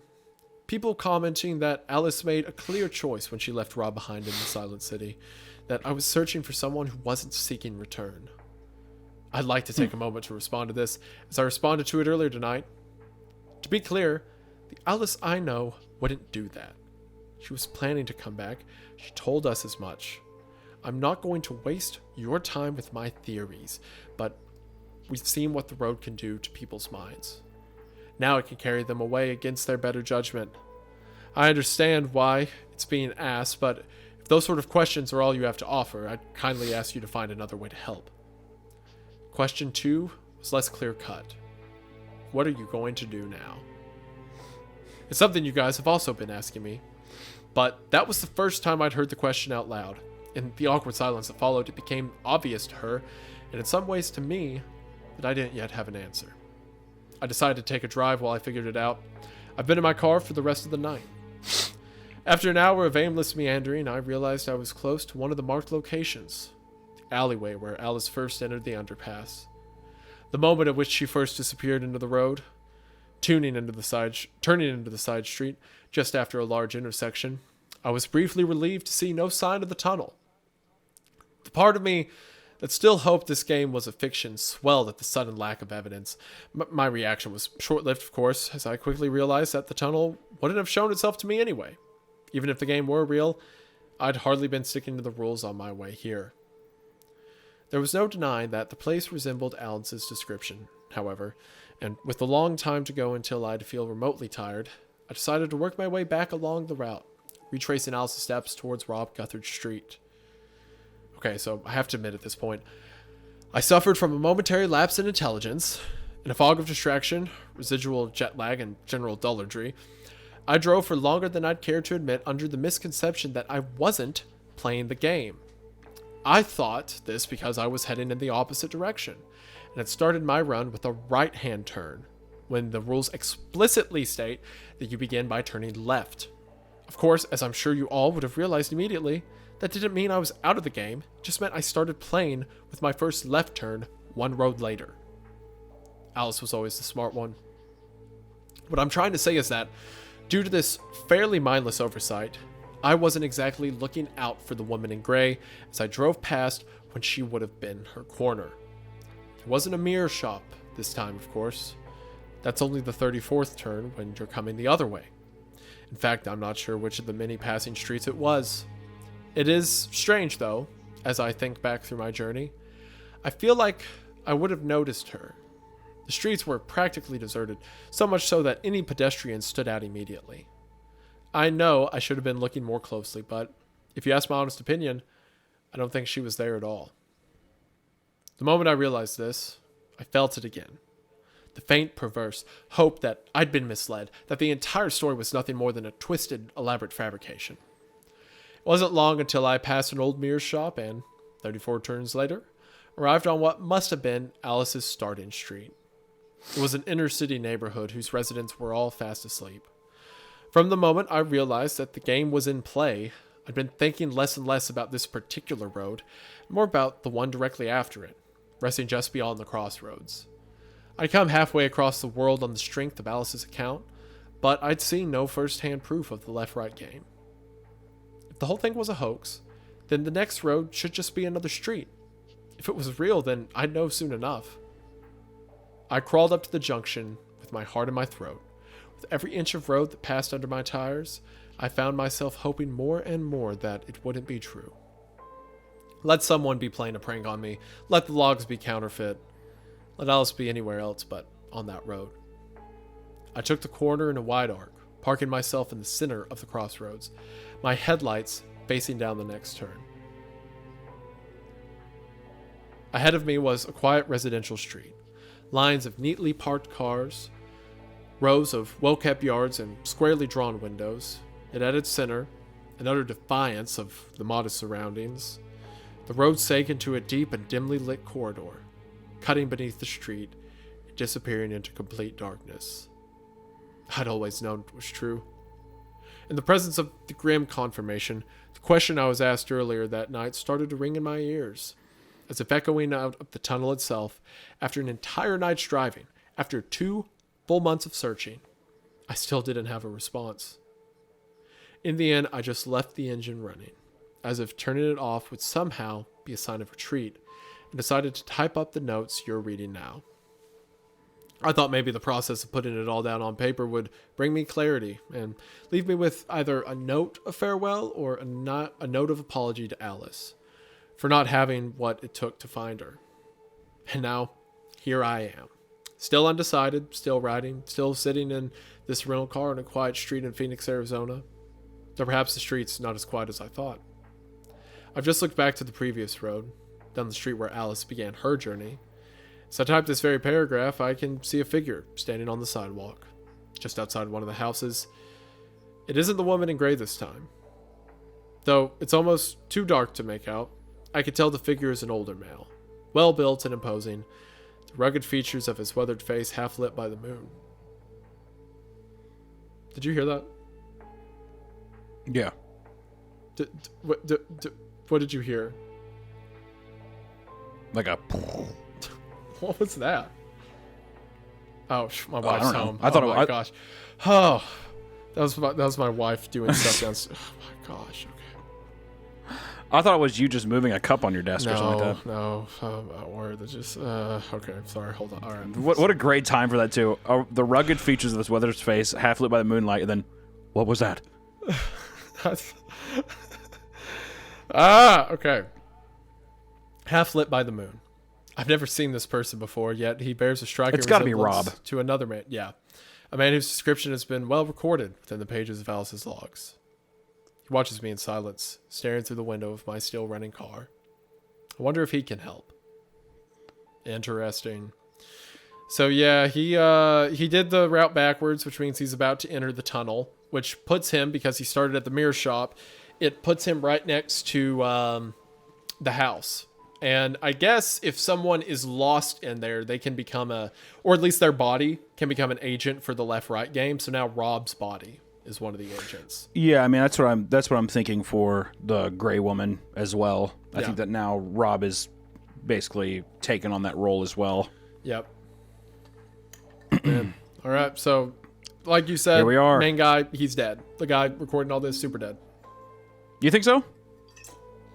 Yeah, dude, he either went into the tunnel or the Rob guy attacked him or whatever. If he gets out of the car to go ask him for help, he's super dead.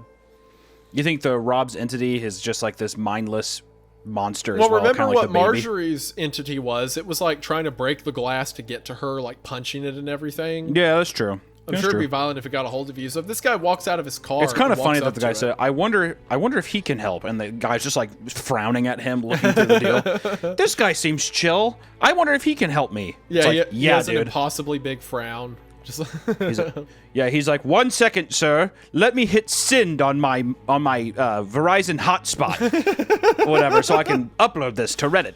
All right, perfect. Now, sir, could you help me? And then just immediately get strangled to death.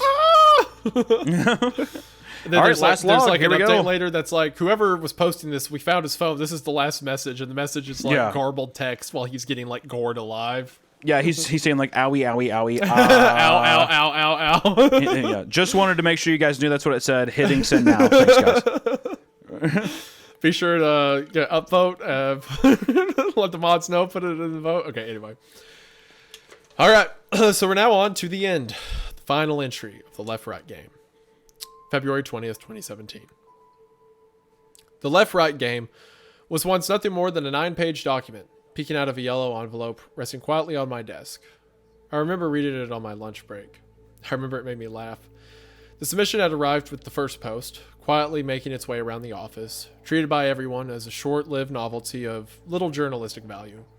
The story was easy to dismiss, appearing all too similar to the rambling ghost stories and blurry UFO sightings that filled our mailbox on a daily basis, and which most of the senior staff had learned to instinctively ignore. Doomed by association, the document was quickly passed over, my desk merely a pit stop on its way to the rejection pile.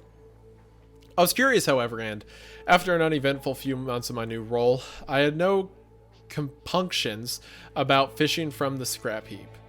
Placing the envelope in my satchel, alongside a misfit crowd of similar rejects, I slipped away to a local coffee shop, reading it in an armchair by the window. Somewhere around page 3, between the description of the game's rules and the exhaustive list of required skills, my mouth started to curl into an irrepressible smile. They'd been gloriously wrong about this one. It wasn't some paranoid diatribe, nor a sensationalist plea for attention. Within those pages lay an introductory glimpse of a man's passionate obsession. As I read on, something about his earnest eccentricity, incredible thoroughness, and unquestioning confidence made it impossible to put down.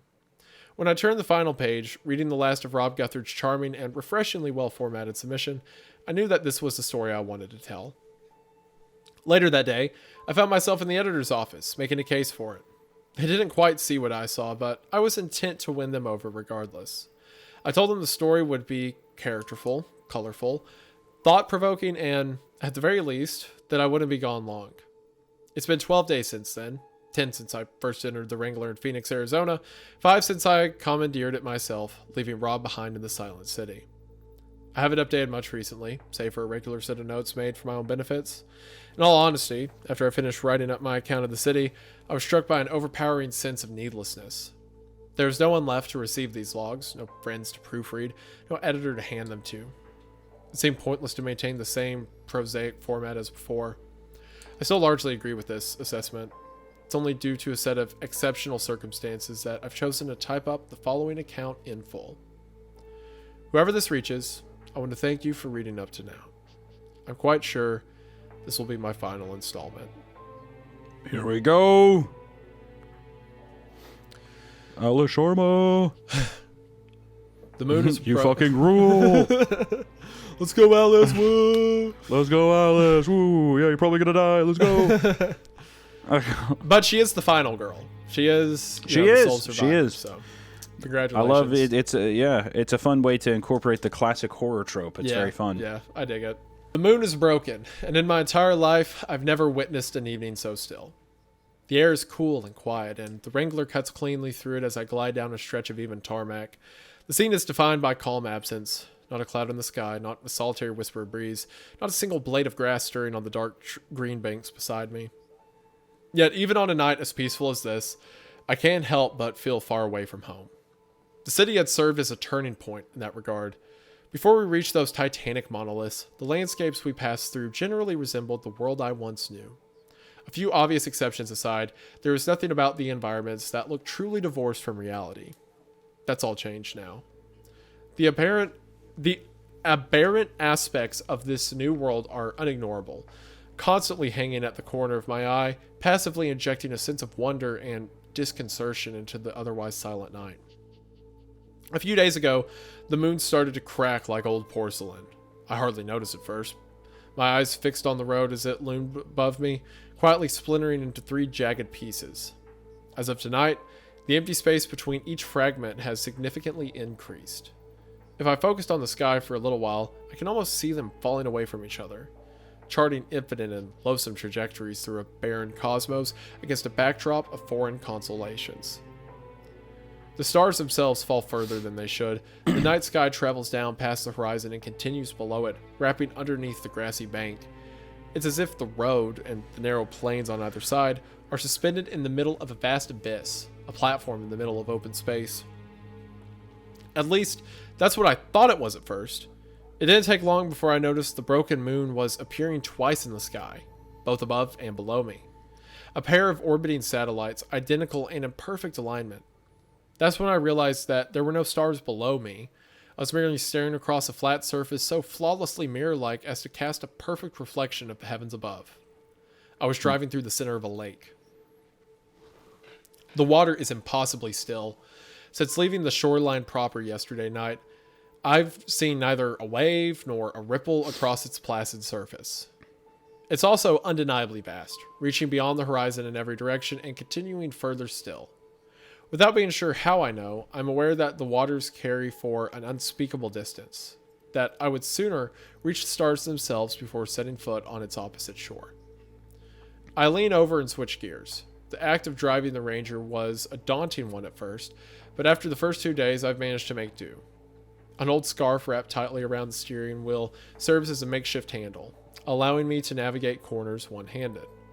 I don't have an elegant solution for the gear shift, but I've quickly grown used to the process. If I've learned anything from the road, it's that grace is the first casualty in the fight for survival. Adaptability, no matter how clumsy, outlasts it at every turn. A few minutes later, the Wrangler pulls up to a spacious verge, a large circle of land surrounded entirely by dark waters. At the far end, the grass seems to fall away, dropping sharply into the lake with a dead stop. The road continues, of course, but that's the only thing that does. With nothing on either side, it forms a narrow bridge of perfectly flat asphalt, raised on a bed of mud and rock.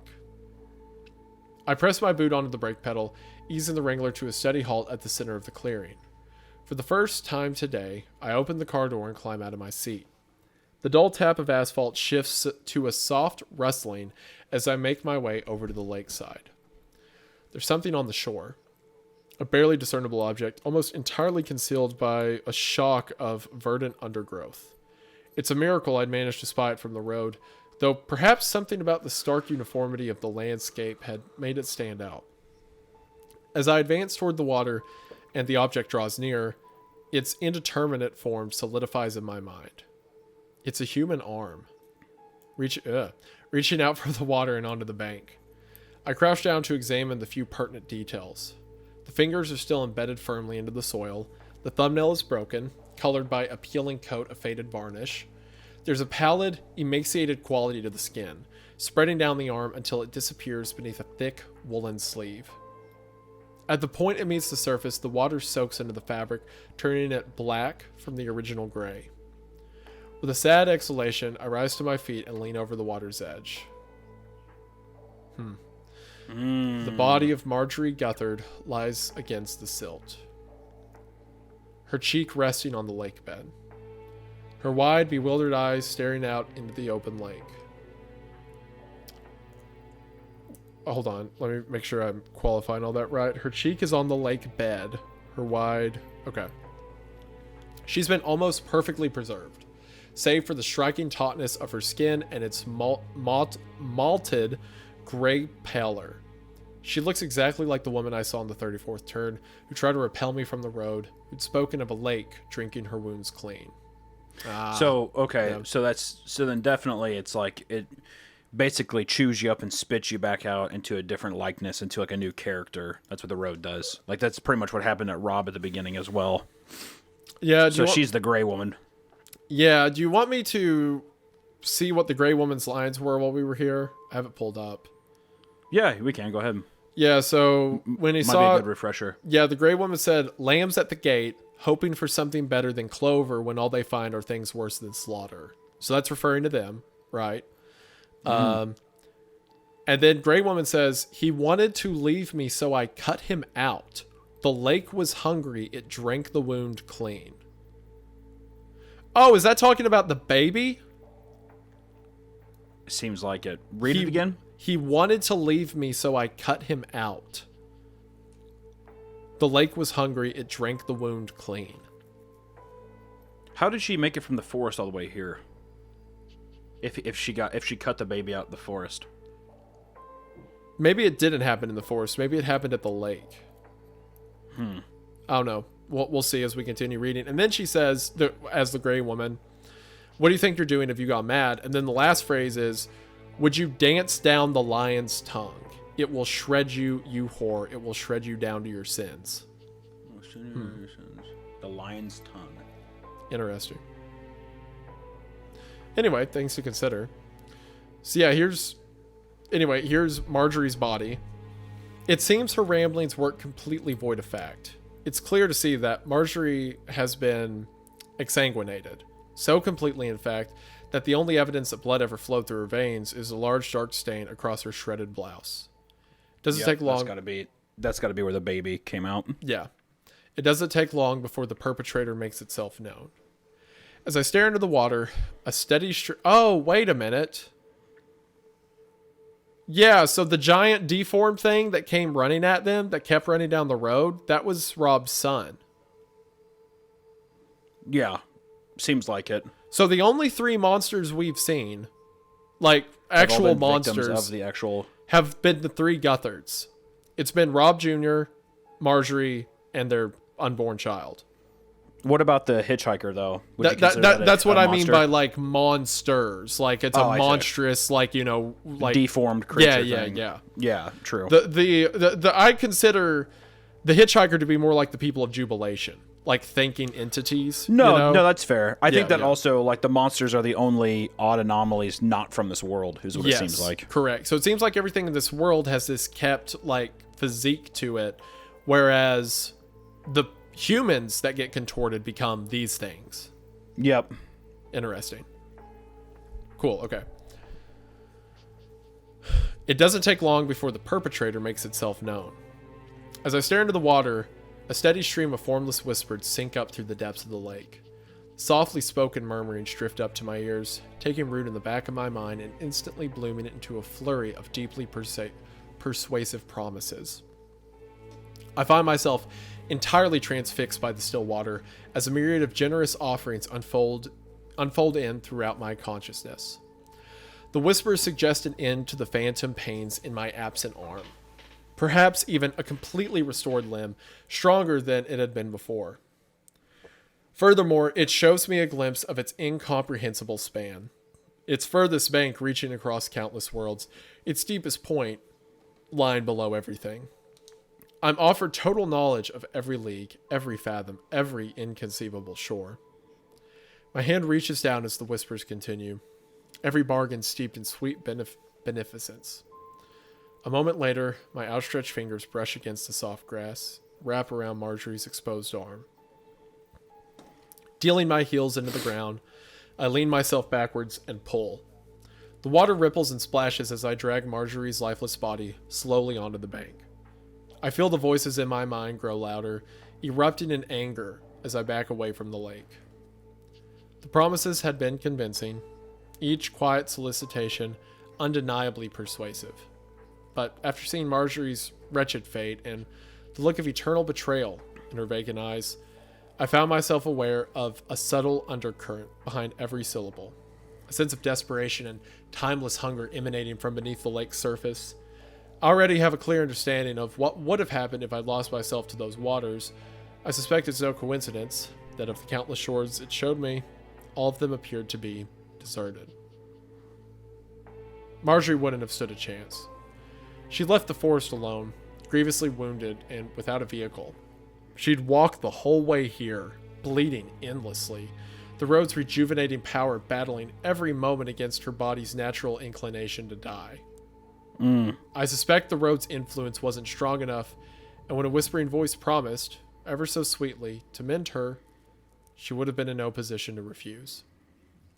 Okay, so she gets to the forest, the child is C-sectioned, right? Mm-hmm. Maybe, I don't know what happens from there. Maybe okay, so when Bobby showed up to the ER, his leg was damaged, right?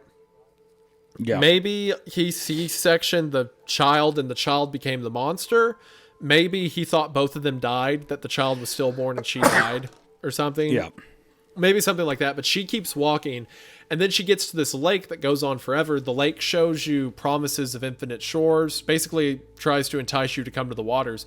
I like how Alice describes it as being hungry, almost like it's trying to trick food into coming into it. But Marjorie, who had been broken for this long, let herself go to it. Yeah, I mean, probably in agony the whole way there. Yeah. I mean, granted, the Wrangler, she had to walk through the Silent City and everything. Yep. Go through all those places. Probably, I mean, just also mentally, probably just completely gone. Yeah. I don't know how you could do that. I mean, but the lake drank the wound clean, or licked the wound clean, I should say. Her other sleeve brushes against dry land, her body leaving the water for the first time in decades. I keep pulling until my boots hit asphalt, laying her down on the grass just behind the Wrangler. After a moment of sober vigil, I walk back to the car and fetch Rob's foldable spade. A long few hours follow. I've never dug someone's grave before, and my injury is hardly conducive to the task. My fleece tied around my waist, pearls of sweat running down my brow, I manage to slowly chip away at the damp earth. 5 hours later, my back cramping, my hand raw from gripping the shovel, I attempt to lower Marjorie into the rough pit with some semblance of grace, her legs dropping limply into the soft soil despite my best efforts. It takes over an hour to shovel the soil back. It's a sobering and ugly task.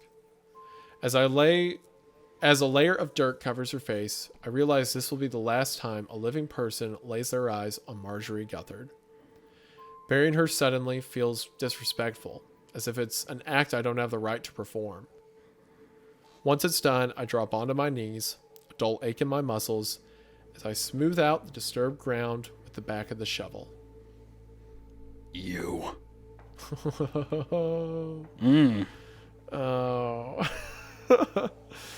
I was just about to remark how kind this is of Alice to bury her, but then... Yeah, much like Rob. Yeah. Even before I turn to face her, I can hear a scowl in her voice. There's an odious depth to that once acrid syllable. A potent witch's brew of contempt and accusation that feels like it's been festering in her drowned lungs for decades. Reluctantly, I rise to my feet and turn around, finding myself face to face with the woman I just buried. She looks different now. Her clothes are dry, her skin clear, with nothing to be seen of the deep, dark gash in her blouse. Marjorie. Unlike the empty vessel below us, the woman in front of me is by no means at peace. She shakes and retches with the same indignant fury I witnessed when we first met. When she speaks, her words shudder under the weight of her own turbulent emotions. I chased you. I ran to you. I gave him up for you. I'm sorry, Marjorie. I don't know what you mean. Tell me what you mean. The things I saw, things so beautiful.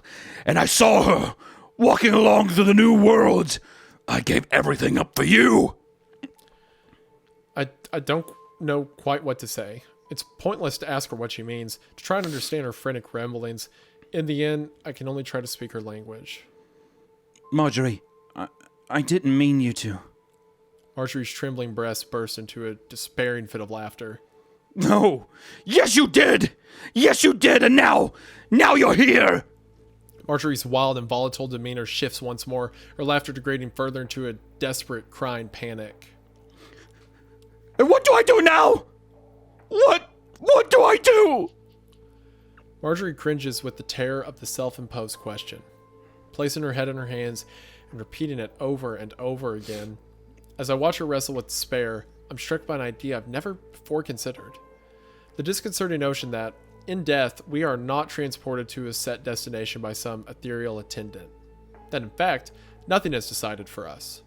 Perhaps the manner in which we spend our afterlife is down to us, a decision we have to make ourselves. Marjorie is standing over her own lifeless body, still lost, still entirely unmoored. There's no sign of boundless paradise, inescapable damnation, or everlasting nothingness, and the common thread they share, a final release from the weight of our own agency, is similarly absent. Perhaps we never get that freedom. Perhaps we continue like we always do, accompanied by all our imperfections, uncertainty, and discontent. Perhaps we must choose our eternity. After all my time on the road, that's possibly the most terrifying notion I've encountered. He never stopped looking for you, you know. Marjorie snaps out of her wretched despair, instantly aware of who I'm referring to, staring up at me with an expression I've never seen her wear before. I saw him, walking on the road. He didn't stop. He was never going to stop. I think he was looking for you, Marjorie. He still is. Marjorie stares through me. For the first time since we met on that quiet Phoenician corner, I can see the faint spark of something other than misery and rage across her tear-stained face. I hold her gaze for a moment more before pulling my phone from my pocket. In a single sweep of my contacts, I delete every number except for one. A number I pulled from the Nokia during our second night on the road. A number that connects to a lost wanderer of the road. I don't know if this can help, but stranger things have happened. She stares up into my eyes. I feel like we're finally meeting for the first time. Without a word, Marjorie reaches out a quivering hand and takes the phone from my outstretched fingers. Before I can say anything more, Marjorie Guthard is gone. A few moments later, a refreshing breeze lands against my cheek, a soft zephyr, cooling my still warm face. It's a welcome sensation, and the first movement I've witnessed in the air since I set out onto the lake. Wiping the sweat from my forehead, I stare quietly along the bridge, the breeze picking up behind me. It's a subtle wind at first, brushing stray hairs across my forehead, chilling the perspiration on my neck. Yet as I reach my hand out and feel the air slip between my fingers, I'm witness to a steady rise in both strength and magnitude. The sound of the wind grows from a whisper to a howl. Seconds later, the hanging sleeves of my fleece begin to stream sideways. My hair lifts from my back, billowing in the throes of a developing gale. I pick up against the Wrangler's hood as the air finally erupts into a roaring, cacophonous cyclone. My hand reflexively seeks the sturdy frame of the Wrangler, my fingers wrapping around the grill, my arm tensing at the unrelenting wind threatens to drag me from the road. Squinching through the violent tempest, I focus on a single point in space. Just above the threshold of the bridge, in the midst of the storm, a jagged line of white-hot light burst out of the aether. Tearing through the night's fabric, a crackling fissure that widens and yawns, forcing apart the curtains of reality as they frenetically struggle to recombine. Staring through this shuddering fracture, I'm subjected to the briefest glimpse of a boundless and impossible vista. It is a faraway place in both distance and time. An achingly beautiful and gloriously terrifying dreamscape, endearing on the majestic shores of infinity. Every moment there spans a millennium and unfolds in countless directions at once. Every passing shadow holds a darkness beyond measure, their edges burned by the glare of a waking sun which looks across every conceivable word with a hollow, rancorous intent. In the midst of this maddening landscape, a singular entity approaches, gliding towards the portal with the clear intent to pass through. As it breaches the shuddering gateway and the wind dies down around it, I stare up at its grand celestial form. The being is unlike anything I've ever seen. Composed entirely from electrical arcs of brilliant, magnescent light which burst from a volatile and blinding central core, it looks like a lightning storm. Its plasmatic tendrils snapping and crackling, bursting chaotically through the night air before collapsing in on themselves. As they fall back into the creature's center, they emit pale clouds of vaporous fractals that fade softly into the air. Somehow, even as my eyes barely adjust to the stark light, I realize that the entity usually burns much brighter. It's dampened its glow for my benefit so that it can appear before me without scorching my eyes from their sockets. It's you, isn't it? You're the voice I've been hearing. You're the one who brought me here. The bristling maelstrom of light hangs in the air, crackling and shifting, its transient limbs strobing with chaotic incandescence. Part of me wants to hide, part of me wants to run, but neither are an option anymore. Releasing my hand from the Wrangler's grill, I take a single step forward, standing on my own and staring up into the entity's smoldering core. Can I get an interview? It's kind of fun. I mean, what else are you going to do, right? Nah. The creature doesn't react. In the following silence, I feel it observing me. When it finally responds, its voice ruptures the night, echoing through my skull. There is little time, but you may ask what questions you have. Each reverberating syllable forms a string of literal shockwaves in the surrounding lake, emanating outwards from the being in a perfect circle. I watch the waves roll in the distance, showing no sign of ever diminishing, and I think about what questions to ask first. In the end, it comes to me quickly. A promise is a promise, after all. What happened to Marjorie? Why did she do what she did? The being pauses, as if considering its response. When it does reply, it speaks with a calm sobriety. She glimpsed an echo of the future, dreamed of the road, of the things it passed through. Like whatever's through there. I gesture through the gateway, which is now almost entirely blocked from view by the creature's spiraling form. She dreamed of untold frontiers. She saw a lone woman walking them. Over time, the fulfillment of that vision became everything to her. But it wasn't her. She thought she was seeing her own future, but it was you. Those three words, as they burst into the open air, casting three narrow waves across the boundless water, hit me with a deep and heavy force. Unbeknownst to myself, decades before I was even born, Marjorie had been driven insane by dreams of maddening grandeur, of a life of boundless possibility and true significance. She had given everything up to chase a shadow that eventually turned out to be mine. I hadn't just pulled Rob into this game. I was the reason for everything. I was the cause for the tragedy that befell his entire family. She didn't just dream those sights. You influenced her. You let her see them.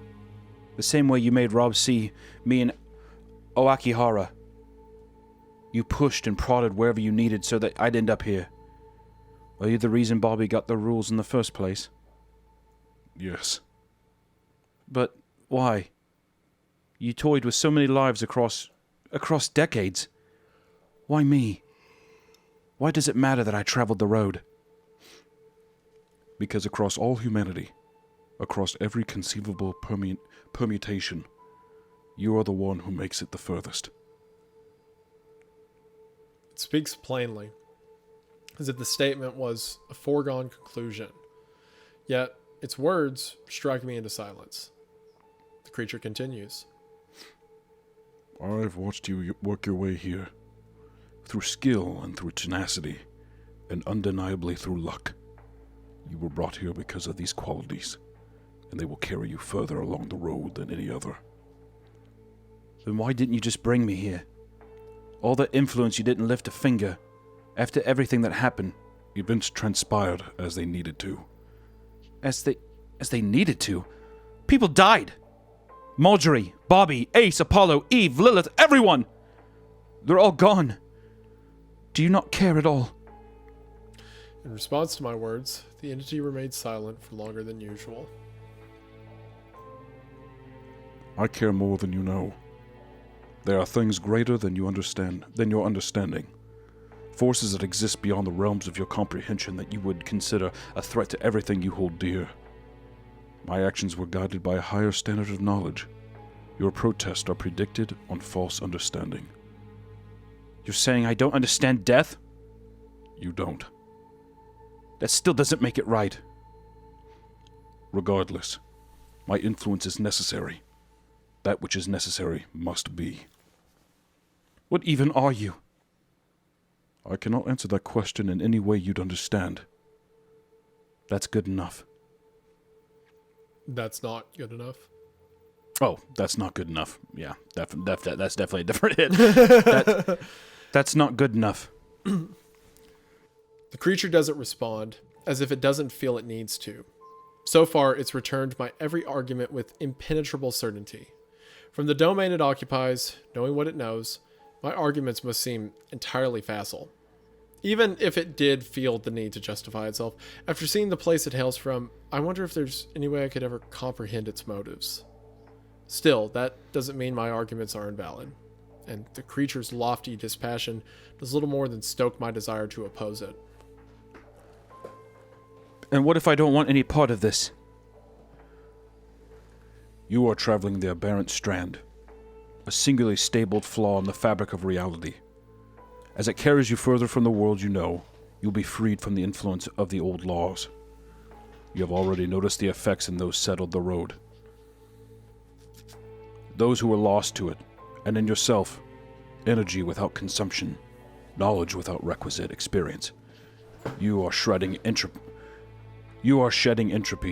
and casualty, and in time you will reach realms of understanding you cannot currently fathom. You will find answers to questions you never thought to ask. You will discover absolute truth. For this reason, you will carry on. That's the only reason? Do you need another? It doesn't come across as a question, rather another blunt statement of fact. I understand the effects it's speaking of. Ever since the city, I've been encountering vague notions and fragmented ideas that occur to me randomly and without announcement. New avenues of thought leading to revelations that would otherwise lie beyond my mortal reach. I've started to comprehend things I could barely have conceived of back home, and though the onset of these notions had been terrifying at first, they grow less so with every passing day. No, I don't trust you. I don't. Your trust is immaterial. You will travel the road regardless. The creature's already stark glow starts to intensify. I've watched you on every turn, across every moment of your journey. One of the creature's countless protrusions lashes out at the empty air, forming another harsh, glowing fissure. It wrenches itself open in a few stilted jolts, a transparent, almost crystalline membrane stretched across the gap. Through it, I could see myself in the center of a cornfield, examining a block of C4 explosive. It's as if I'm staring into the past through a jagged shard of one-way glass. I've watched you questioning. Though we can't be seen through the aperture, I see the glass-like membrane shake with the force of the creature's voice. As the window collapses, I can see the rows of corn thrown into a frenzy. A second arc lashes out the sky, forming a second aperture. This time I'm expecting the sight before me. I see myself, crying in the forest, a silent radio by my side. I've watched you struggle. The second window closes. The creature has made its point. I've watched you fight to make your way here. You will not turn around. You make it sound like I don't have a choice. You do have a choice, Alice, but you have already made it. As much as I've grown to detest the creature's presumption, in that moment, I know it's right. What it's saying is true. I've done things I never would have imagined in order to get where I am now. In fact, if this being hadn't arrived at all, I'd already be heading out over the bridge. I'm not proud of what drives me. That same ugly impulse that led me to refuse Rob's offer of return, that made it so easy to leave him behind in the Silent City. But there's no denying the impulse is there. It's been with me the whole time, long before I ever arrived in Phoenix, Arizona, and it's buried deeper than I ever wanted to admit. Do I get to say goodbye? The entity says nothing. It hangs in the air, flickering and coursing with rupturing bolts of light. The next thing I hear is a faint, mechanical hum emanating from the Wrangler behind me. Turning around, I pace briskly back to the car, opening the door and reaching into the passenger seat. My notebook is booting up, seemingly of its own accord. Picking up the laptop, I lift the lid as I march back towards the bridge. I stare up at the silent being before me. When I look down at the laptop, my email client is already displayed on the screen. How long do I have? Long enough. The entity begins to regress, its arc diminishing as the being at its core turns away. Its message has been delivered. There's nothing more to discuss. As it passes through the gateway into an unknowable world far removed from my own, I call out after it. I'm still not certain I can trust you. The being focuses on me once more. As the fracture begins to close, a final set of waves pass across the surface of the lake as it solemnly replies, I remember. A moment later, the being is gone. I stand motionless in the middle of the road, the entity's final remarks washing over me. Its curious choice of words echoing in my mind. In the renewed silence, the faint strings of an overwhelming and terrible revelation start to form in my mind.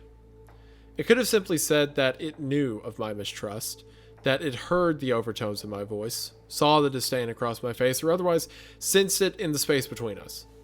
Instead, the being spoke as if my current feelings were a memory, dwelling somewhere within its depths. It was undeniable that my time on the road was changing me, but in all this time, I never truly considered how those changes might evolve as my journey continues. I never thought about what I might gain, what I might lose, or about what I might inevitably become. A short while passes before I lower my eyes from the empty space above the bridge to the screen of my notebook. Lowering myself down, I cross my legs and rest my back against the Wrangler. If you've been reading from the beginning, you finally caught up with me. I hope you'll allow me a few personal messages. To Rob, I hope you're able to read this someday, and I am so sorry for everything I've done, for everything I may do. I hope you understand that I didn't know, and that none of this was your fault. You did the best you could, and the days I spent with you were the most significant of my life. It was an honor to know you, and I hope that, among these pages, you find the answers and the peace that you deserve. To my mom and dad, I'm sorry I won't be sending this to you. In the end, I was carried along this road by a profound selfishness and just can't bring myself to face you. I can't imagine the pain I'll be putting you through, and I won't try to justify my actions. All I can say is that I love you. I'm sorry that my last act towards you was one of cowardice. And finally to you, the person to whom this message will be addressed. I'm sorry. I always thought I'd see you again someday, that the roads I took would eventually lead me home. That doesn't look so likely now. Though I could say a lot to you, I'm not going to. But I wish we could have been friends for longer. It feels like a lifetime since I first arrived at Rob Guthard's quiet street. I remember the uncertainty as I waited for him to open his door, with no conceivable idea what was about to transpire. Like so many other things, that's now changed. Despite being in an entirely new world, further from home than anyone's ever been, I know exactly what's going to happen next. I'm going to take a drive, take a left, then the next possible road on the right, then the next possible left. I'll repeat the process ad infinitum until I wind up somewhere new. From there, I'll keep driving, beyond worlds, beyond time, beyond the bounds of my imagining, to a place where the lake runs dry, where the broken moon drifts away, and the stars disappear in the rear view, to a place where everything has fallen away, and the road is all there is.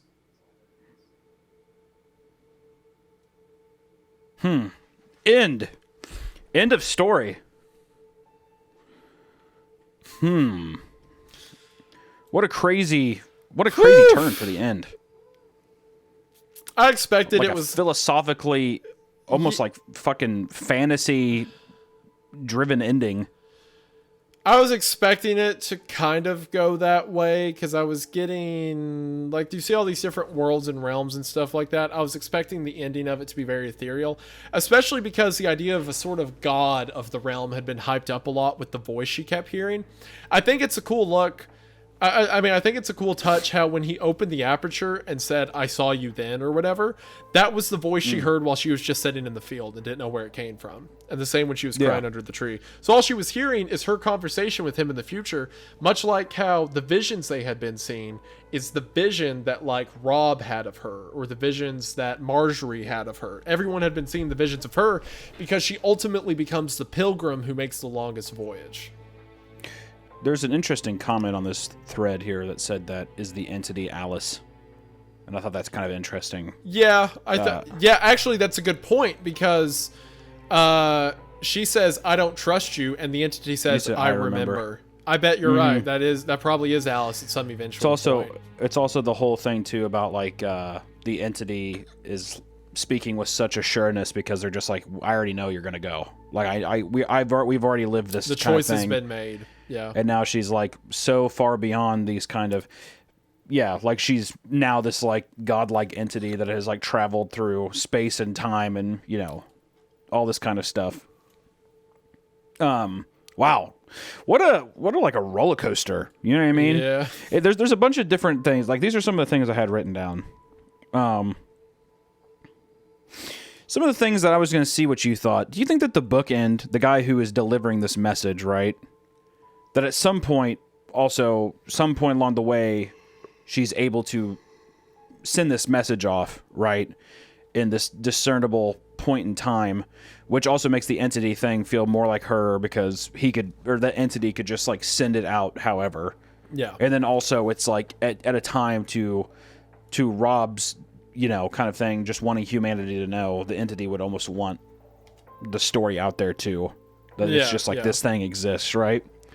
Oh, that's also, hold on, that also, the whole idea that she's the entity leads into the creature saying, "I care more than you could know." Yeah. Yeah. Anyway, you were saying, do I think what? Do you think that the bookend guy who's delivering this message, they made the beginning of it so casual that in a way it almost feels like NeonTempo kind of gave him this purpose on the very last thing? Like on the very last note, it feels like he has a bit more stake in it, and that him falling into the left-right game. Do you think that throughout the story there should have been more at the beginning with him like divulging into that too? I think so. I think there was a little bit where he'd be like, "Oh, I'm going to try to get this. Oh, someone said they found where this location is." There was stuff like that sure technically did it, but I think he needed more development until just the last entry. Sure. Because I love Rob's placement there at the end. I think it's great, but it feels like the author maybe like came across to those pieces like late, which, you know, it's a big piece of, I mean, this is a huge text. Big story, so it's like, I wonder if he came to this conclusion later on and he was like, oh, this is perfect, I'm going to put it here. Because I love having Rob there and being this entity of like, and you kind of know that the guy who's delivering this message is going to pass or whatever. Even though once again, it's like him saying it like, you know, I wonder if he could help on the road. It's just, how did the thing get uploaded? I mean, you know, you can go back and forth forever. It doesn't really matter, but just something I thought. I think he is dead. I think that guy's definitely dead. Even if he does go straight into the tunnel, like, Rob has all this equipment and food and stuff. Like, sure, eventually you don't need it, but the first few days you do. And this guy's in a rental car. Like, good luck. Yeah, I mean, I think that it leads me to another thing, and it's another thing I wrote down was Bluejay's descent into madness is a very natural conclusion, and I liked the trajectory it went of this person who's basically unable to justify the reality that they're in now. I think is fun. Like that kind of descent into madness is cool. Yeah. I just wish that we got more, or like, it's hard because it's all from the perspective of Alice and her logs, right? I guess there was a couple times where we saw Bluejay kind of like, oh, she was horrified, and they got these nice little moments of like, you could definitely tell she was creeped out. But I'm wondering, did you feel like her turn there? Do you think it felt abrupt or something? Like, do you think that her snap there felt a bit kind of? I mean, I don't think it was that bad. I get where you're coming from. I'm not saying it's bad. I think that the progression is there. I just wish I'm just wondering if there should have been more signs of, because there was some, right? There is definitely some signs of her going up and being like, look what he's making you do. And it doesn't feel justified because you're like, what are you talking about? You're going crazy. And I'd like, maybe just a couple more of those would have made her snap there feel like, yeah, we just knew that branch was going to break at some point. I think the moment that does it, that kind of justifies her being physically violent, is when she gets attacked by the child and saved, and she's like, oh, you actually cut me. So if she has convinced herself this is all a game, then these people who are running the game just physically cut her. She knows the cut and the blood is real. So she's like, for the first time, I think in that moment, she thinks her life's in danger. So that's what makes her go like, oh, I have to defend myself now. These guys are crazy. They're going to get me killed. Yeah. I just like that whole sequencing. The C4 thing is kind of funny. It dips into a funny, cheesy little thing just because it's funny how you said that. And it's like, yeah, she does get blown up by C4. But yeah, I like that whole progression. I am glad that the C4 went somewhere. I mean, they were definitely prepping that up to be something. Yeah. And then the last little note that I wrote here, and I'm curious what you think, is the way the story, in my opinion, parallels Dante's Inferno, and that kind of trajectory. I did have that thought with the ferrymen and whatnot. Yeah. The ferrymen with that. Alice feels like a Dante character kind of going down. Each one of these worlds or these kind of places they're going through, it feels like... And of course, Alice in Wonderland is of itself kind of a Dante's Inferno. Not specifically to the tears or anything, but the idea of being led into the alternate world. Yeah. Sure.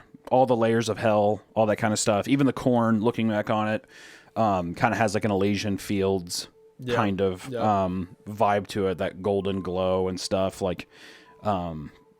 all that kind of stuff, I think, feels just an interesting parallel.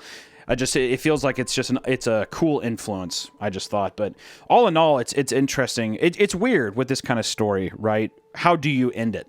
How do you put a finite end to something that is supposed to be infinite?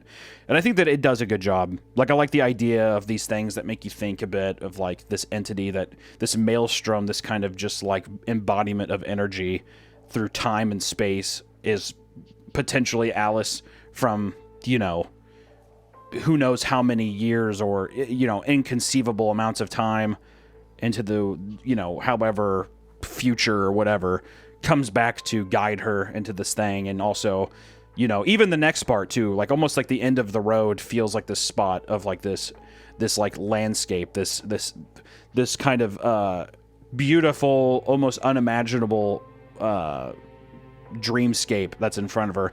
Kind of feels like a heaven in a way. Like it kind of has that kind of vibe of being beautiful, and I don't think she's necessarily afraid of it, and she's even able to go like she's gonna just keep driving until there's nothing, and it seems like she did get there eventually. Yeah, I think it's somewhere outside of our reality, somewhere understandable. Like, I like that mention at the end that she started thinking of the impossible. That was hinted in the city where she understood how the creatures worked without really needing to see much of them.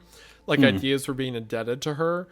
So I think the end result of that is becoming some ethereal being, and whatever land that creature came from that may be herself is also a land of the unexplainable. It makes Marjorie's tale so tragic that she got to that point and it wasn't meant for her. I think is very she wasn't the Messiah, she was just a prophet, right? Yeah. And I think that there's that kind of resentment she has to Alice that feels justified. But yeah, I mean, the Guthards just got fucked in this whole scenario. I mean, it wasn't their story. They thought it was their story, but it wasn't. Yep.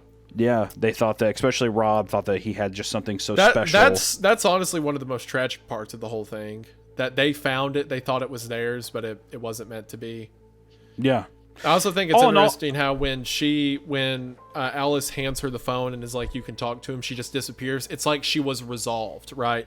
Like everything that was wrong with her was fixed in that moment, that she could find her husband again. Yeah. Well, especially Alice delivering that too feels very poignant to like almost like an angel, like kind of almost like an angelic quality of some kind.